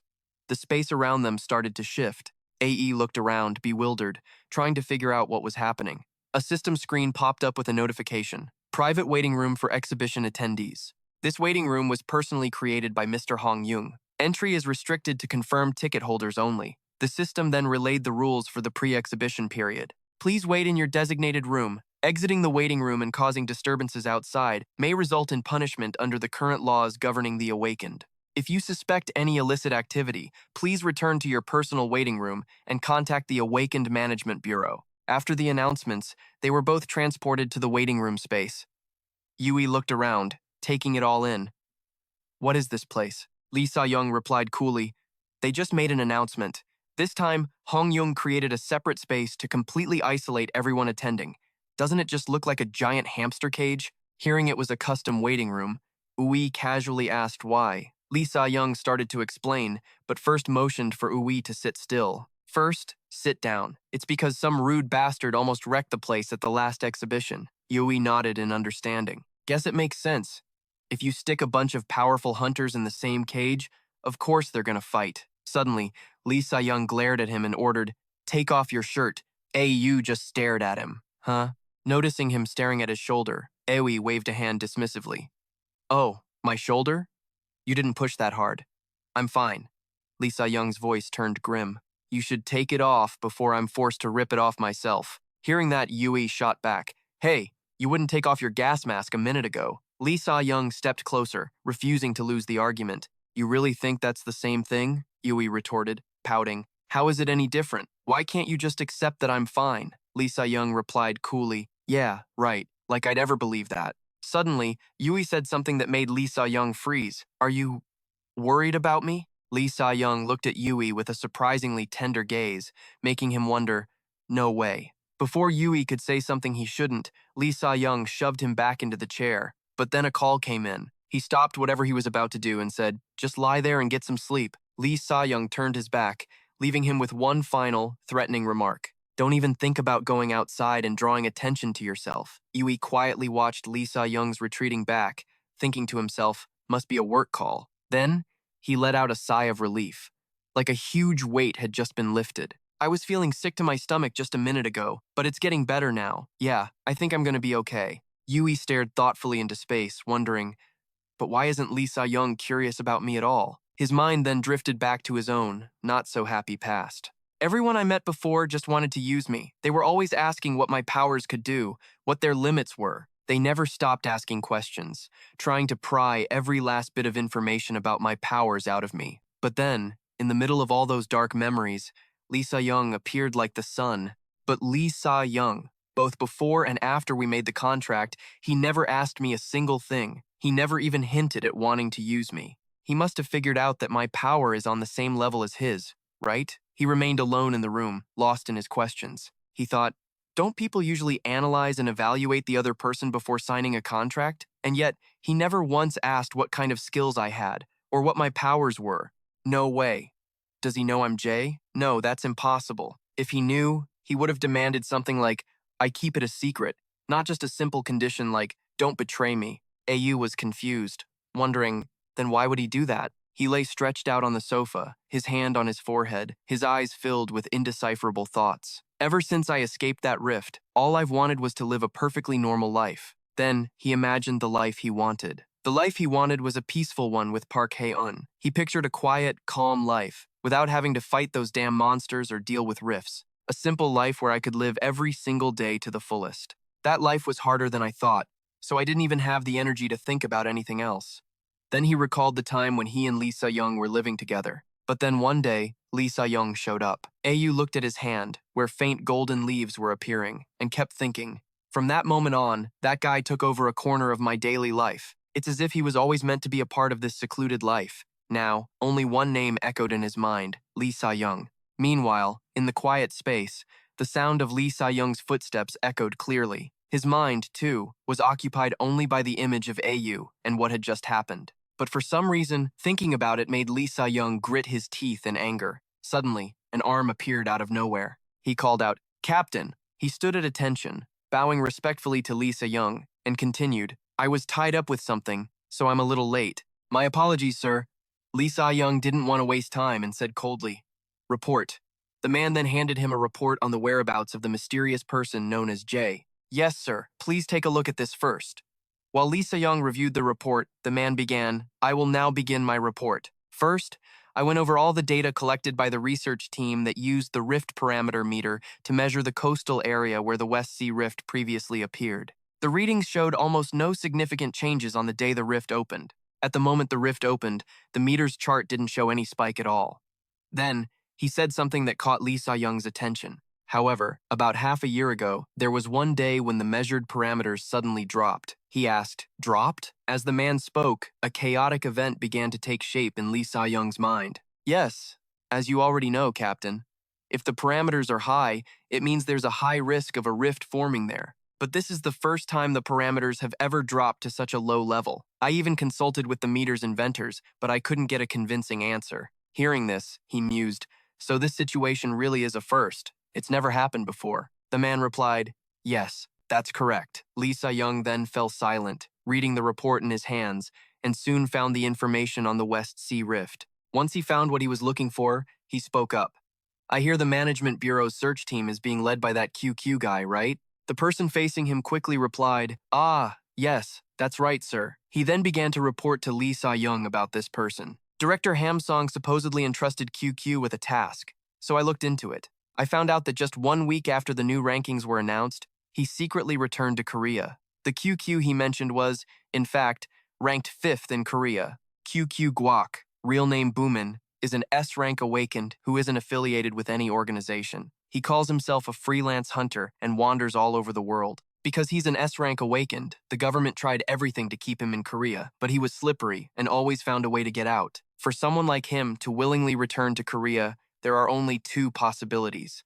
Either his client or his target is in Korea, or he's back for the new year. The man didn't seem to like QQ very much, thinking to himself, he comes back to Korea every new year just to eat rice cakes. Probably just trying to show he's still Korean or something. Pushing aside his somewhat childish thoughts, he continued. After creating the questions for the hunter selection exam, QQ did not leave the country and is still present in Korea.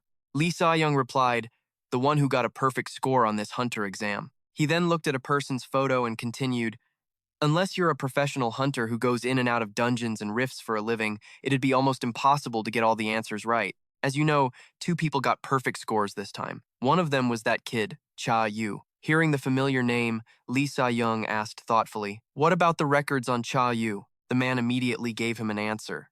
I investigated as you requested, but I couldn't find any other noteworthy information. The records for the missing 8-year period, I've compiled what I could here. It's all just stuff I overheard from hunters at hangover soup restaurants. So, it's plausible enough to get by, I guess. Having gotten the information he wanted, Lee Se-young handed the report back and ordered his subordinate, keep spreading the false information. Don't let the Management Bureau catch on. Suddenly, His subordinate asked hesitantly, Captain, may I ask a question? Lee Sa-young then approved.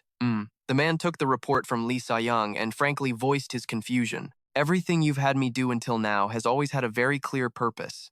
As he spoke, the vague image of a mysterious faceless person appeared in his imagination. He continued, but ever since Jay appeared in the rankings, I'm finding it harder and harder to understand the point of your orders. At first, when you told me to find Jay's whereabouts, I thought it was a no-brainer.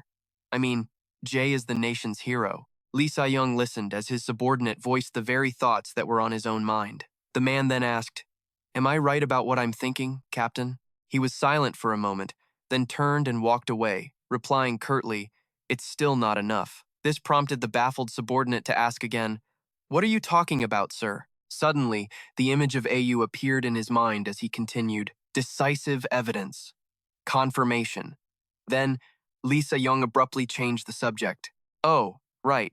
There are 2 of those VIP break tickets left over. I'll give them to you later. You know what to do with them. Hearing this, the man broke out in a cold sweat and replied, According to the script, I'm supposed to be in Malaysia, Captain. If I show up here now, it'll blow everything. Lee Sa-young glanced back and replied nonchalantly, Just say you got back early. When he heard that, he panicked and clasped his hands together, begging, Captain, hey, can't you just let Romantic Opener handle this? I'm not strong enough to handle those 2 tickets, he replied, dousing his subordinate in cold water. He's in the hospital. Hearing this, the man said in alarm, What? He opened the door again? Oh, come on, Captain. Seeing Lee Sa-young about to leave, the guy yelled out in desperation, Captain! After leaving his subordinate behind, he went to the room where AU was, when suddenly, something inside caught his eye. It turned out, he'd noticed AU sleeping on the sofa and was walking towards him. Lee Sa-young thought with annoyance, asterisk, he's sleeping? If this is a room for 2 people, the sofa should be bigger than this, asterisk. He just kept staring at AU's sleeping face. Then, Lee Sa-young gently sat down nearby, staring intently at AU. He reached out a hand as if to touch him, but then hesitated. A thought flashed through Lee Sa-young's mind. Asterisk. Has he always been this small? When he stands next to other people, he looks pretty tall. Asterisk. He suddenly plopped down on the floor and leaned in close to his face, gently calling AU's name. Lee Sa-young closed his eyes, slowly feeling the rhythm of his breathing. While waiting for the weapons exhibition to start, Lee Sa-young had snuck off to the cafe outside the private lounge. She politely took off her sunglasses, smiled, and ordered, I'll get an Americano, 1 hot and 1 large iced. The employee calculated the total and announced, That will be 20,000, miss. Lee Sa-young was a little startled by the price, and she let out a laugh, though her words were a bit whiny. Oh my God, even hangover soup is cheaper than this. With that, she held out her credit card to pay. Suddenly, a mocking voice greeted her from behind, making Lee Sa-young jump. It was that little punk, Gui Gui. Long time no see. Did you develop a sweet tooth or something? Recognizing the familiar voice, Lee Sa-young turned around to check. Her eyes landed on the rank 5 hunter, Gui Gui, casually sitting on a chair with his legs crossed, sipping tea. Unable to hide her surprise, Lee Sa-young freaked out and yelled, What the hell, Gui Gui? Why are you here? That guy just kept his mocking tone as he replied, Why else? I'm here to buy weapons, duh. Lee Sa-young was still skeptical. She got right up in Gui Gui's face and growled, Cut the bullshit. You think no one knows you're banned from the exhibition? In contrast to Lee Sa-young's hostile attitude, he just shrugged and said nonchalantly, Oh? A ban can just be lifted if you have a close friend in a high place. Lee Sa-young couldn't take it anymore and snapped, Does Yoongbin even know you're here? Then she said flatly, Stop talking nonsense. But Gui Gui acted completely unbothered. He even held up his hands to make a point. Of course he knows. Why else would I be sitting here so brazenly instead of in handcuffs? I told you, I'm really here to buy weapons. Lee Sa-young was still not satisfied with this explanation. She crossed her arms and chewed him out to his face. Yeah, right. Last time, you nearly destroyed the entire exhibition, and you still have the nerve to show your face here again? And he has the nerve to show up. Getting his ass chewed out, Gui Gui started trying to justify that whole ridiculous situation. What the hell? It's not like I wanted to fight. That bastard was acting like he owned the place and started a fight, so I just gave it right back to him. He even pulled the patriotism card to argue with Han B. Listen to this. For God's sake, if a Korean and a foreigner are fighting, you're supposed to cheer for the Korean, duh. When the hell are you supposed to be patriotic if not now? Listening to every word of his bullshit excuses, Han B was absolutely livid. She gritted her teeth and snarled, "Ugh." So this asshole just pops up out of nowhere and starts acting like everyone else is a damn traitor. Hanbi couldn't hold it in anymore. She lunged forward, grabbing that little punk Gui by the collar and let him have it. "You haven't even been back in Korea for that long, and you're already acting like a jackass again. Am I wrong?"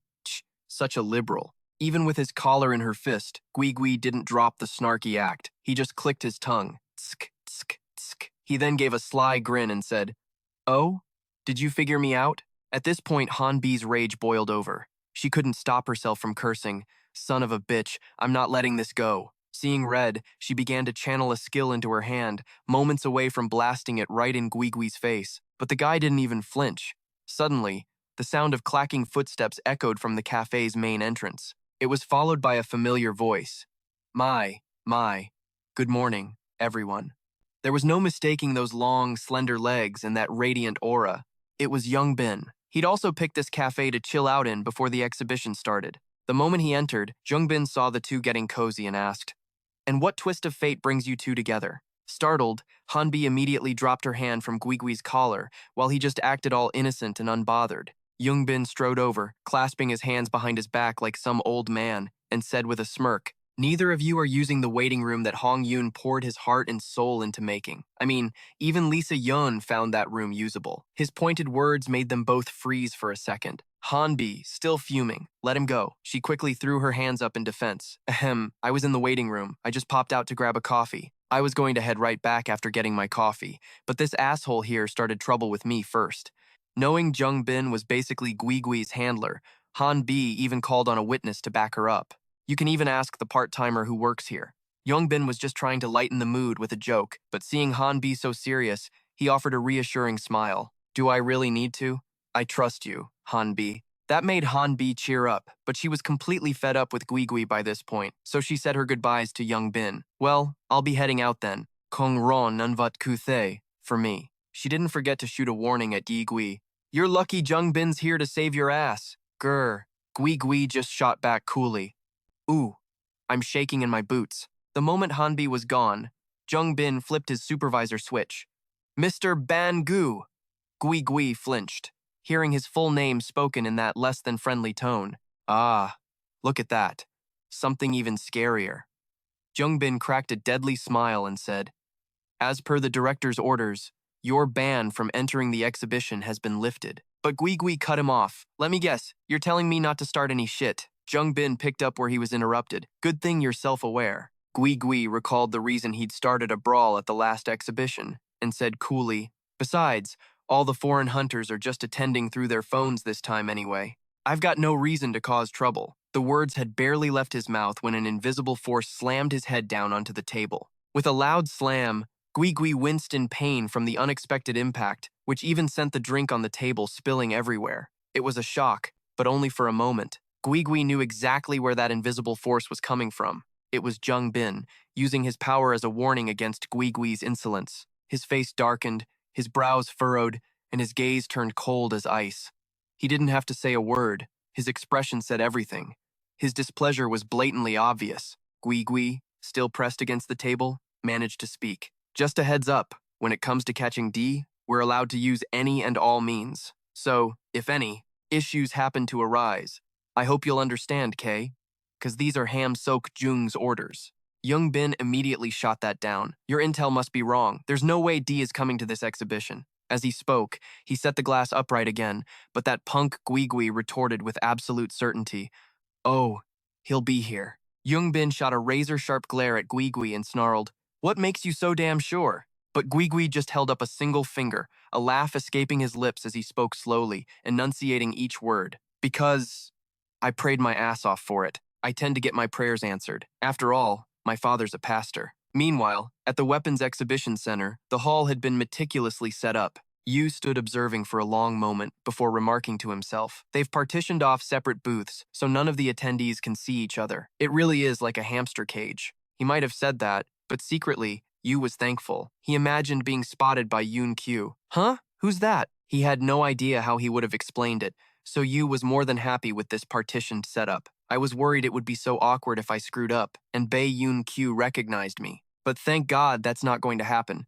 I don't know who the troublemaker was last time, but thanks." As he was lost in thought, Sa Young's voice cut in. Aren't you going to sit with me? Yu answered Sa Young, who was behind him. I'm more comfortable standing. Sa Young was a little displeased by his evasive attitude. She thought about forcing the issue, but decided to try persuasion instead. The auction is going to be pretty long, several hours at least. Yu quickly replied, I'm fine. No matter how much she pleaded, he stubbornly remained standing. Helpless, Sa Young resorted to sarcasm. Aha, and here I was thinking you had no stamina, seeing how deeply you were sleeping. Guess I was wrong, huh? But she couldn't resist adding one more jab. Well, if your legs start to hurt, just let me know. I'll move aside so you can lie down. Far from being grateful, Yu just got more pissed off. He grumbled internally. I just dozed off for a bit, and she won't let it go. God, it's so annoying. She was the one who told me not to leave and to get some sleep anyway. Suddenly, a loud bang from the center of the stage made everyone jump. All eyes snapped to the front. The female auctioneer appeared with a perfectly warm, charming smile as her sweet voice rang out. I would like to extend my sincerest thanks to all the hunters who have gathered here today. And now, let the auction begin. As soon as the words were out, she quickly gestured to introduce the first weapon. The first item is an S-rank accessory crafted in the form of an earring. It possesses resistance to fire and ice, and also has a function that enhances the user's mental strength. Despite the auctioneer's rambling introduction, Hong Ye-sung, who had been waiting on the sofa, had already dozed off. The exhibition was about to start, and he showed no signs of waking up. The bodyguard beside him, seeing his young master so soundly asleep, came over and whispered in his ear to wake him up. Hong Ye-sung let out a huge yawn. Still drowsy, he reached out and opened his item space. The crimson S-rank pair of earrings quickly materialized after Hong Ye-sung summoned them. Hong Ye-sung reached out and engraved his personal seal onto the accessory, as if to claim its origin. As soon as he finished, he went limp and collapsed back onto the couch without another word. The auctioneer then took over to liven up the auction's atmosphere. Sir Hong Ye-sung, the only crafter in the world who, even if you said he was favored by the system, no one would find it strange. We've just witnessed the seal that he has engraved on the item. The female auctioneer immediately announced the starting price. We will begin the first round of bidding. The starting price is 1 billion. As she finished speaking, bidding paddles were raised one after another without a moment's hesitation, and the auctioneer's voice rang out. We have a bid for 3 billion. From this point on, the bid increment will be 500 million, she shouted. 3.5 billion. Over where Sound and EU were, despite the chaotic atmosphere out there, Sound remained perfectly still. He was observing quietly and had no intention of bidding on the first item. EU, standing behind him, saw his silence and thought, looks like Lee Sa-young has no plans to raise his paddle. I guess he's not interested in that item, huh? The first item was quickly sold. The auctioneer slammed the gavel, closing the deal. Congratulations to the winning bidder. Now, we will move on to the next item. Suddenly, the auctioneer smiled mysteriously and said, all the hunters present here today are already aware of Sir Hong Ye-sung's special skill. Hearing this, the surrounding crowd began to buzz with noisy chatter. EU was a bit surprised, thinking, everyone's starting to go wild. Hong Ye-sung stood up, holding a large cloth-covered weapon in his hands. The auctioneer continued her introduction. One of Sir Hong Ye-sung's special skills is Deadline Finisher. What's strange about this skill is that the closer he gets to the crafting deadline, the higher the success rate and the faster the crafting speed. The auctioneer's voice echoed, unhurried, as each word was drawn out as if she were savoring every second of the building tension. Until now, the weapons Sir Hong Ye-sung has created have only ever reached S rank at their highest. But now, I would like to introduce the very first S+ rank weapon ever to be crafted by human hands. As the auctioneer spoke, Hong Ye-sung slowly pulled down the cloth, revealing a part of the weapon. The auctioneer continued her introduction. Ever since the rift appeared, at that moment, Hong Ye-sung was standing on the high platform of the hall. The light of the entire auditorium focused on the weapon in his hands. It was a long spear, its entire body a deep, inky black, with a slender, razor-sharp blade that radiated an aura of mystery and immense power. This will surely be a weapon hunted by many. The very first second he saw it, EU jolted. That spear, it looks just like the weapon I used to use. EU's shocked expression, of course, did not escape Saon's sharp gaze. He glanced over, gauging his reaction. Over in the hall, Hong Ye-sung was doing something, looking like he was preparing to engrave his seal on the spear. But his expression was unusually serious. It didn't look like the first time he'd engraved a seal. A figure caught Hong Ye-sung's eye, making him jump and look over. It seems Hong Ye-song caught a glimpse of EU, but the intentions of either of them were still unclear. Hong Ye-song suddenly waved his hand and shouted, stunning the entire hall, "Cancel the auction!" EU looked around like a lost kid. Everything around him was just black. He thought to himself, where the hell am I? It was so quiet around him that he could hear his own heartbeat. EU felt a sense of urgency. Where's Lee Sa-young? The ticket that can get me to the waiting room is still with Lee Sa-young. I have to find him first. A cuckoo sound rang out, catching his attention. Looking down, he saw a lone white chick also looking back up at him. Where did you pop out from? All of a sudden, its little yellow beak let out a loud cock-a-doodle-doo, making EU jump. Is this chicken insane? Following the chicken's crow, the scenery around him began to change. He stood there, stunned, in front of the gate of a house. A tile-roofed house had suddenly appeared. Unable to help himself, EU poked the chick's head with his finger. Hey, what the hell are you? Where is this? The poor little chick could only cluck. How is it supposed to answer him? Suddenly, the gate of the house opened. Inside, Hong Ye-song was lazing around, eating something. When he saw EU, he was like a little puppy. His eyes lit up as he jumped up to greet him. You're back? So that little chick was Hong Ye-song's pet. Come here. Kakako. You worked hard. As if on cue, the little chick flapped its wings and flew into Hong Ye-song's arms. EU stepped inside, his face suddenly darkening, feeling like he had just walked into a trap. Worked hard on what? Does this mean I've been kidnapped? What's with abducting someone in the middle of an auction? In stark contrast to EU, Hong Ye-song seemed to radiate a pink aura, his eyes sparkling as he looked at him. EU sighed to himself. Seriously, this world is full of all kinds of crazies. Seeing EU standing there motionless, Hong Ye-song enthusiastically invited him over. Here, sit next to me. EU flatly refused. No thanks. I can listen just fine standing. A little chick started pecking at his leg. Hong Ye-song laughed and said, Tsk, it's telling you to sit down already. Seeing that, EU had no choice but to sit. Hong Ye-song was delighted. Sorry about this. Sorry for bringing you here like this. I was in a bit of a hurry, EU retorted. Isn't this just kidnapping? Hong Ye-song quickly tried to defend himself. I'll take you right back. Kidnapping is such a strong word. What should I call you? I'll call you Mr. Secretary. We're old acquaintances, aren't we? Hong Ye-song said eagerly. But EU didn't seem very enthusiastic. I guess you could call us acquaintances, he thought. It's just that the circumstances of their meeting in a bathroom weren't exactly elegant. Just call me Secretary Kim. Hearing that, Hong Ye-song pretended to wave it off. He didn't want to recall that embarrassing memory. All right, Secretary Kim. Hong Ye-song chattered on while sitting. Well, first of all, this is a place that no one can enter without my permission. You can feel safe to say whatever you want. This is my precious little house that I built with my own two hands, piece by piece. You have to admit, this place gives off a really peaceful vibe, but that only made EU more suspicious. He ignored Hong Ye-song's rambling. It really is. Comfortable, isn't it? Very comfortable. Ha ha ha. Yui thought to himself how Nam Woo-jin had invited him for a walk, only to shove a ticking time bomb into his hands. And this dude, what the hell did he want to say that he had to beat around the bush so much? Yui was thinking about the exhibition ticket. Suddenly, Hong Ye-song's whole vibe changed. He didn't hold back and asked straight up, It's in your system inventory, isn't it? The item I made? He was no longer the harmless-looking guy from a moment ago. His voice turned dead serious, almost terrifying. Yui felt a stab of unease, clenching his fist to stop himself from slitting Hong Ye-song's throat. What are you talking about? I don't get it. Yui's mind was racing with possibilities. What the hell was this feeling? It was like I was being dug out from under my disguise, and my real self was being put on display.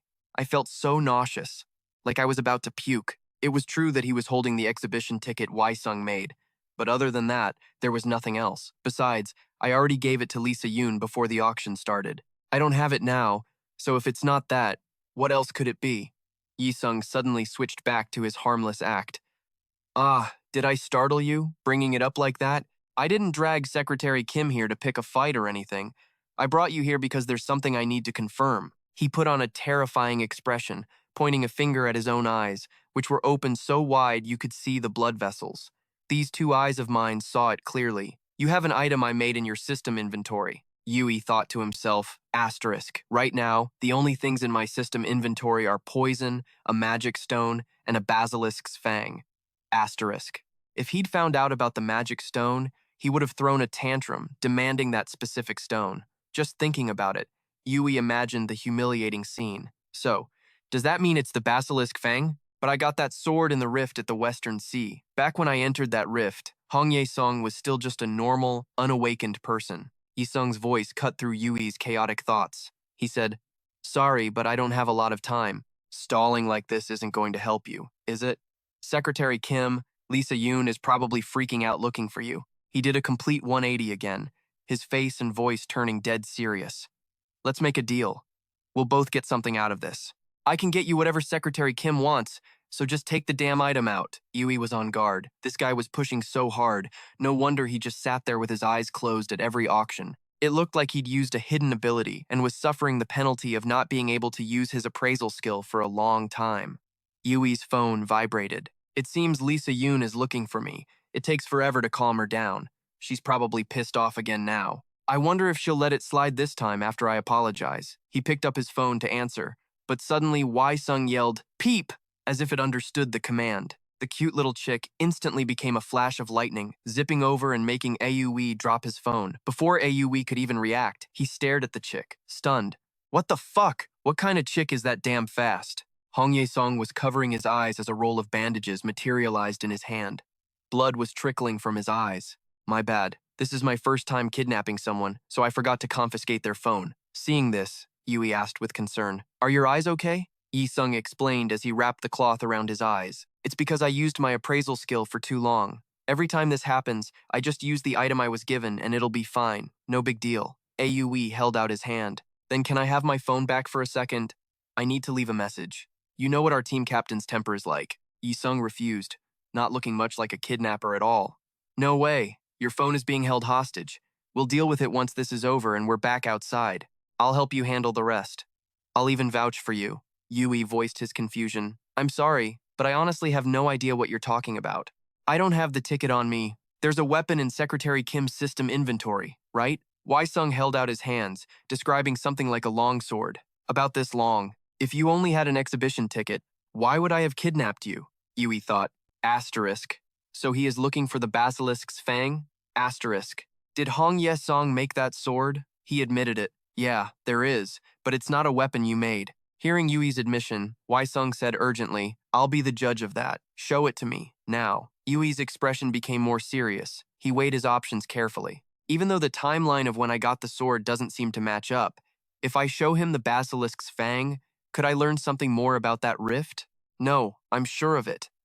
I have to do this, because I have a duty to bring back the people who were buried in that place. He took out the item Wai-sung wanted to see. A stunning, jet-black sword appeared in Yui's hand. Wai-sung took the sword and inspected it with his hands, looking a little surprised. Just as Aui said, this wasn't made by him. As Yui watched, he thought, so he was mistaken? Even though I didn't make this, it still feels a little familiar. "But why do I get the feeling I made this?" Aoi cried out. Ah, a system window just popped up, assessing compatibility, updating thoughts from the basilisk's fang. The basilisk fang's thoughts were cut off. Yui was in shock. "Dad? What the hell is it talking about?" Suddenly the sword seemed to react, but it clearly didn't have the mark Wai-sung left behind. He explained, "Yi for skill, Sung for star. I carve my name into everything I create. That way, the moment my hands touch them, I can confirm their existence. It's like a certificate of authenticity. My info-gathering skills are pretty damn good, you know. Wherever there are good materials, whenever a strong monster appears, whether I'm in Korea or abroad, I get a message on Insta about it. They ask me if this or that can be used to make a weapon. Because I'm the only person in the world who can help them turn those things into weapons. But despite knowing all that, I've never heard anything about a basilisk appearing. I've never even heard any news about a basilisk, never seen one, and never touched the loot from those guys.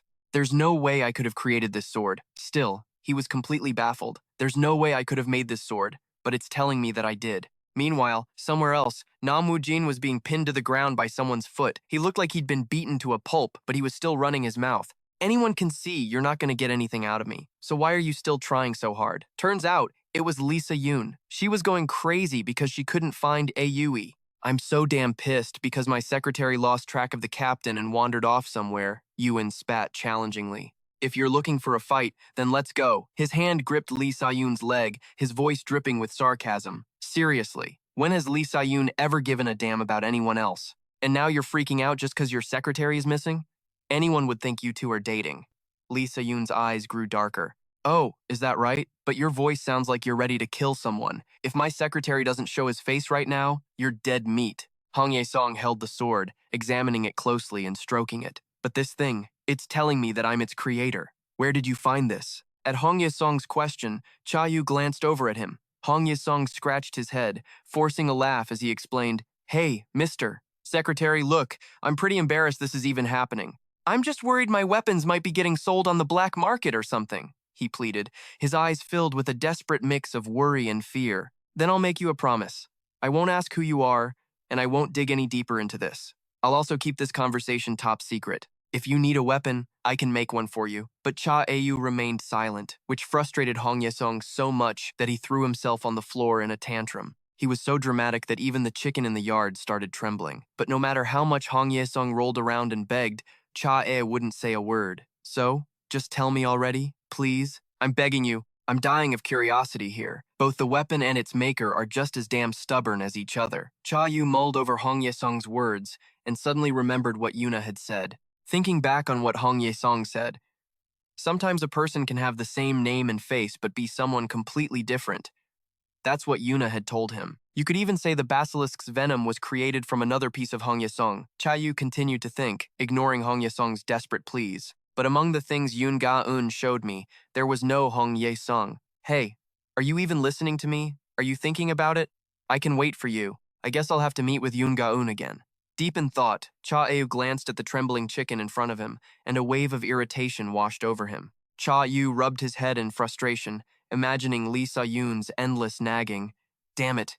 Even if I get out of here, Lee Sa-yoon will definitely chew my ear off about something. I told you to try your best not to meet with other people. If you like making friends that much, why don't you just join a hiking club or something?" Just the thought of it made Cha Yu drop his head and sigh. He finally opened his mouth, much to Hong Ye-song's delight. "So, I'm asking you where you got this. You better have a good answer for me." Cha Yu turned to face Hong Ye-seong with a cold glare, crossing his arms and asking seriously, which startled him. "But why are you so curious? And why should I trust you, Hong Ye-song? Me?" With that, Cha Yu turned back to stare at Hong Ye-seong, who got nervous and waved his hands frantically, trying to explain, "No, it's like this. Anyone can make an empty promise. We need to write up a proper contract. Shouldn't you have suggested that in the first place? But I already promised to keep it a secret and make you a weapon." Cha Eui looked on with contempt, idly imagining people seeing him carrying a weapon made by Hong Ye-song. That made Hong Ye-song freeze up, totally speechless. A hunter who works as a secretary suddenly carrying a weapon made by you. That's bound to look suspicious. Oh my god. What is that bright, sparkling weapon? This thing?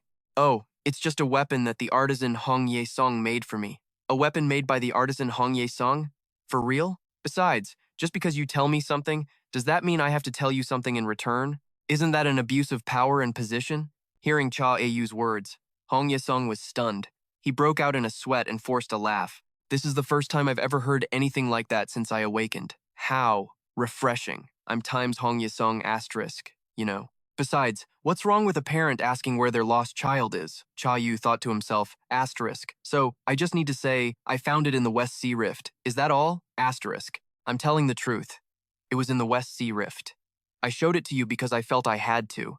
But this is a completely different issue." As if realizing something, Cha Yu whipped his head around, his eyes wide, and demanded loudly, "A minute ago you said you didn't create it and that you've never even seen a basilisk in person. So did you actually give birth to this thing or not?" Cha Yu's serious tone made Hong Ye-song freeze, sweat pouring down his face as he thought, asterisk. Did he pick up that sarcastic attitude from being Lee Sa-yoon's secretary? Asterisk. Panicking, Hong Ye-song quickly tried to explain, desperate to prove the sword was his. "My name is on it right here, and this thing won't cut me. This is how you find out who the creator is." Hearing that, Cha Eui held out his hand. "Let me see it." Hong Ye-song immediately handed the sword over. "Here." Suddenly, Cha Eui placed the sword on the floor and slammed his hand down on it. Hong Ye-song jumped up in a panic, clutching his head in disbelief. But Cha Eui was calm, holding up his uninjured hand as if showing off. While Hong Ye-song stood there with his jaw on the floor, Cha Yu calmly picked up the sword and spoke coldly. "Or is the blade just dull? I wouldn't exactly call that proof." The system suddenly sent a notification to Cha Eui. Before placing a hand on the blade, updating the thoughts of the basilisk's venom. Seeing the notification, Cha Eui immediately stopped. Asterisk, gotta be careful. Asterisk, Venom's thought. Hit me, and I'll chop off your hand. S plus Basilisk's venom characteristic has been activated. Venom's thought. I take back what I just said. Afraid he couldn't prove the sword was his, Hong Yesong flew into a panic and began to frantically sharpen the blade. Seeing this, Cha Eui celebrated internally. Wait, let me sharpen it with a whetstone. Once it's sharp, then you can try again. Luckily, Hong Yesong was a simple-minded guy, completely focused on proving the work was his. Just as things were getting heated, a phone rang, cutting through the tension. Hong Yesong picked up his phone, and his expression turned serious. Cha Eui looked at him, confused. Looks like something's happening outside. A message from Jung Bin appeared, the tone urgent and anxious. Mr. Hong Yesong, can you move the auction time up? We have a problem. Mr. Hong Yesong, ignore my last message. Absolutely do not go outside. Cha Yu and Hong Yesong locked eyes. Hong Yesong asked nervously, if he's telling me absolutely not to go out, does that mean Lee Se-yoon is using poison? Hearing that, Cha Yu cursed to himself. He was worried for Lee Se-yoon, knowing he was headed this way. He was afraid Lee Se-yoon would get caught by Jung Bin's power and be unable to escape. Damn it, Lee So-yeon, what the hell are you doing now? Jung Bin's ability is binding. Any awakened, bound by Jung Bin's chains can't use their powers for a set amount of time. Even if he's an S rank, Jung Bin will definitely bind him. If he gets taken to that fake awakened management bureau, even getting back to the pub will be a total nightmare. Worried about Lee So-yeon, Cha Eui grabbed his sword, about to leave, but Hong Young quickly put out a hand to stop him. I'm not letting you go. I'd seriously lose my mind. Where the hell do you think you're going? You're not leaving without telling me where you're off to? You're not going. But Cha Eui, not scared in the slightest, spoke calmly, his voice dripping with sarcasm. Sorry, but what you're doing right now, Hong Young, is called kidnapping. Isn't this just an abuse of power? Of course. If you'd asked politely, I would have been more than happy to answer. Then Cha Eui clasped his hands, tilted his head with a slight smile, and said, but for someone with absolutely no manners, I can't exactly spin you a long tale while I'm stuck dealing with basilisk venom. With that, an annoyed Cha Eui turned his back to leave, ignoring Hong Young, who fell to his knees, crying and trying to hold him back. I'm begging you, just give it up. But Cha Eui froze, suddenly remembering that online post.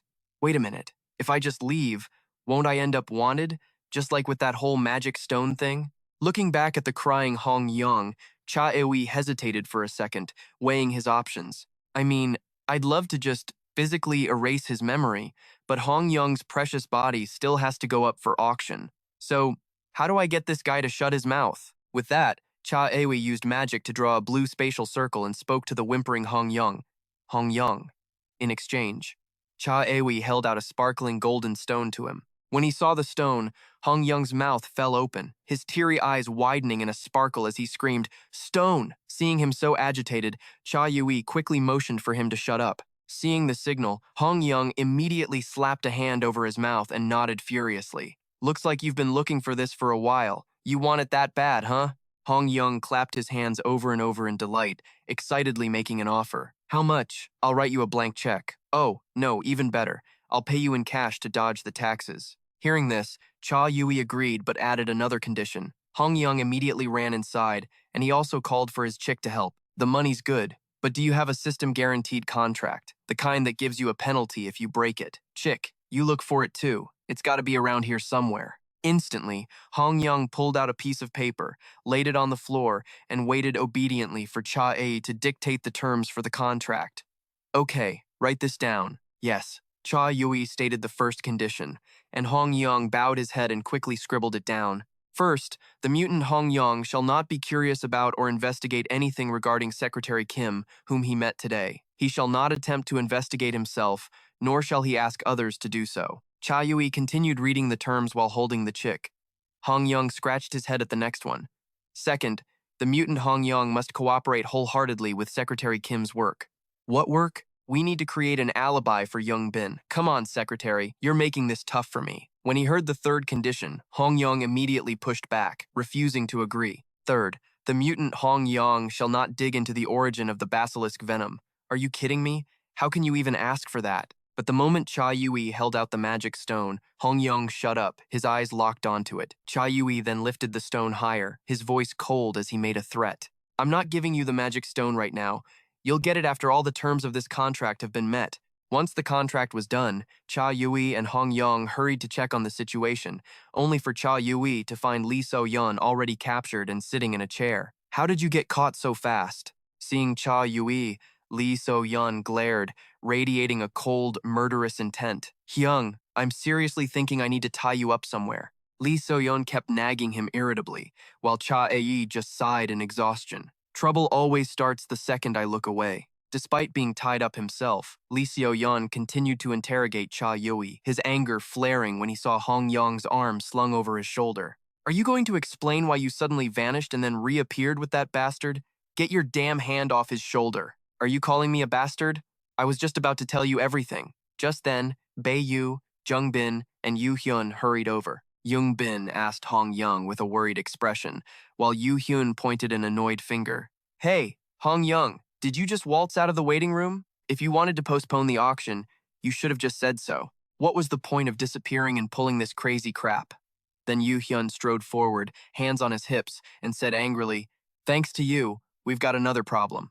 What problem? It's thanks to Jung-bin.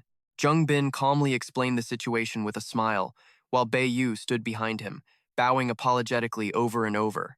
Even though Seo-yeon and Kyung-gu fought and Kyung-gu's shoulder got broken, the building didn't collapse thanks to Hong Young's quick report. It's all within an acceptable range of damage. I apologize for our captain. We'll contact the Pato team regarding his treatment costs. Hearing that, Lee Seo-yeon erupted in fury, his murderous aura spiking, but Young Bin just kept smiling calmly. He attacked first. An S-rank, Lee Seo-yeon? Geez, so that's why you're only tied up by the wrists? Then Jung Bin turned to Hong Yong and Cha Eui and asked seriously, So, the person next to you, Hong Yong, is he the secretary for the Pato team? Hong Yong's confident and cheerful reply left Jung Bin and Yoo Hyun completely stunned. Did I kidnap the secretary? Seeing their reactions, Hong Yong quickly explained, then turned to laugh at his own chick, which pissed it off. No, I only brought him here because I needed to talk to him about something. I told Chicky to go get a gas mask, but I guess it brought him along instead. Seriously, it's still such a noob. Hong Yong continued his non-stop explanation, waving his hands all over the place. He kept going, while Young Bin, Ba-yu, and Yoo Hyun stood there, completely speechless. But once you bring someone over, you can't just kick them out immediately, right? That would be so heartless. And it's not like he can just kidnap Lee Seo-yeon again. Imagine having to serve a boss that vicious. If he just walks out, he's definitely going to get chewed out. So, I offered him a cup of tea. That's it. He looked like he was having a really hard time. Jung Bin, looking fed up, turned to Cha Eui and asked, What's your name? I'm Kim Sung-woo. Still, Jung Bin wasn't totally convinced and pressed on with a strained smile. Cha Eui replied calmly, stroking the chick in his arms. Is he actually telling the truth? Were you threatened in any way? Yes. The artisan apologized for the mix-up and even offered me some tea. The chick even gave me an introduction. So where did he take you after you were kidnapped? A tile-roofed house. It had a courtyard and even a palanquin. When he heard Yui's answer, Jung Bin whipped his head around, a dangerous smile aimed at Hong Yun. Hong Yun broke out in a cold sweat, only able to force a laugh and avoid that gaze. Cha Eui bowed his head to apologize and explained further. After listening, Jung Bin's voice softened in reassurance. I should have been by his side, since Lee Sa-young said he was going to move separately with his secretary this time. I'm sorry. What's done is done. It's a good thing the building wasn't filled with poison. Lee Sa-young suddenly spoke up, his patience gone. When are you going to take this thing off me? Since you can still bid while you're tied up, we plan to release you after the auction is over. Hearing that Young Bin wouldn't remove the cuffs, Lee Sa-young's annoyance became obvious. His gaze was icy and full of pressure, and the air grew tense. Bae-woo hurriedly stepped forward to mediate. I think I could break this thing without any powers. Are you threatening us? Does that sound like a threat to you? It's okay, we'll take them off when it's over. You've all worked really hard. Seeing how tense things were, Bae-woo quickly looked over at Cha Eui and Hong Ye-sung, blinking as a signal for help, then waved Cha Eui over. Seeing this, Cha Eui immediately walked over to Lee Sa-young, leaned down, and whispered in his ear, Come to the waiting room, I'll tell you everything there. Let's just go in there for now. Lee Sa-young immediately stood up and followed, leaving the other four frozen in place, staring after him in surprise. He's actually listening to him? After Eui gave a brief explanation, Lee Sa-young understood. So, what you're saying is, you entered Hong Yon's space. He took off the poison gas mask and continued, But why did he suddenly pull you in? And what the hell did you two talk about in there? Beneath the mask was Lee Sa-young, his face demanding answers. I want to hear every single detail, straight from you. Yui rolled his eyes and pouted. Geez, you'd think this was a formal hearing, he thought to himself. But I can't tell him everything I said to Hong Yan. Lee Sa-young, scowling, sat on the chair and said in a low voice, Sit. Yui avoided his gaze, looking elsewhere. I'll stand and talk. This time, Lee Sa-young's voice was like a command. I told you to sit. Yui remembered the time Lee Sa-young protected him from the dark energy. Even though Lee Sa-young had seen the basilisk's venom before, in the fissure in Wangjin district, the image of Yan creating a powerful sword appeared in his mind. But a weapon and a weapon created by Hong Yan, those words carry different weights. Besides, if I talk about the venom, it's the same as revealing what I am. Aoi seemed to fall into deep thought. There were more and more things he couldn't tell Lee Sa-young. He tried his best to choose words that wouldn't reveal too much. Fine, if that's how it is, let's just see each other less. Yui plopped down next to Lee Sa-young, who continued to stare at him as he began to speak. First, Yui started telling him about when he met that creature, and how the chick had brought him into Hong Yan's space. Lee Sa-young nodded quickly. Yui continued. Hong Yan was lying down eating red ginseng when he saw me, so he just told me to sit. Lee Sa-young just gave an indifferent, but because he'd filtered out so much information, Yui was out of things to say. He glanced away. Shit, if I leave out the basilisk venom stuff, there's nothing left to talk about. All while Lee Sa-young was still staring daggers at him. Guess I have no choice but to lie this time. He hesitated, then tried to bullshit as best he could. And then, suddenly, Hong Yan, he had this emotional outburst and said he knew everything. Lee Sa-young crossed his arms and leaned closer to ask, Knew what? This is getting riskier by the second. Beads of sweat started rolling down Yui's face. That I have the magic stone. Hong Yan is looking for it, after all.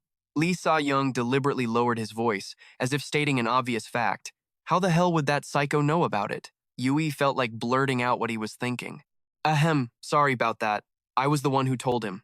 Lee Sa-young pressed his lips together. After hearing the story, Lee Sa-young became a little whiny, leaning his head slightly to rest on Yui's shoulder, his hands still tied, and sighed. Ha! This is hopeless. I can't think at all. Yui was a bit surprised. He looked at the sulking giant puppy and thought, What's with this kid? Is this a new kind of attack? Lee Sa-young's whiny voice rang out, catching his attention. I'm so tired. It keeps pushing me to figure things out, forcing me to always be on alert. It's so annoying. Hearing that, Yui could only watch him vent and think to himself, Tsk, tsk. This isn't his usual self. He's even sulking. It seems like that chain is putting a lot of pressure on him. Seeing him act so needy, his heart softened and he reached a hand out to gently pat his back. I'd feel more comfortable if he just kept being a jerk. When Lee Sa-young felt the comforting pats, he started sulking even more. This is so frustrating. Yui had no choice but to console and encourage him.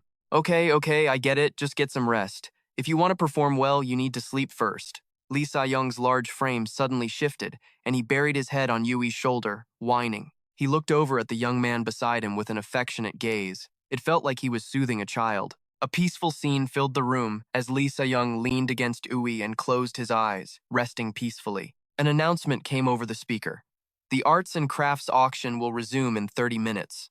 Hunters waiting in the lounge, please return alone after the waiting period is over. Yui thought to himself as he stroked Lee Sa-young's hair. 30 minutes, huh? His fingers accidentally brushed against the back of his neck, and he suddenly realized something was wrong. Huh? Lee Sa-young, he feels a little cold. Suddenly, he had a bad feeling and grew suspicious. Does he normally feel this cold? When Yui frantically turned Lee Sa-young back over, it looked like he had passed out. He touched his hand to his cheek, questioning. During my time working with Young Bin, I've seen plenty of people bound by chains, but this is the first time I've seen it affect someone's body like this. Lee Sa-young lifted his face, his eyes sharp as he stared at Yui. Turns out he wasn't unconscious at all. He even grabbed Yui's hand tightly and glared at him.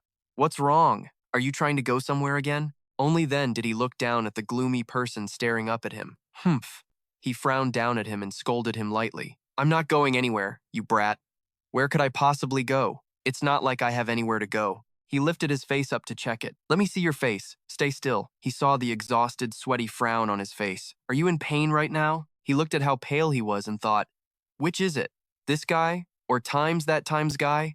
He remembered the hunters who acted like they were fine right before dropping dead on the spot. Even when I was operating under the name Jigi, I saw countless hunters hide serious injuries, pretending they were fine, only to suddenly collapse, whether in a dungeon or a fissure. The image of countless hunter corpses collapsing in pools of blood from their severe injuries flashed before Yui's eyes, making him feel exhausted. All for the sake of not making others worry. They don't give a damn about the position they put the person who has to carry their corpse in. Why are there so many people like that everywhere you go who just grit their teeth and bear it? Returning to the present, Yui was frustrated and scolded Lee Sa-young because he was exactly the same as those dead hunters.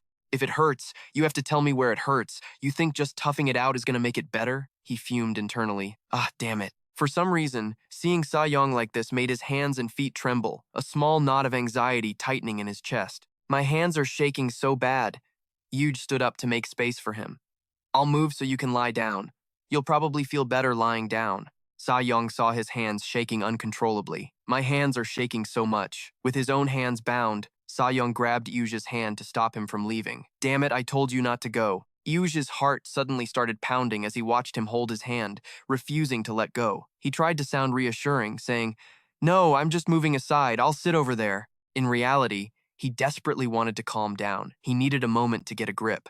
But Sa-young stubbornly held on tight, not letting go, even putting on a sulky expression. He's going to drive me crazy. Yuge wished he could just deck him one. Can't this guy trust anyone for a second? Just who the hell was it that betrayed Lee Sa-young's trust? Sa-young suddenly yanked Yuge hard, making him fall onto his lap before he could even react. He rested his head on his shoulder, leaving him completely bewildered.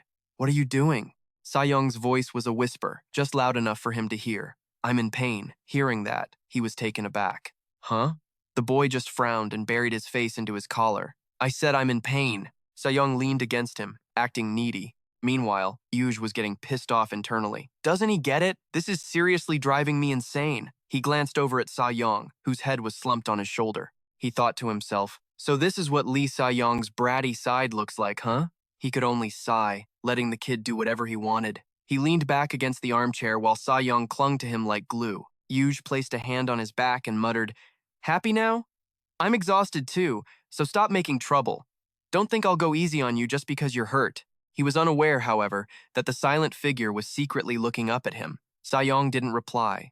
His dark purple eyes slowly closed as he began to drift off to sleep. Yuge tilted his head to look at the clock. It was currently 19 minutes and 28 seconds.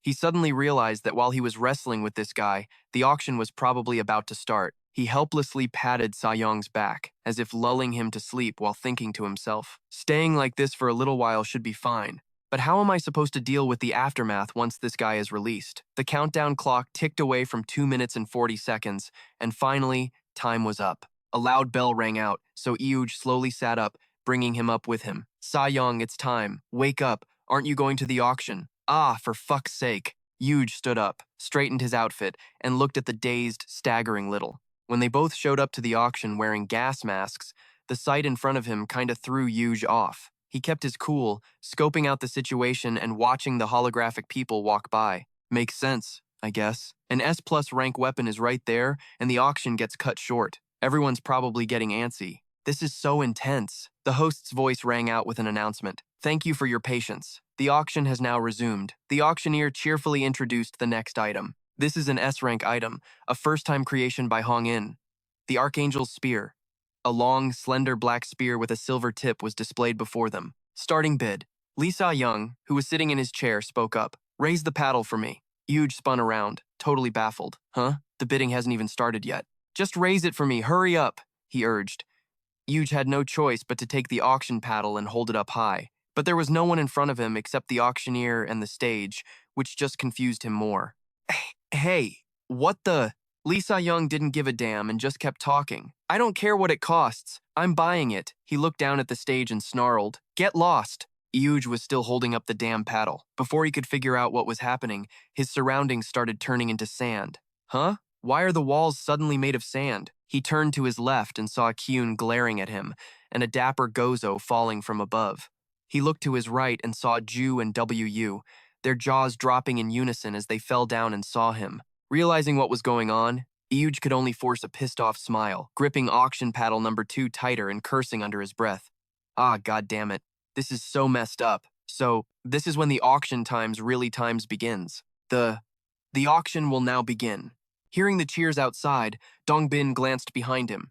Then he turned back around, pulled out a chair, and placed the file on the table. And so, Dongbin sat down across from Wigyu, who was tightly bound in black chains. Shall we continue where we left off? Wigyu sneered contemptuously. The auction's already started. Don't you need to be there? Dongbin kept his smile. Nah, it'll probably be fine. What's happening here is more important. Wigyu held out both his hands. You gonna untie me or what? Dongbin rested his chin on his hands. Nope. We have a lot to talk about, you little chicken. Wigyu looked puzzled.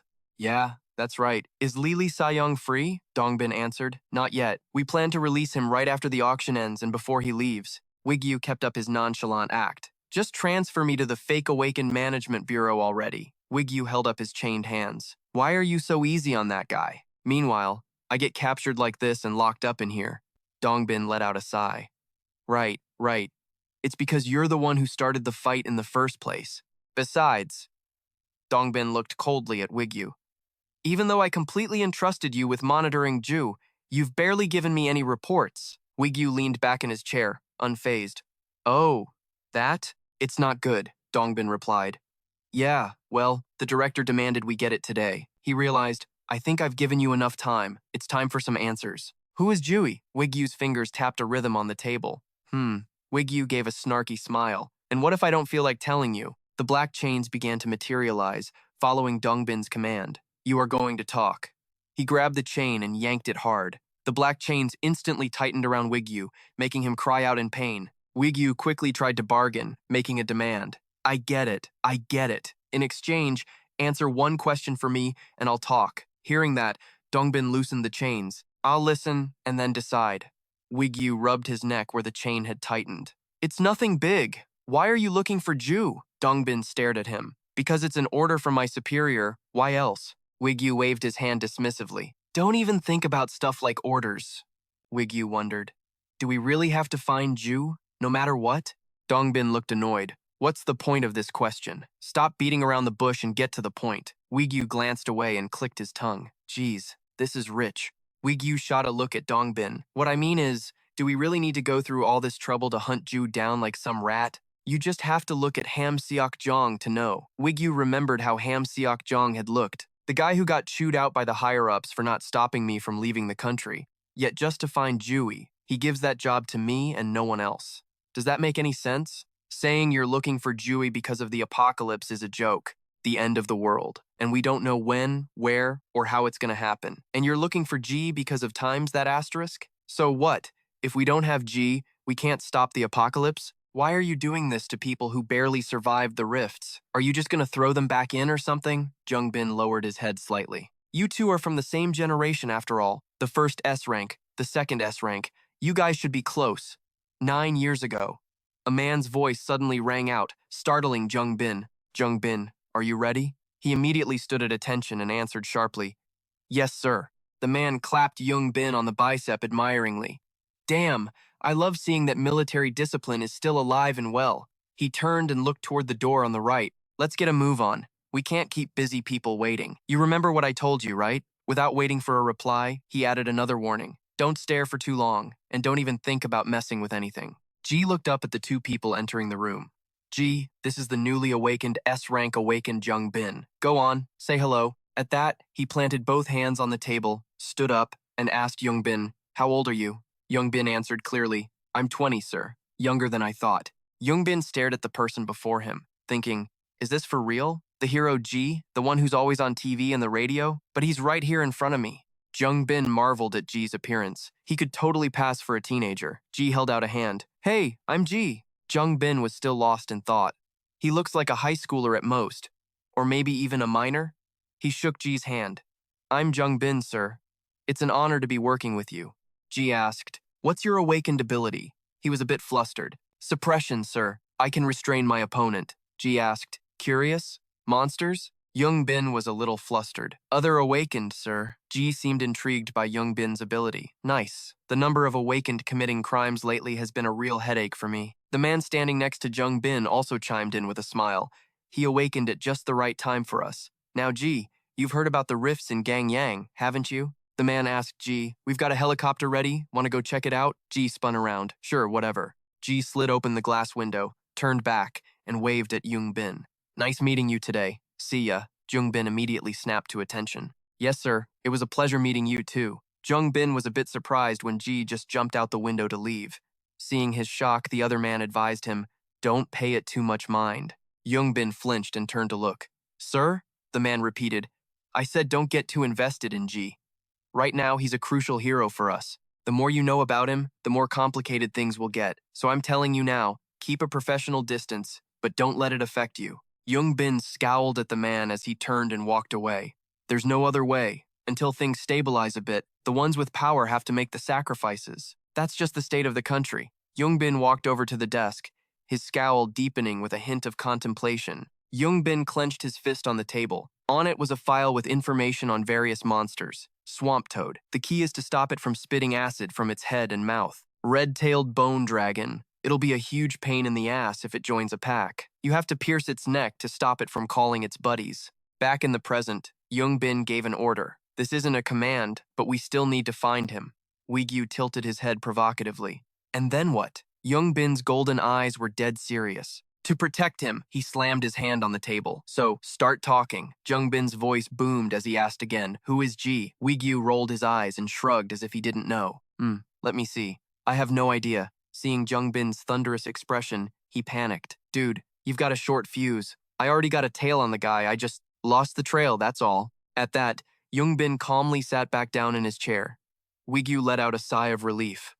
Why don't you try tailing Lee Sa-young? Young-bin didn't understand why. Wigyu got serious. Look, I worked my ass off to narrow down the list of candidates for Ji to just a few people, but every lead goes cold at Lee Sa-young and the Poe group. That bastard specializes in pissing people off by spreading bogus rumors. Hearing that, Young-bin recalled something Lee Sa-young had once said. Come to think of it, Lee Sa-young once said that everything that comes out of the West Sea Rift belongs to her. Lee Sa-young said, everything in the rift is mine. Jung-bin was pretty surprised at how cooperative Wigyu was suddenly being. Why so helpful all of a sudden? Wigyu smirked. Cause it looks like you're on Ji's side. Jung-bin was curious. You have some connection to Ji? He grinned brightly. It's nothing that special. Wigyu leaned back in his chair. That buddy of yours once killed a monster that was about to wreck our church, so I guess you could say I'm just returning the favor. Wigyu's tone was unusually serious. Every moment I experience isn't a given, it's a gift. In a dark room, streams of blue and orange energy lit up the space. A girl was struggling, trapped by a swirl of orange energy. A voice rang out. Hey, stop bidding on the weapon I already called dibs on. Take the auction board down, now, yes. Number 7, number 10, number 2, number 11. A young man rushed toward the girl on the platform. A screen next to her displayed machinery as the voice spoke again. Cut the phone lines on those foreign bastards so they can't bid. Die! Du-hoan slammed both hands against the barrier in front of him, the impacts thudding loudly. Two guys sitting on the sofa behind them commented, this is pretty interesting. Where the hell does that guy disappear to at times like this? So damn annoying. Du-hoan shouted, Lee Sa-young, is this for real? The loud banging on the barrier continued. Di-shu ran over, grinning. Team leader, just hang in there until we win the auction. Confused, Du-hoan turned his head to ask again, is this really okay? Lee Sa-young, leaning his head on Aud's shoulder, said casually, we need an excuse, so don't fight back. Di-shu stood before the barrier and turned back to Lee Sa-young excitedly. Team leader, can I scream now? Getting the okay. Di-shu turned back as a small, circular hole opened in the barrier. Di-shu clenched both fists and opened his mouth wide. He took a deep breath and let out a huge scream.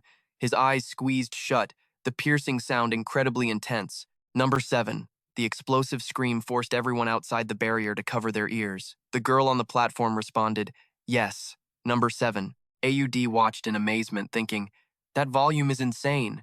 Suddenly, a voice called out, Mr. Lee Sa-young. Both of them on the sofa turned to look at a man in glasses sitting on the other side of the barrier. It was Gozo. He looked at Lee Sa-young and said, don't you have a plan to deal with this situation? But Lee Sa-young just replied casually, and what do you suggest I do about it? Gozo continued, aren't you just trampling all over the hunter's pride by doing this? Lee Sa-young went on, don't blame me for their lack of patience. Lee Sa-young clicked his tongue, muttering in annoyance, and get a handle on your Hanabe, then you won't have to make excuses when Young-bin shows up. Hearing that, Gozo shot Lee Sa-young a murderous glare. Stuck in the middle, Au thought helplessly, please, just put me out of my misery before you two start talking. Suddenly, the phone in Gozo's pocket chimed. Gozo said softly, "You're right. Thanks for the advice." Au thought, confused. "You call that advice? What's with this guy?" All of a sudden, Gozo picked up a small yellow stick and lit it with a small flame on his finger. Seeing this, Au sighed to himself. Now he's roasting marshmallows? Seriously? What is this guy's problem? Chae-hyun walked over to Gozo and flopped down into a chair. Chae-hyun said, annoyed, "They dare to storm in here and start a fight over something that's not even worth a dime. Vice Director, you have a spare auction paddle, right? Mine broke." Seeing this, Gozo handed the yellow stick to Chae-hyun and said, "You don't?" Chae-hyun jumped, saying in alarm, "But I need that to even participate in the auction." Gozo continued, "Yeah, and you're the one who broke it. Hanabe, have a marshmallow." Chae-hyun looked like she was about to lose it, snapping, "Why are you only telling me now?" Suddenly, Lee Sa-young called for Kang-ju, and she immediately turned her head and answered. "Yes, team leader," Lee Sa-young said casually. "Break all the paddles belonging to everyone else." She turned around excitedly, and with a whoosh, her hand sliced through the air. Lee Sa-young was bound by chains, wearily holding up a white paddle, his head resting on Ayu's shoulder. With a dazed look in his eyes, Lee Sa-young said weakly, "It looks like I'm the only one who can participate after all." Holding up paddle number 2, Hong Ye-sung suddenly shot like a rocket toward the girl on the stage, snatched the gavel, and said excitedly, "So that means Lee Sa-young wins the bid, right? Let's wrap up this auction already." Suddenly, the mask Lee Sa-young was wearing started to make a noise. Click, clack, clack. Lee Sa-young let out a long sigh of relief. Lee Sa-young started to lean forward, his weak voice trailing off. "In that case, please pass a message to Jung Bin for me." Lee Sa-young collapsed onto the floor, his hands and feet bound, and said wearily, "I'm doubling this debt." Seeing this, Au frantically helped Lee Sa-young up, yelling in worry, "Lee Sa-young!" Au laid Lee Sa-young down on a sofa and took off his mask. Touching his cheek, Au thought with concern, "He's so cold. What's wrong? This is way more than just not feeling well." Lee Sa-young's face was now scrunched up and pale. Au continued to think, "Can having your power restricted affect your body this much, to the point where you lose all your strength and just pass out?" Au put on the mask, his eyes widening and heart pounding. He called out in a panic, "What's happening, Lisa?" Au's thoughts raced with worry. "This is bad. Who do I call? I have to get somewhere." Woon-woo ran over, rushing anxiously. "Mr. Secretary, what's wrong with him? What happened?" Helpless, Au bit his lip, thinking angrily to himself, "Snap out of it." Au turned and said loudly, "I don't know. He's been in bad shape ever since he was captured. Then he just suddenly collapsed." Woon-woo stood beside them, confused. "What? This has never happened before. I've been restrained before, but never to this extent." Woon-woo quickly turned and shouted, "Jisoo, get Young Bin over here." Jisoo rushed past the barrier, saying urgently, "I know, but Young Bin is here right now." After speaking, Woon-woo sat down and a small, blue, circular space appeared. Woon-woo frantically pulled out blue, white, and orange vials, saying in a fluster, "What am I supposed to do in a situation like this?" A black aura was swirling in front of Au, and his heart wouldn't stop pounding. His eyes were wide as he stared at Lee Sa-young, sweat starting to pour down as the dark energy closed in. Suddenly, a loud voice rang out, making Yu whip his head around. "I brought him!" Jisoo said, panting as she pushed Jung Bin inside. Jung Bin asked, bewildered, "Miss Kang-ju, can you explain to me why the auction hall looks like this?" Woon-woo, Jung Bin. When Young Bin saw the situation before him, he was startled and said in alarm, "Lee Sa-young, what in the world is going on?" Seeing this, Young Bin rushed forward, but was blocked by long black chains. Young Bin said worriedly, "I'm sorry. It was thoughtless of me. I didn't expect it to last this long." His face began to show a hint of fear. Young Bin held a purple bottle in his hand. Murmuring with concern, "Lee Sa-young's condition has never been this bad. What should I do? You know that my chains have the ability to suppress an awaken's power." Young Bin carefully poured the purple liquid for Lee Sa-young to drink, saying in a fluster, "Well, on the surface, that's true." Young Bin began to think of two giant clocks, with two figures, one white and one black, wrapped in black chains beside them. But to be more precise, it reverts the body of an awakened to its state before awakening. His face was bewildered, because that is also the moment of awakening. It's the act of temporarily freezing the body's time by turning it back. A memory of a dark space, surrounded by the grim scene of a pile of ruins. A grimy and lonely young man sitting in that space returned to the moment just before becoming an awakened. In other words, when he was still a normal person. Amidst the pitch-black rubble where everything had melted into liquid, they say he was sitting alone, wearing a baggy hospital gown. Hearing this, Ayu's face darkened, his expression full of disbelief as he stared at Young Bin. His heart pounded even faster. Young Bin stood up, looked at Ayu, and said, "We need to check Lee Sa-young's health immediately. I will formally apologize to team leader Pado and Lee Sa-young at a more appropriate time. Besides, I was dealing with something else before I came here, so I haven't grasped the situation in the hall. Please, everyone, explain it to me." Woonwoo scratched his cheek, his eyes avoiding contact as he looked away and said awkwardly, "Well, the auction just ended with, what was it? Because of the Great Window Auction, the hunters turned on each other and started fighting, so the hall ended up like this. Was there anything else?" Hearing that, Jisoo popped her head out and said, "The team leader was the one who won the bid for it." Woonwoo said blankly, "Do we have to mention that too?" Jisoo looked furious, crossing her arms and snapping at Woonwoo. "Our team leader is unconscious right now. Of course we have to mention it. What if he doesn't receive it because of this?" Seeing this, Young Bin chuckled and said, "You're right. For now, that's enough information. Thank you, everyone." Young Bin pulled out a black earpiece and put it in his ear, saying seriously, originally, it was Hong Ye-song, so he was supposed to stay in the city a while longer before starting work. But to ensure Hong Ye-song's safety, we must take him to the mountains immediately. Also, could you please take down the defensive wall for me? I'll call for transport. Hearing this from afar, Hong Ye-song rushed over, shouting in annoyance, "Hold on, who decided that? I'm not leaving yet." Young Bin made a V sign with his hand, saying playfully, "Mr. Hong Ye-song, you have perfect timing. This is a direct order from the director." At that moment, 4 people in black suits rushed over and dragged Hong Ye-song away. Young screamed in anger, "Wait, I'm not done with my transaction yet." 4 men in black spoke in unison. "We need your cooperation. What are you hiding? Hand it over, now." Dongbin pointed coldly and said, "Take him away."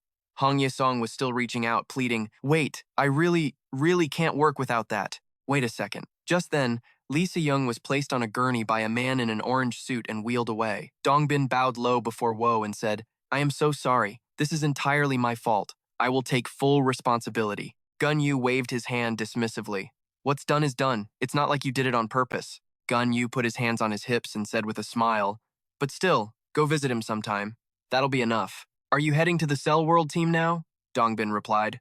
"Yes, that's right.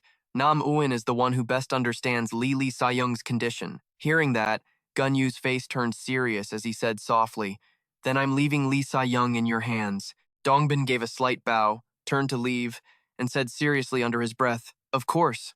I'll be taking my leave then." Ju, standing next to Gun Yu with her hands on her hips, said, "Are we sure it's okay to just leave it like this? The team leader passed out, and I heard we almost got our heads blown off." "It's fine. It was just an accident." Gun Yu scratched his head and said, "Whatever we can dig up from the agency, Lee Sa-young will know how to get. Come on, let's go." Suddenly, Gun Yu looked towards Yuge and said with a smile, "Secretary, let's go." It startled Yuge, who replied, "Huh?" Gun Yu spun the car keys in his hand, looking amused. "We drove here, so we'll drop you off right at the headquarters front door." Yuge tried to refuse. "No, I'm fine." But Ju was quick to push him along, not forgetting to shoot a look at Gun Yu before letting out a sigh. "Hey guys, your boy is starving for likes. If you're enjoying the story, do me a solid and smash that like button. And if you're new here, hit subscribe so we can see each other again." Hey guys, your boy is starving for likes. If you're enjoying the story, do me a solid and smash that like button. And if you're new here, hit subscribe so we can see each other again. Hey. Lee Sa-young offered his sincere thanks. "You guys even worried about getting me an umbrella. Thanks." "Take care," Gun Yu smiled, his eyes crinkling. "You went through a lot today, having to stick with Lee Sa-young like that." Ju waited until Lee Sa-young was a good distance away before she spoke up. "But, Vice Captain, the reason I've been quiet this whole time is because I saw that neither you nor the captain said anything." Gun Yu answered softly, She rested her chin on her hand and asked casually, "But who was that guy? I've never even seen him on the team, let alone in the secretarial department." Gun Yu raised an eyebrow, cutting her off. "Deek-soo?"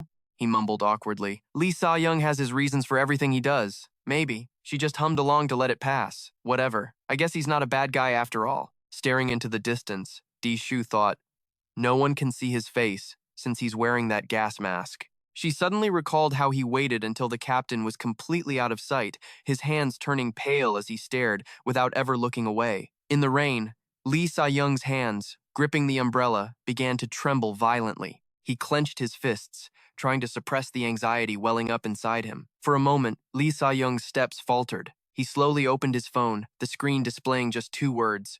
I'm okay. Lee Sa-young suddenly recalled what Yu Chun had said. Earlier, before the fight, I was nearby and overheard this. When Yan sprayed that stuff and disappeared, it looked like they were talking about something, and then they started fighting. Wigyu couldn't hold back his curiosity and asked Lee Sa-young directly, "Why are you trying so hard to stop him?" However, Lee Sa-young immediately shot back. "It's probably because your abilities are too weak." Wigyu managed to hold his tongue and just nodded, letting it slide. "Fine, my abilities are weak, but I've been thinking." He looked annoyed, his brow furrowed slightly as he spoke coldly. "Is there something you want to see die for good? Something you want to see disappear completely?" Lee Sa-young fell completely silent after that question. Du Chae-hyun silently commented to himself. After he said that, all hell broke loose. That train of thought was suddenly cut short. It seemed Lee Sa-young didn't have a very good impression of Jae. He thought to himself, "Back when I was active as Jae, I never met Lee Sa-young, so I have no idea why he hates me."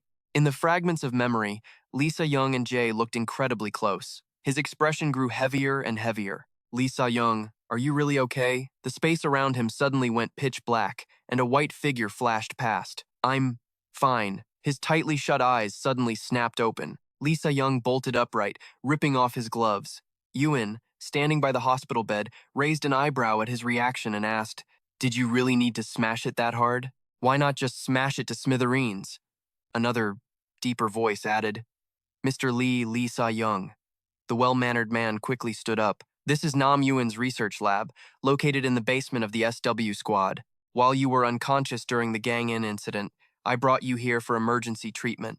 I gave you the antidote that Nam Ewan provided earlier." Ewan's sharp voice cut in challengingly. "Barging into my research lab and shamelessly taking over a bed comes with a price, and you will be paying it in full." He quickly tried to placate him with a promise. "Of course." The man gently continued to reassure him. "You're safe here, Mr. Lee Sa-young." Then he began his interrogation. "Where do your memories stop?" In Lee Sa-young's mind, the fragmented sounds of Jae's voice replayed. "Lee Sa-young, hey, Lee Sa-young." Remembering that face, he couldn't wait. He hastily checked his phone, his fingers flying as he sent a quick message. After sending it, Lee Sa-young waited in silence. After a long moment with no reply, he ran his hands through his hair in frustration. No answer. Ewan suddenly clapped his hands, cutting him off. "Well then," he rattled off, "you wake up, smash someone else's equipment, and then check your phone. It seems you've already contacted everyone you needed to. Shall we start our conversation now?" Lee Sa-young's next action made Ewan snap irritably. "Do you have any idea how much that's worth? Be a little more careful." But he paid him no mind, decisively yanking out the bundle of wires. "Send me the bill. And who hooked me up to this?" Ewan put his hands on his hips and gave a strained laugh. "Yoongbin burst in here while carrying you on his back. So I hope you'll forgive my little surprise gift. How is your body feeling now? Did the medicine help you recover faster?" Lee Sa-young gave a cold, curt nod. "Somehow, I'm fine." He rubbed his chin. "That's a relief. Next time you come across any more toxins, just send them over to the Pato squad, just as I thought. When one awakens and accepts the power of the system, all the wounds from before the awakening are healed." Ewan slowly stated his assessment. "Of course, in your case, the difference in your condition before and after awakening is exceptionally large. Is the level of awakening directly proportional to recovery ability?" The moment he finished speaking, Lee Sa-young's eyes flashed with anger. "Nam Ewan, don't cross the line." He bowed his head and sighed. "My fault. I get it," the man politely explained. "First off, HB has to deal with the other hunters. Everyone's already back with their own teams." Lee Sa-young asked, "Is World U the same?" He emphasized, "Yeah." This time, Lee Sa-young turned the question back on him. "Have you heard about it?" The man looked baffled. "What are you talking about?" He pulled up the blanket, his voice monotone. "Right. I guess you're not in the mood to talk. I had someone pass on the message that I'm doubling this debt." He got flustered and quickly cleared his throat. "This is the first I'm hearing of this, but I'm prepared for it. What happened was my fault, after all." Lee Sa-young cracked his stiff neck. Lucky for you that you get what I mean." A sinister glint suddenly flashed in his eyes. "Tell me everything you and that chick talked about, from start to finish." Alone in the apartment, Ui stared blankly at Lee Sa-young's phone screen. "I'm fine." He was slumped over with a miserable look on his face. There had been no contact after that one message. Slamming the phone down on the table, Ui snarled, "Fine my ass." He thought to himself that even if Lee Sa-young were to wake up, the country would have hidden the truth from the rest of the world by now, because the strong are always expected to just suck it up. A logical thought suddenly flashed through Yui's mind. That text was either a cover-up for Lee Sa-young's condition, or someone else sent it for him. He picked up the phone again, hesitating. Should I even bother replying? Yui mulled it over for a moment before slapping the phone face down on the table again. Suddenly, a familiar voice called out, "Hey!" A name popped into his head, Lee Sa-young, but when he saw it was Gozan, his expression darkened so much that it startled the other guy. Did I come at a bad time? Yeah, the day before the gang. In battle, you remember I took your grandmother to the hospital, right? Gozan explained awkwardly. I was going to tell you right away, but I got swamped with work, so this is the first chance I've had. Suddenly, Eui felt like his world was collapsing. Shit, no matter how messed up everything gets, that's something I can't forget. Did I seriously forget about Grandma going to the hospital? He cursed himself viciously. This crazy son of a bitch, Cha Eui. His dark expression made Gozan tremble like he was about to cry. Sir, are you okay? Yui calmed himself down, his voice softening. Yeah, go on. How is she now? Gozan quickly held out a stack of papers. This is a copy of the diagnosis and prescription? Yes, sir. The hospital says there's no change in her knee's condition. They said she'll recover as long as she keeps taking her medicine. Taking the documents, Yui looked them over carefully. Thanks. Only then did Gozan manage a relieved smile. It's no problem. Yui's gaze fell, his bangs hiding the worry in his eyes. As if he couldn't hold it in any longer, he squeezed his eyes shut and asked, So, how's Lee Sa-young? Gozan looked completely blank. Sa who, sir? Annoyed, Eui had to spell it out. Damn it, Lee Sa-young. I've had some personal stuff going on, so I haven't been in touch, the guy chuckled. Oh, you mean the captain. You were being so formal, it threw me for a loop. About that, I don't know either, sir. Hearing that, Yui had to swallow another wave of anger.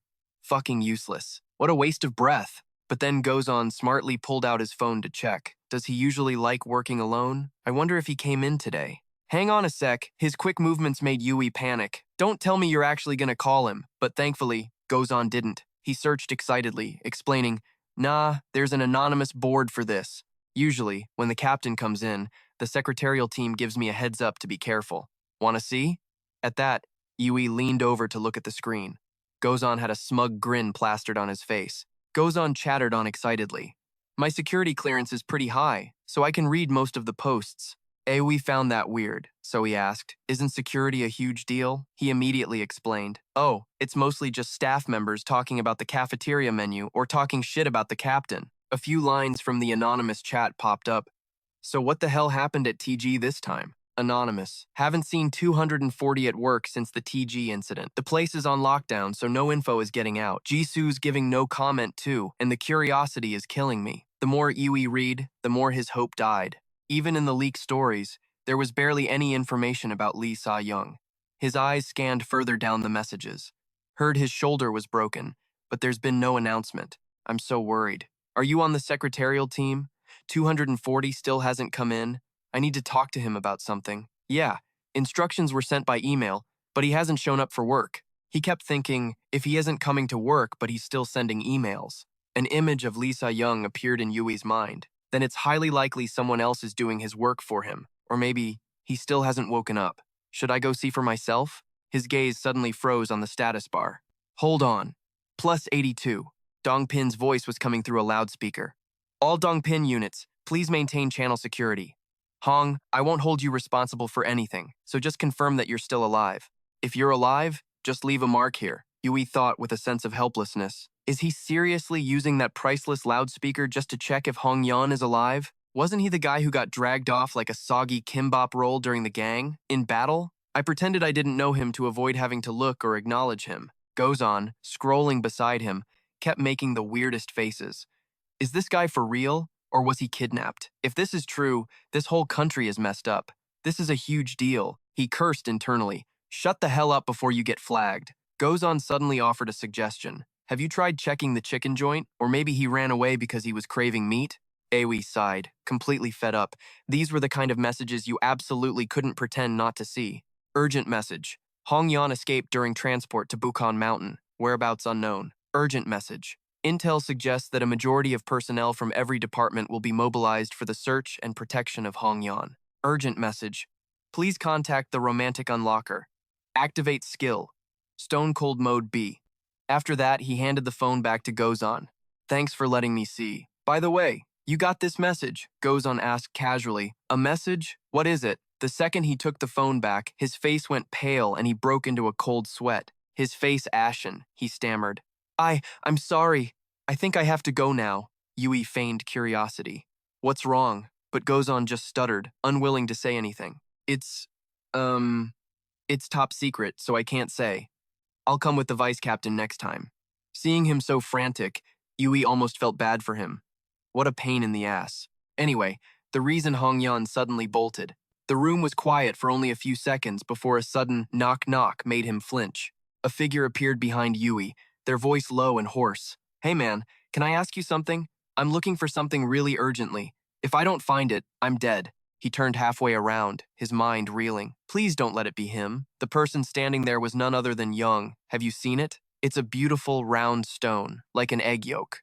Model. Seeing who it was, Un groaned to himself. Seriously? There weren't this many weirdo hunters back in the day. Why is every single one I meet a total psycho? And this guy's the worst of them all. Un figured reporting this would be a bigger pain than it was worth. Better to just give the guy the stone and get him to scram. Get in here. The guy walked in, looking around all excited. Wait, you work 2 jobs, Mr. Secretary? Why are you at a hangover soup joint? Un answered. Yeah, I work 2 jobs. Shut the door and get in. Only then did Yi-sung flash a cutesy-looking expression. You're so diligent. A true model citizen. You're awesome, Un thought, completely deadpan. He actually fell for that crap. What a dumbass. Then Un got down to business. But how did you find me here? You put a tracker on me or something? It dawned on Yi-sung. Ah, the chick found you. He then calmly explained the whole story from start to finish. It was probably born from a monster's magic stone, you know? The kind that can absorb memories. That's why it's so good at remembering and finding people. Yi-sung added, it's got a soul link with me, so we're, like, perfectly in sync. Un couldn't believe what he was hearing. No wonder he was clutching that thing for dear life during the whole fight. Un drilled down. Okay, let's say the chick led you here. Then how'd you ditch the surveillance team? Yi-seong grinned like an idiot. The moment I sense a magic stone, it's like my eyes just light up. Obviously, I broke out using my unbreakable will to get to it. And lucky for me, Dongbin wasn't around either. But one thing still bothered Un. Dongbin wasn't there? Yi-song said casually. Yeah, haven't seen him since the whole gang in battle. I called him, and he said he had some urgent business to take care of with, like Lisa Yoon or whatever. The moment he heard that name, Un rushed over to Yi-song. Yi-song, what's wrong with the team leader? Is he okay? The guy let out a huff. You mean you don't know? Un seethed at his accusatory tone. Unfreaking believable. He had to ask. Just tell me. The team leader hasn't shown up for work at all since the gang in battle. He's only been giving orders to the secretarial team through email, so everyone's been wondering what's up. Yi-sung's jaw dropped. Oh, so that's what it was. No wonder. He went on. It's probably nothing, but I heard them talking about some phase thing. Then they went into a dungeon together to find some clues. Those words sent a chill down Un's spine. A phase? What the hell is that? The second he asked, a frantic knocking echoed from the door. Un and Yi-sung instantly tensed up, on guard. Who the hell is that at this hour? A voice called from outside. Excuse me, the person asked again. Is anyone in there? Un narrowed his eyes. That voice. He relaxed a bit, recognizing it. Yoon Ga-yoon. Outside, she was pacing back and forth, muttering. Did he fall asleep? Un glanced back at Yi-sung, thinking, if this idiot wasn't here, I'd have opened the door by now. Why did he have to show up at this exact moment? He had no choice but to ask. Do you know her? Yi-sung nodded. Un whispered, do you high-rankers all hang out and eat together or something? How do you guys even know each other? I thought she was here for me, not Dongbin, but I guess not. So, Mr. Secretary, you know her? Un tried to dodge the question. Why don't we go back to that place you kidnapped me to? You know, the tile-roofed house? Yi-sung pouted, puffing out his cheeks. Thanks but no thanks. That place is super delicate. It needs maintenance after every use. Knowing his place, he snatched up his invisibility cloak and waved a hand. Fine. I'll just be quiet in the corner. You go deal with her. Ga-yoon's face lit up when she saw Un. Hello! He immediately put a finger to his lips. Hang on. To keep things quiet, Un started typing on a keyboard instead of talking. Ga-yoon leaned in, reading the message carefully. Someone else is here. Just call me Secretary Kim. She nodded obediently. I'm sorry for dropping by so suddenly, especially this late. Secretary Kim. Eun was understanding. It's all right. What's so urgent that you had to come now? Suddenly, Ga-eun got flustered and started typing awkwardly on the keyboard, just like he had. This is what Ga-eun typed out. I came because there's something incredibly important I have to tell you. This was the only chance I had to get away. I heard that a few months ago, dungeons started appearing where parts of the environment were altered. It's not a natural change over time. It looks a lot like what I've seen in my fragmented memories. Everything is covered in white ash, and these white monsters, things we've never seen before, show up in totally new forms. Team leader Nam Woo-in calls it the dungeon corrosion phenomenon. He says it feels like another dimension is invading ours. It's a secret that only a few top-level people know about. Corrosion doesn't happen often. All investigations are being done completely under the radar. My mission is to compare the world in my memory fragments to these corroded dungeons. So I compared what I saw in those fragments to the world we're living in now. As you've seen, the world in the fragments and our world have a lot in common, but there are also major differences. I think there was a specific turning point where the two worlds started to split apart. In the world from the fragments, the West Sea fissure never happened. Eun's mind raced.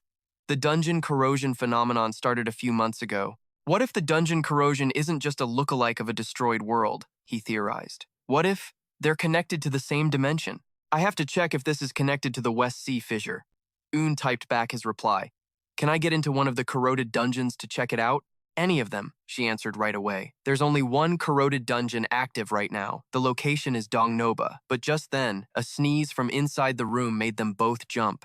Eun knew exactly who that was. He sighed, defeated. Didn't you say you'd be quiet? Ga-eun whispered. Who is that? Eun just came clean. Hong Yi-song. She broke into a happy smile. What's Yi-song doing here? Eun just brushed it off. It is what it is. Ga-eun, now buzzing with excitement, quickly chimed in. I don't know the details, but this is actually great. We should ask Yi-song to help us.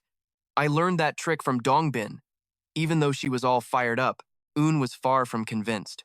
Ask that guy for help? Hey everyone, your admin is starving for likes. If you're enjoying the story, do your bro a favor and hit that like button. And if you're new here, smash that subscribe button so we can hang out again. Hehe. A dungeon is a mysterious, unidentified space that began appearing randomly after the day the fissures opened. The plants and monsters inside these dungeons are species that can't be found anywhere on Earth. The problem is, if you don't clear out the monsters inside, their population explodes. Once the dungeon can't handle the numbers, they start flooding out into our world. For that reason, dungeons that aren't needed have to be sealed. The ones that have a lot of valuable items are managed by the government or by various guilds. The Gaza Jung Rose No. 3 underground dungeon, previously owned by the government, was later transferred to the Pato squad. A loud bang echoed through the brightly lit room. Yusung laughed with delight as Guktak knocked out a guard. Good job, Guktak. My precious baby, you're number 1. He excitedly pressed the small orb in his hand. I knew this would come in handy, so I came prepared with this little toy. I've been dying for a chance to finally use it. The orb instantly split in two and began to glow in Yusung's hand. All the lights in the area suddenly went out. He and Guktak were so smug they were practically floating. See? I told you I'm awesome. Yoon Ga-ul asked Eun doubtfully. Are we really just gonna let him be like this? He could only let out a helpless sigh. Well, from the moment I decided to bring him along, I pretty much expected this would happen. He's an awakened who can cause a ruckus at an entire auction and then quickly escape from the guards chasing him. They were pale with fear but couldn't stop him. Yu-sung was certain that in a place with no one watching him, he'd be so happy he'd be bouncing off the walls. A guy who's a headache as an enemy, and both useful and a headache as an ally. He turned to reassure Yoon Ga-ul. Anyway, thanks to you luring him over, we were able to get here this quickly. We didn't waste any time. She scratched her head shyly. It was nothing, really. I just learned from Mr. Dongbin. Yoon Ga-eul had used the method of non-stop praise, which made Yu-sung puff his chest out with pride. Hong Young is the best craftsman in the world. You have to help us. This is about a dungeon erosion. You're obviously the most skilled person for the job. You're so damn good. The genius Yu-sung was on cloud 9 but still pretended to be humble. Ahem. Now who would go around calling me the greatest craftsman in the world? Guktak hopped over and placed a card in Yoon Ga-eul's hand. Ah, thanks. Yoon guessed it was an ID card for the Fissure Management Bureau. She carefully slid it into the scanner. The door opened, revealing a terrifying dungeon on the other side. Yoon Ga-eul froze on the spot. She quietly suggested, We'll just poke around near the entrance of the eroding dungeon, and then we have to get out immediately. Everyone got that? Yusang leaned forward, looking extremely interested. Let's go! I want to see what a dungeon erosion looks like with my own eyes, Un asked Yoon Gaeol with concern.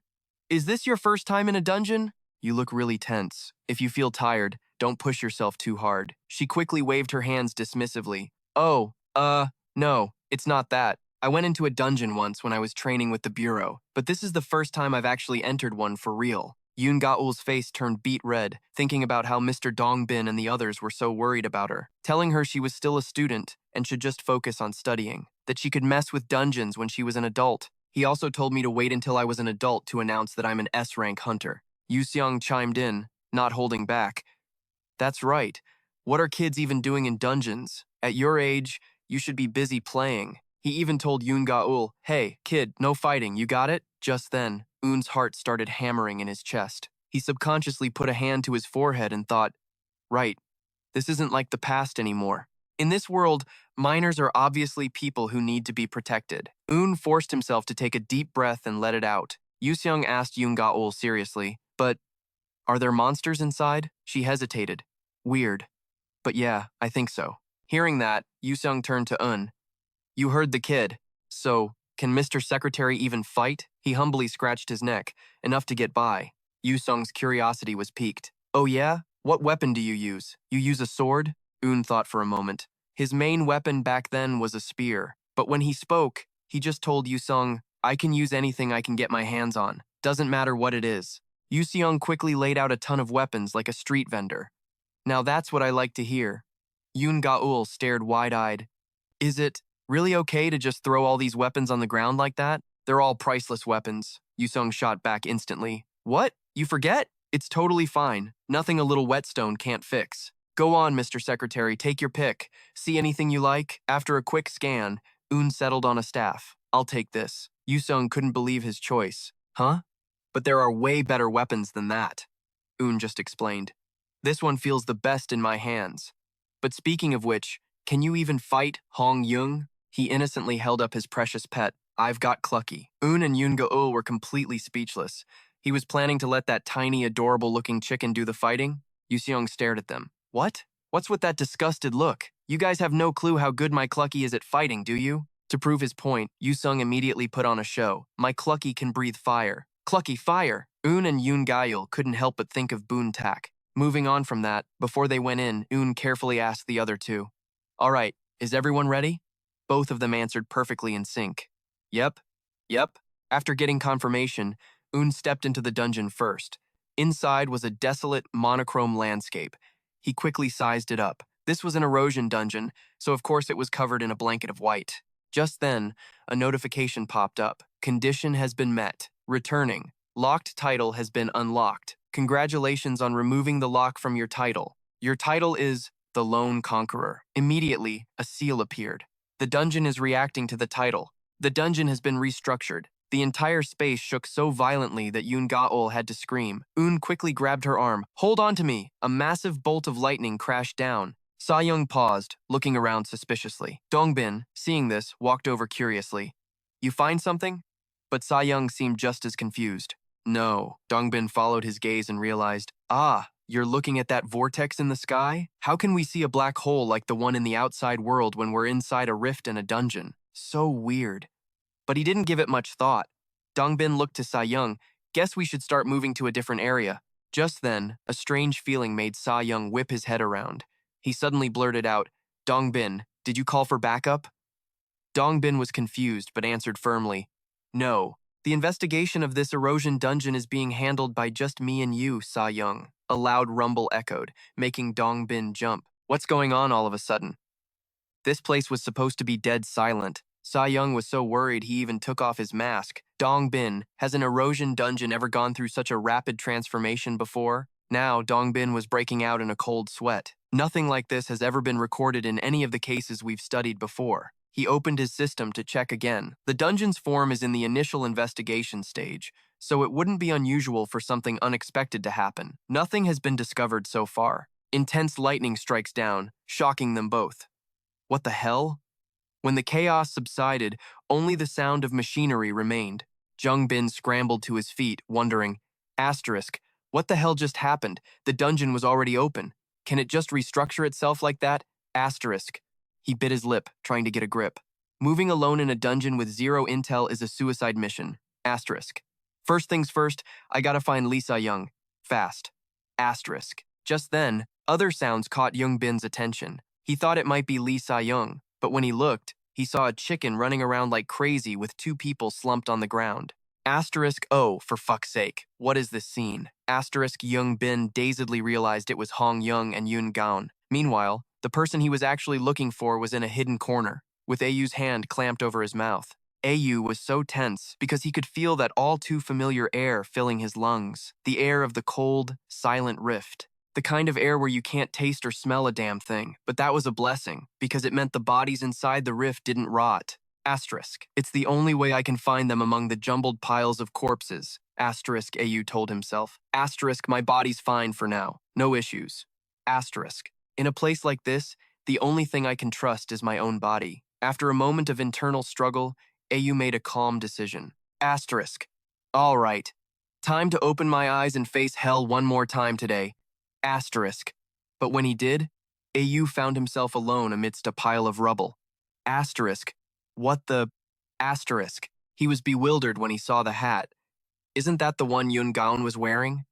And the staff next to it was the one he got from Hong Young before coming here. Ayu anxiously gripped the staff, repeating to himself, asterisk, this is the underground dungeon at Gaza Jongno number 3, right? It's not the rift, asterisk. He used his search skill and found no traces of anyone nearby, asterisk. What about Yoon Gaon and Hong Young? Where are they? Asterisk. Ayu shot to his feet.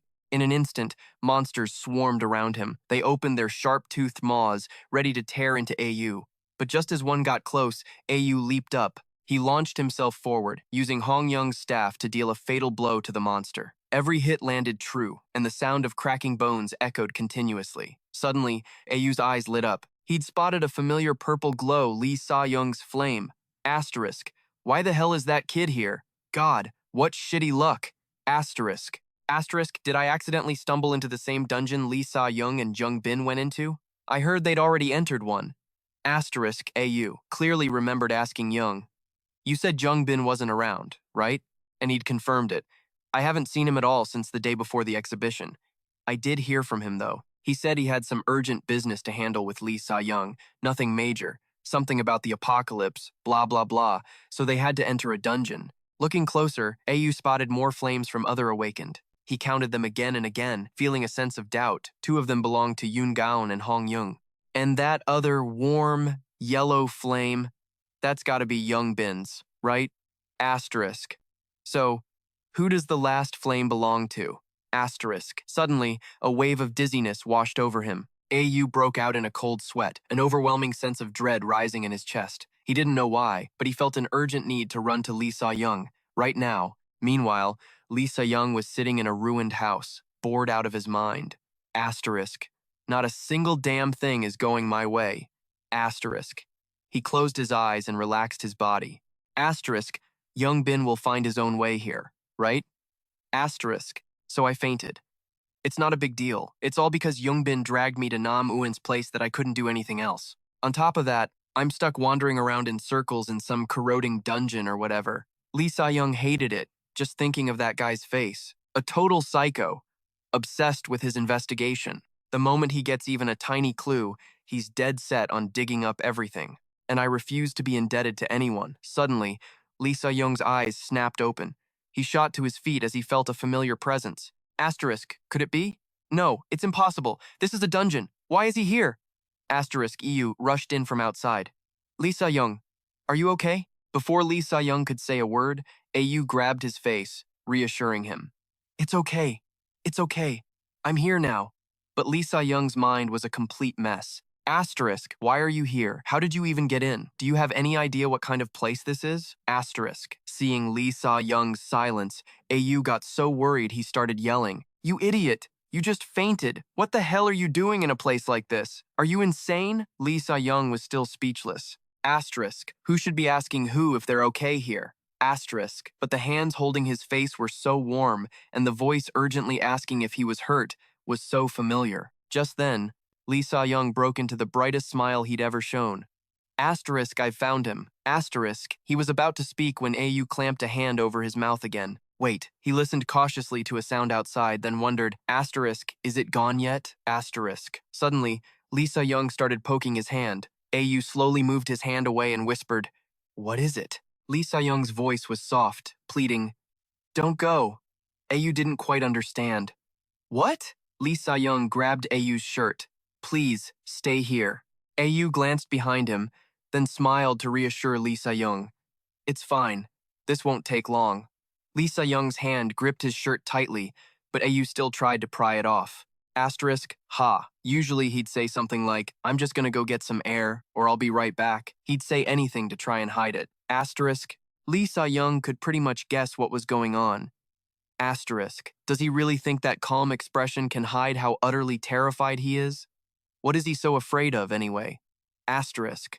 AU said softly to Lisa Young, it's really okay, I'll be right back. A wave of anger swelled inside Lisa Young. Asterisk. Yeah, right, this really pisses me off. Asterisk. His baseless confidence, his reckless self-sacrifice without a single look back. Everyone around him cheers him on as a hero, egging him on, pushing him forward. Because he's strong, he has to save everyone.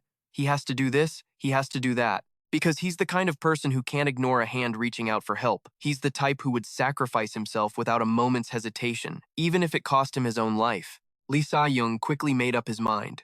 Asterisk. If that's the case, then someone needs to stop him from charging ahead. That person has to become his chain, right? Asterisk. With that thought, Lee Sa-young spoke in a dead serious voice, Hyung, but what came next was, I'm in pain. Because Lee Sa-young knew this was the one chain made just for AU. He always had a soft spot for the weak. AU froze and asked, you're in pain? Lee Sa-young clutched his head, putting on an act. Yeah, I'm a little dizzy.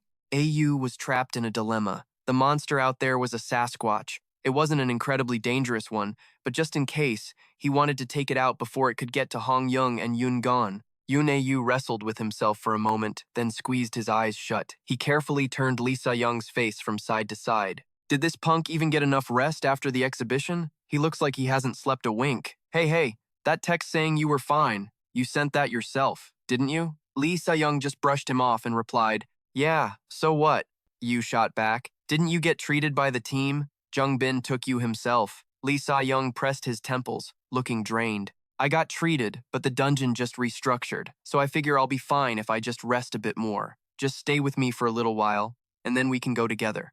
It's not like you need to get out of here right away, Hyung. Besides, Young Bin will find his way here eventually. AU had to play dumb. Young Bin. So Young Bin's here too? At that moment, he confirmed that the owner of the flame he'd seen earlier really was Young Bin. If it's Young Bin, they can probably handle that Sasquatch.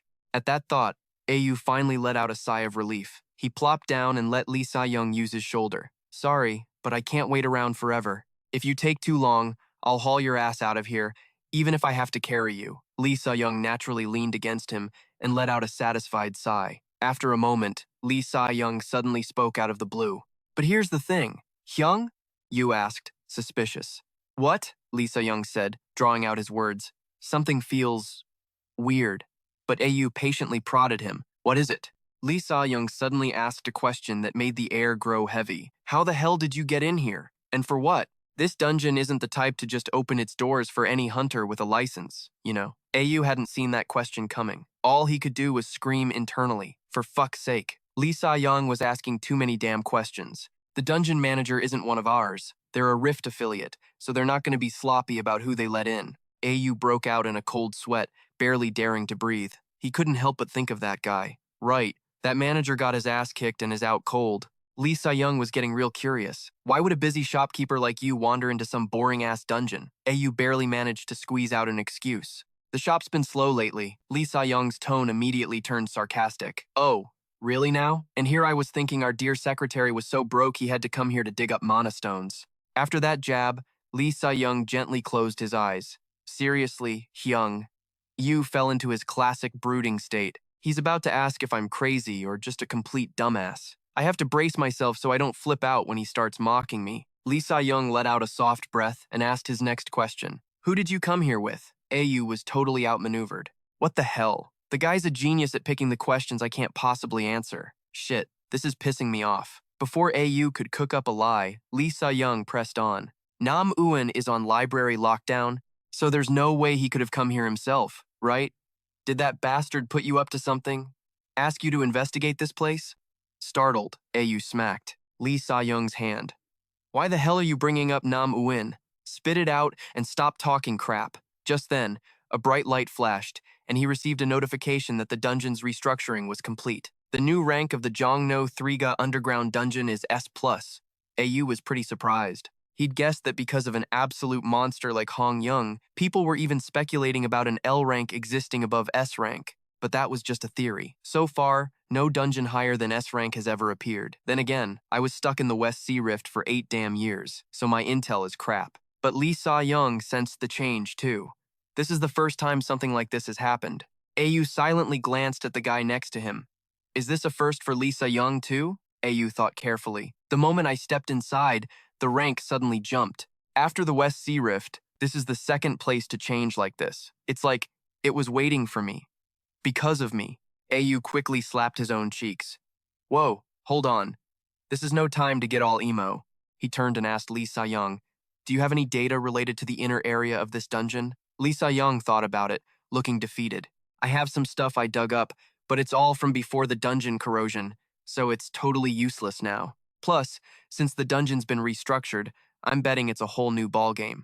Of course, we'll have to investigate to be sure. Ayu's face was swollen, but he still made a serious assessment. Dungeon corrosion, dungeon restructuring. This is all just like the West Sea Rift, and I'm the only one who knows it. Could this dungeon corrosion phenomenon be connected to the West Sea Rift? Lee Sa-young called out suddenly, Hey, Hyung, are you some kind of masochist? Ayu's face was a blank slate of confusion. What the hell are you on about now? And you've got a fetish for spouting bullshit?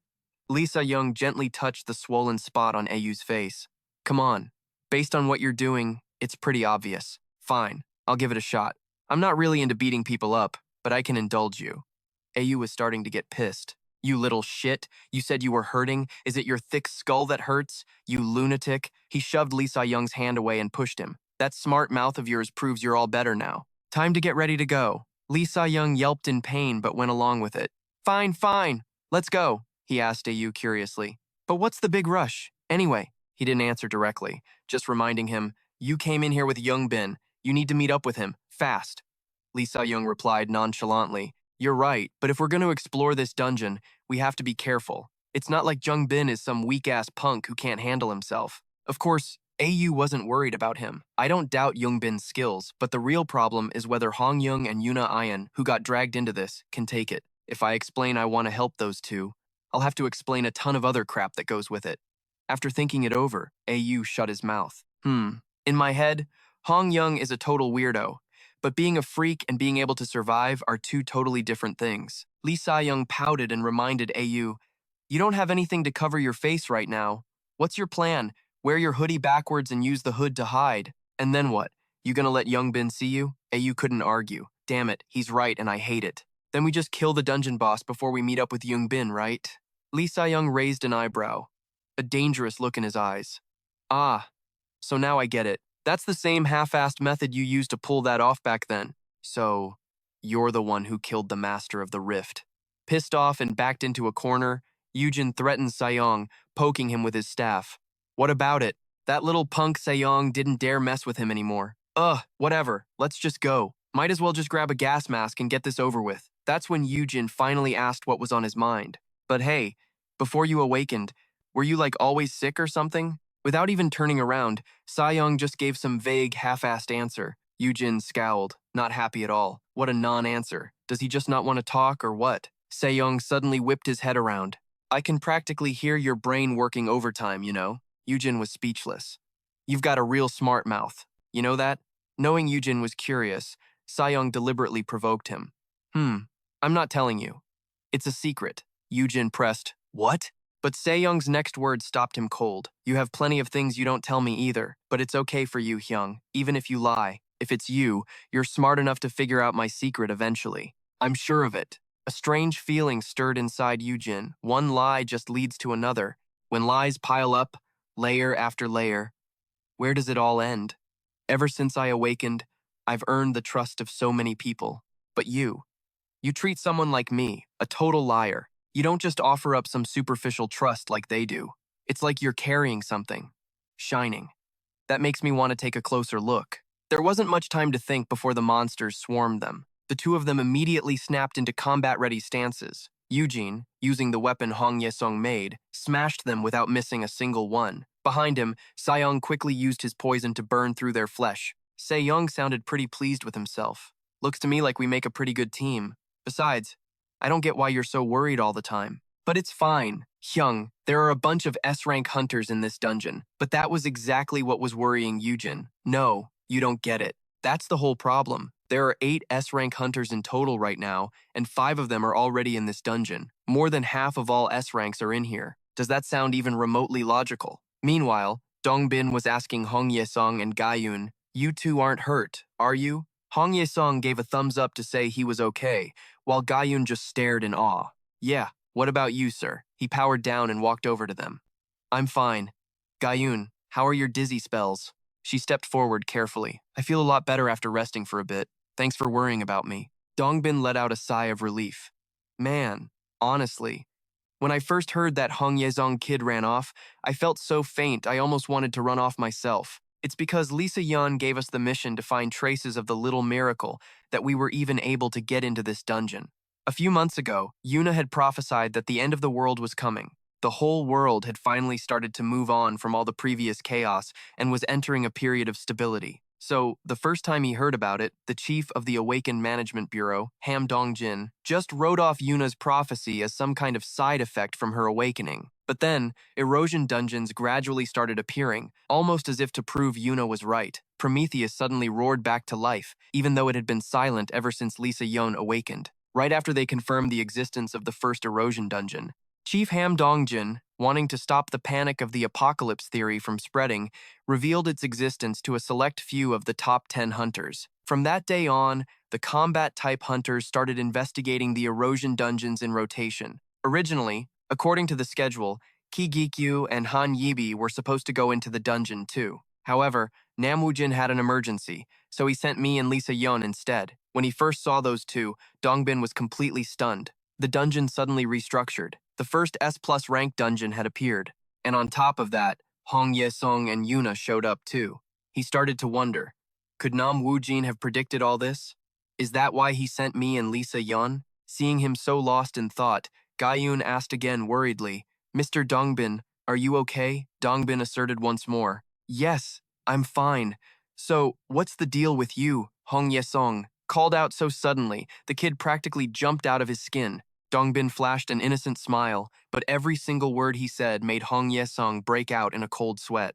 "You did suddenly disappear, after all, sending the entire management bureau into a complete panic. So how did you end up in an erosion dungeon, and why are you two together? I'd really love to hear the whole story, from start to finish." Knowing the kid wouldn't be straight with him, Dongbin sighed and stepped forward threateningly. "Just so you know, the right to remain silent doesn't apply here.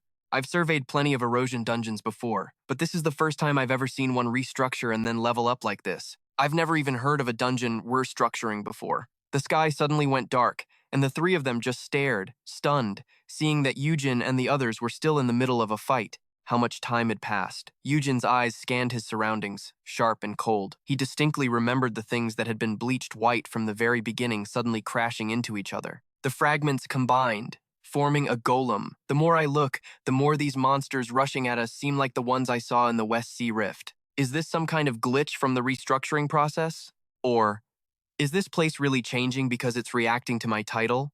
Eugene turned to Se-young. "We should stop wandering around aimlessly. We need to regroup with Dongbin and the others." Hearing that, Se-young sounded a little pissed. "And here I was, wondering what you were so busy thinking about. What makes you so damn confident? Are you just ignoring everything I said?" Eugene shot back. "I listened to you. That's how I came to a logical conclusion." Suddenly, Se-young grabbed his shirt, teasing him. "Oh, logical, huh? Fine. Then take off that hoodie first, and then we'll talk." Eugene remembered every detail and was floored. No wonder. When I first ran into this punk in the rubble, he was whining and clinging to me. "Hyung, I'm hurt." "Hyung, I'm so dizzy," Eugene thought to himself. So he was just putting on an act until he couldn't anymore, huh? His face went completely blank. What the hell was I even expecting? Eugene slapped his hand away. "What's your problem now?" Se-young put on an innocent act. Hey now, I was just a little curious, that's all. Hyung, you always act like you have to take responsibility for every little thing. That's a really useless way to think.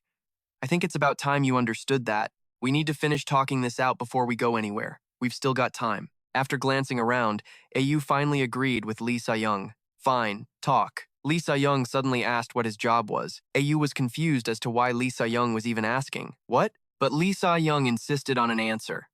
Answer me. What is your job? Yu answered blankly. A part-timer at a hangover soup shop. What else would it be? Lee Sa-young seriously pointed to himself and asked, and what's my job? Yu hesitated before answering. A hunter. Lee Sa-young broke into a wide grin. So, take a guess. Between a hunter and a part-timer at a hangover soup shop, who do you think is going to catch the dungeon boss?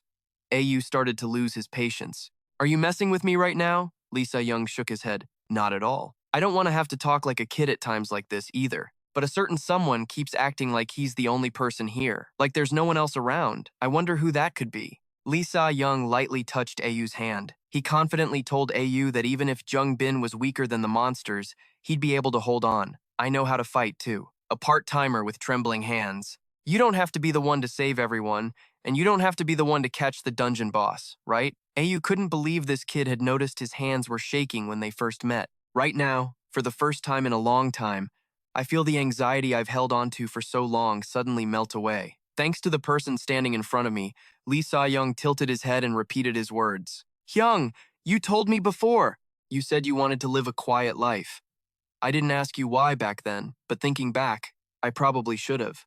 But from what I see, nothing you're doing seems quiet at all. Lee Sa-young leaned in close and asked Yu directly, do you really want to live a quiet life, Hyung? Those words made Ayu remember.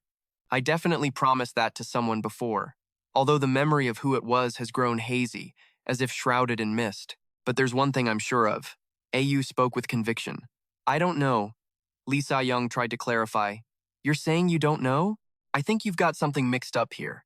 Living a quiet life and saving other people are two totally unrelated things. Ayu had asked himself, why do I have to save other people? For what reason do I keep having to sacrifice myself? That question was settled a long time ago. Now he just asked back, since when do you need a reason to save people? To Ayu, living a quiet life was a wish someone else had for him, but saving people was something he could times do. If I hesitate and miss the chance to save someone, asterisk that's times what I think is stupid. He judged himself seriously. I already told you I make judgments based on what's logical. Besides, I'm responsible for this dungeon. Let's say what you said is right. Jung Bin is pretty weak and can't face the monsters, so he's no help. You have poison powers, and you've seen the monsters. The dungeon boss will be a golem too. You think you can melt it with poison? Ugh, fine. Let's just say you can melt it. It's still an S+ rank dungeon boss. Melting it will take a ton of time. It'd probably be faster if you and I just teamed up and beat it down. And the reason I said we need to regroup with Jung Bin is because there are other people over there. I want to save them. Lee Sa-young was so frustrated he looked like he was turning blue. Who else is even in here besides you? Ayu finally confessed. Hong Ye-sung and one other person. Lee Sa-young's face darkened when he heard that troublesome name. Why the hell is that bastard here? And who's the other person? Ayu repeated the reason Ye-sung had followed him. He came to find a magic stone. Lee Sa-young was choked with anger. For fuck's sake, just give it to him and cut ties already. Ayu, being yelled at, didn't know what to do. I was going to, but something complicated came up. As expected, bringing up Hong Ye-sung didn't salvage anything. Ayu tried to change the mood.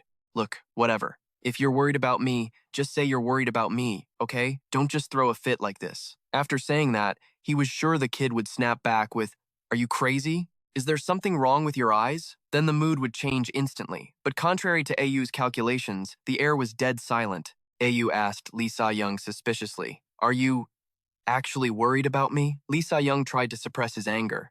So what if I am? Am I not allowed to be? Why do you look so surprised? Suddenly, the air between them became suffocating. Lee Sa-young asked him, what would you do if I said I've been waiting for you all this time? Ayu's eyes filled with disbelief. Just as he was about to speak, a deafening sound cut him off. The force from that spot radiated all the way to where Ayu and Lee Sa-young were. Ayu shielded Lee Sa-young while activating a skill. Jung Bin is over on that side. Unexpectedly, under such a powerful attack, the one holding up was Ye-sung. He worriedly asked Yoon Ga-yul, is Jung Bin awake yet? She replied, flustered. He's still not awake. Yi-sung looked at his hands as another blow came down. He was trembling, on the verge of tears. Both me and this shield. We can't take any more of this. Lee Sa-young suddenly appeared beside him and asked, "What's this? What's wrong with that Youngbin guy?"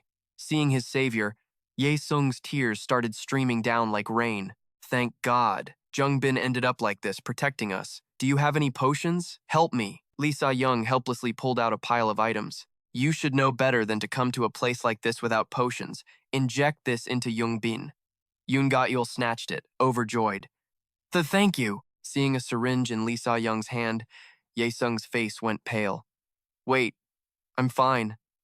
I'm really scared of needles. With a soft times thwip asterisk, Ye-sung's whole body deflated like a popped balloon. Where are you going? Are you planning to use poison to take care of the golem? This shield I made can't block poison, you know. Lee Sa-young didn't even turn back, calmly telling him, I'm not using poison. I'm going to smash it to pieces. Ye-sung yelled in disbelief. What the hell are you thinking? That's impossible. Just then, another of the golem's punches came crashing down. Ye-sung's eyes were wide with terror. He's insane. A figure ran up along the golem's arm. Another loud crash rang out. With a single move, AU had punched straight through the golem's arm. The person in front of him sent Ye-sung into a state of total shock. How is this even possible? The opening scene was intense as a small body prepared to fight a giant hand. Lee Sa-young used all his strength to leap away and dodge. In that instant, AU was standing right behind him. A stream of dark power suddenly wrapped around Lee Sa-young. He snapped, Shit, get this off me right now. AU was trembling. I seriously only need to take one more hit and I'll pass out. This whole place is going to be destroyed. Forgive me. Lee Sa-young was furious. Hong Ye-sung, do you have a spear? Hearing that, he looked completely dumbfounded. What spear? That's mine. Hand it over, Yu-sung suddenly yelled. That giant spear? Since when was that yours? Sa-young shot back. I won it at the auction. So what? You want me to pay you for it right here, right now? What good is money in a place like this anyway? All right, fine. First, let's just see what you can do. You need some explosives? I can give you some. He refused. Don't need 'em. Yu-seong saw Sa-young starting to walk away and called after him. Hey, where do you think you're going? Do you even know how to use a spear? He answered nonchalantly. Nope, Yu-seong screamed from behind him. He thought to himself, Asterisk, I want to go to him right now, this very second, but even if I could teleport to his side, there's nothing I could do to help. Asterisk. The sudden rush of thoughts made Sa-young grit his teeth. His mind was a total mess. Asterisk. I want to be the only thing that can hold him. Sometimes, I want to be the chains that bind him. Other times, I want to be the wind that stirs the waves. Asterisk. Then Sa-young yelled, Catch! The Sa-young of the past looked on, completely dazed by the reality in front of him. The more he remembered the past, the colder the decisions in his heart became. Asterisk. Do I really want to live a quiet life? Did Hui-young just ask me if I want to live peacefully and quietly? Asterisk. His body shot forward like the wind. Asterisk. I don't even know anymore. Asterisk, Sa-young thought as he ran. Asterisk. Nobody ever taught me how to live a peaceful and quiet life. Asterisk. Asterisk. Even becoming so damn good at helping people that I mastered everything was completely useless in figuring out how to live peacefully. Asterisk. He was lost in his memories. Asterisk. But, anyway, the reason I wanted to live so quietly was because I was carrying the guilt of being the only one who survived. Asterisk. Sa-young recalled the painful memories, along with the regret that he couldn't get a single one of the people who went in with him back out. In that moment, his eyes flew open in terror. Asterisk. I can't let myself make waves in a world that has finally found the peace I always dreamed of. Asterisk. An image of Dong Bin began to form in Sa-young's mind. Asterisk. From the moment I woke up, everything felt completely empty. Asterisk. Asterisk. And besides, there was nothing left that I wanted to do. Asterisk. He remembered those cold eyes. Asterisk. It was like sinking deep underwater. I chose to say goodbye and covered my own eyes. Asterisk. Sa-young dug through his memories of that beloved city. Asterisk. Everything I once knew was slowly vanishing. My life was gradually being filled with things I had never known before. Asterisk. This world has no place for me to return to, nowhere I belong. Every day I continue to live is a burden.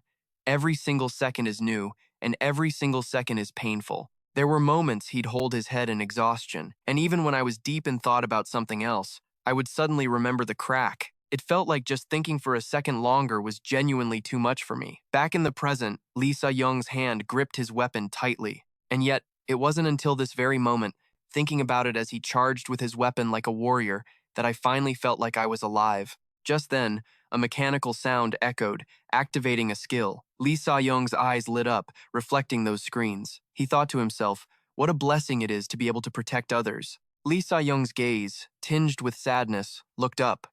Having someone waiting for you is a joy.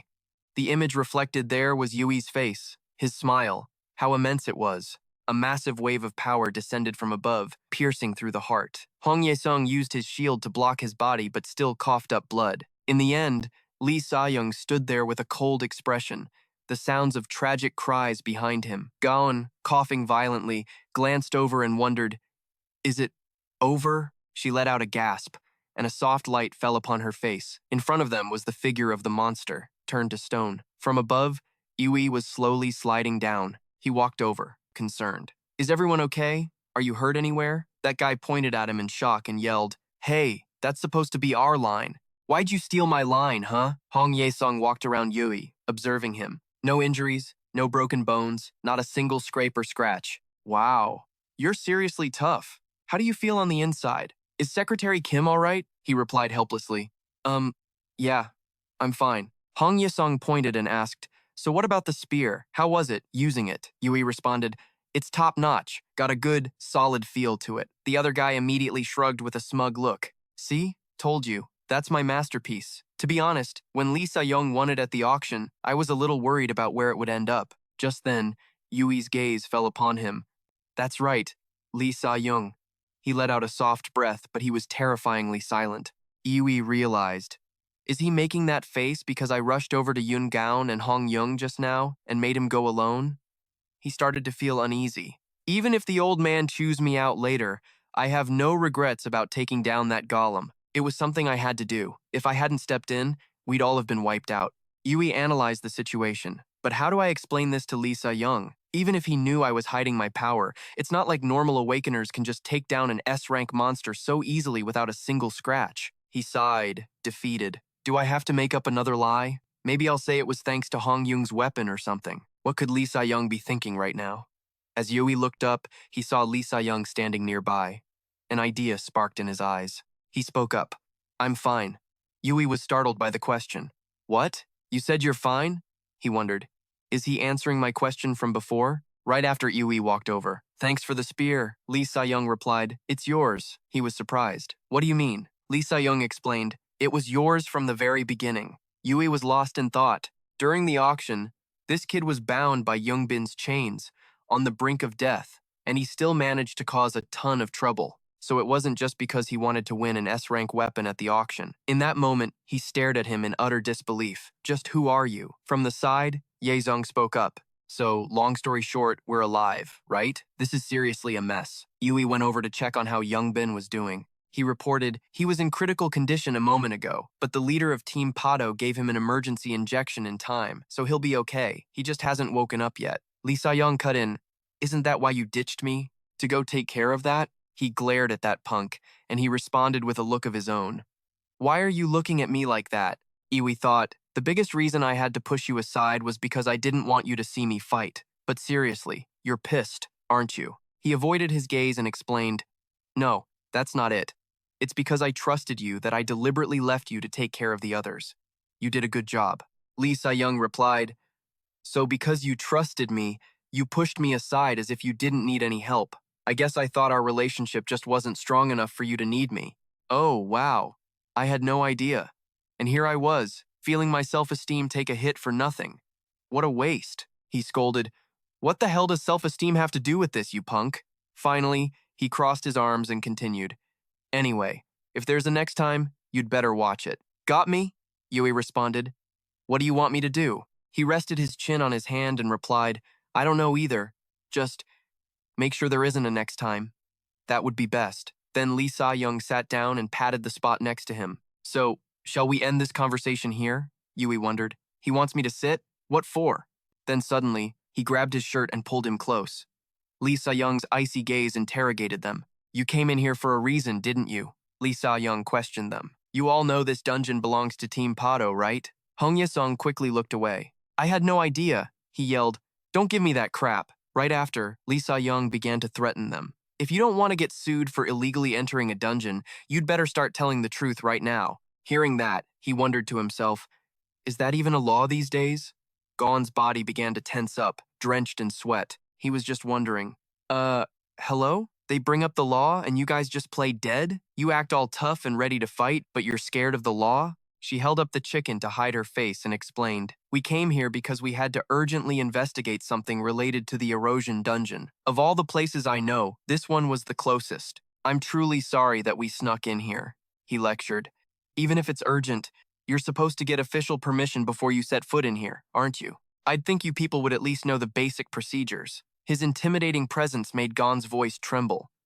Well, yes, that's true. But about that, Lee Sa-young pressed on. If it was that urgent, then that arrogant bastard Ham Seong should have at least signed a confirmation for you. Let me see it. A moment later, he sat down and thought to himself, was I a bit too harsh? Gon replied in a small voice.